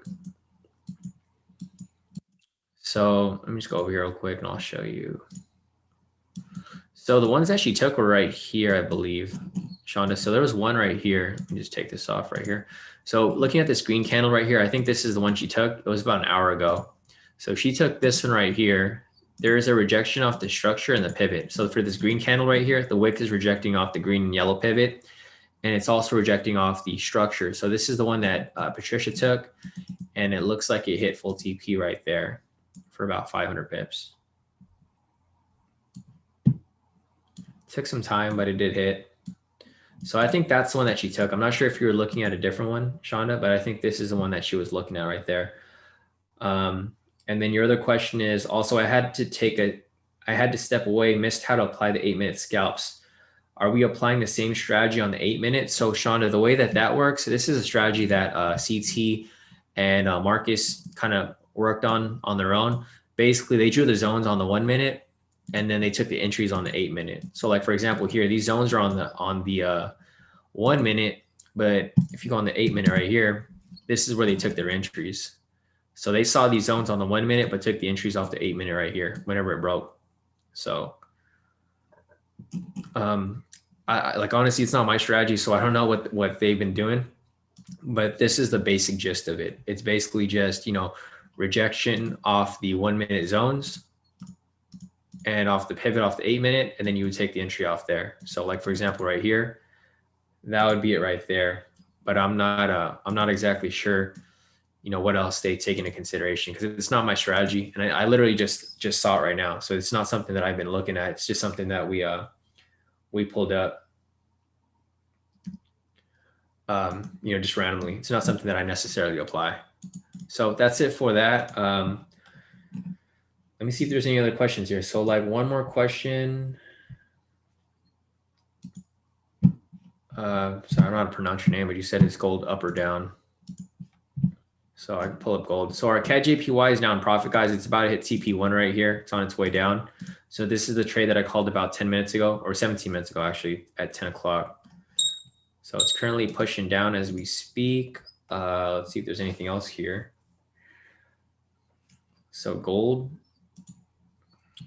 still in the same spot right now. We're waiting for it to close below here. So it's rejecting off the structure, but it's just going sideways. It's not necessarily really moving. So there's no bias for gold right now. We're waiting for this confirmation for it to come down for a sell signal. Next up, we have Christoph said, is divergence even reliable? Honestly, I don't use divergence at all, Christoph, so I'm probably the worst person to ask. You could probably ask CT because he actually uses it. So CT said divergence is great, but at all-time highs, I don't trust it. Momentum drives, divergence still above all-time high. Wait for the price to move back into volume. Kristaps, yeah. So like what CT said, I don't trade divergence. So, whatever CT said, I guess that's the case, but I personally don't trade it at all. So I can't really say whether it's reliable or not, but CT's been using it. So I'm sure it is reliable. All right. So one more analysis and then I'm going to log off for the day. So Hamizan wants me to take a look at US oil. And then guys, so just a reminder, I go live like about 3 to 5 times a day. So this isn't my last time going live. Let me check my calendar real quick. I actually have a session today at 2 p.m. with RJ. So I'll be back live at 2 p.m. And then we have another one at 6 p.m. with Braden. So I got 2 sessions today and I got another one tonight. Well, I got like 4 sessions, but 2 of them are private. And then one of them are the other 2 are public, I believe. So if you guys want to sit in on those, I'll be back later. But for now, we're just going to finish with this analysis and then we can get on with our day. So here's the analysis for oil for you, Hamizan. So I'm going to go ahead and take everything off the chart. Here's a naked chart. I'm going to zoom out. First thing I'm going to do is turn on the K2SR indicator. And I'm going to go ahead and draw my zones on the chart for you guys right over here. But yeah, guys, just a reminder, if you guys want to sit in on my mentoring sessions, just make sure to like this stream, follow the YouTube channel, and turn on notifications. That way YouTube knows that you want to watch my videos and they'll send you emails whenever I go live, because I don't post the links for the specific mentoring sessions. So in order to watch those sessions, you would just need to let YouTube know that you want to watch, the K2 videos. And whenever I go live, they'll send you an email. They'll send something like, hey, K2 is going live.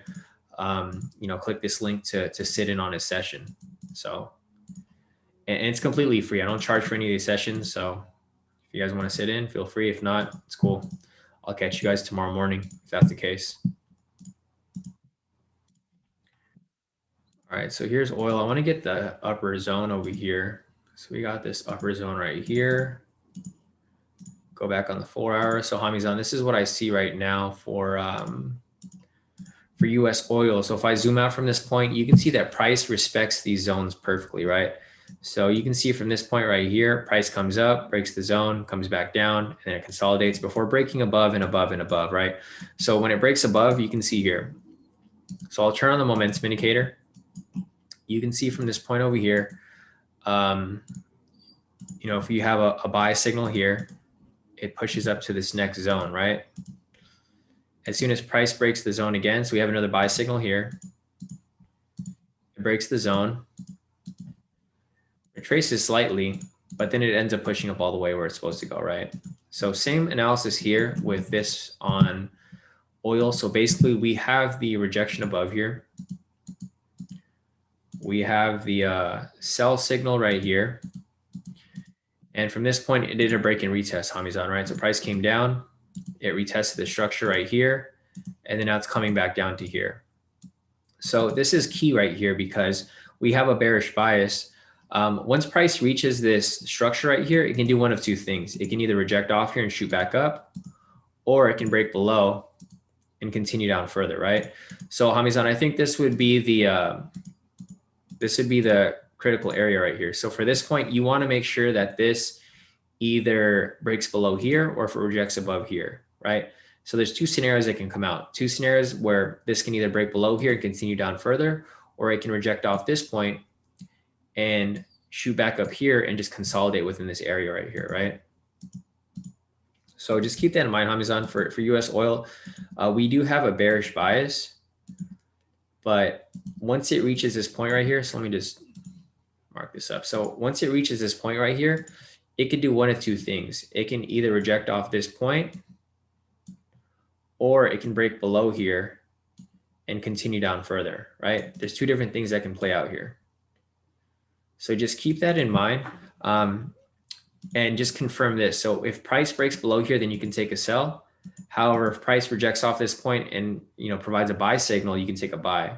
But right now it's just within these two zones. You want to wait for it to confirm before, you know, taking these trades here. So, all right, guys, I think that's about it. It's around 10:30, so it's about time for me to take a break. I've been on the stream for about 4 hours now. So I'm gonna go ahead and take a break. If you guys have any other questions, feel free to email me at Shawn@k2trades.com or message me on Telegram. I got 14 messages here to get through, and then let me check my emails. Oh, geez, I have about, I have about 130 emails here. So guys, if you guys send me an email, I mean, there's a ton of emails here from you guys. If you guys send me an email and I haven't gone back to you, I'll try to get back to you guys by today. But I'm very, very busy, so I'm probably not going to be able to get to you guys right away. So, all right. So I will, I'll try to get to you guys shortly. Otherwise, I will see you guys in the live session tomorrow. So if you guys want to sit in on the mentoring session today, just make sure to like this stream and to follow the YouTube channel and turn on your notifications. That way YouTube knows you want to watch my videos. Otherwise, I'll catch you guys tomorrow for our live session. So I'll catch you guys then. Otherwise, I'll be in the chat from now until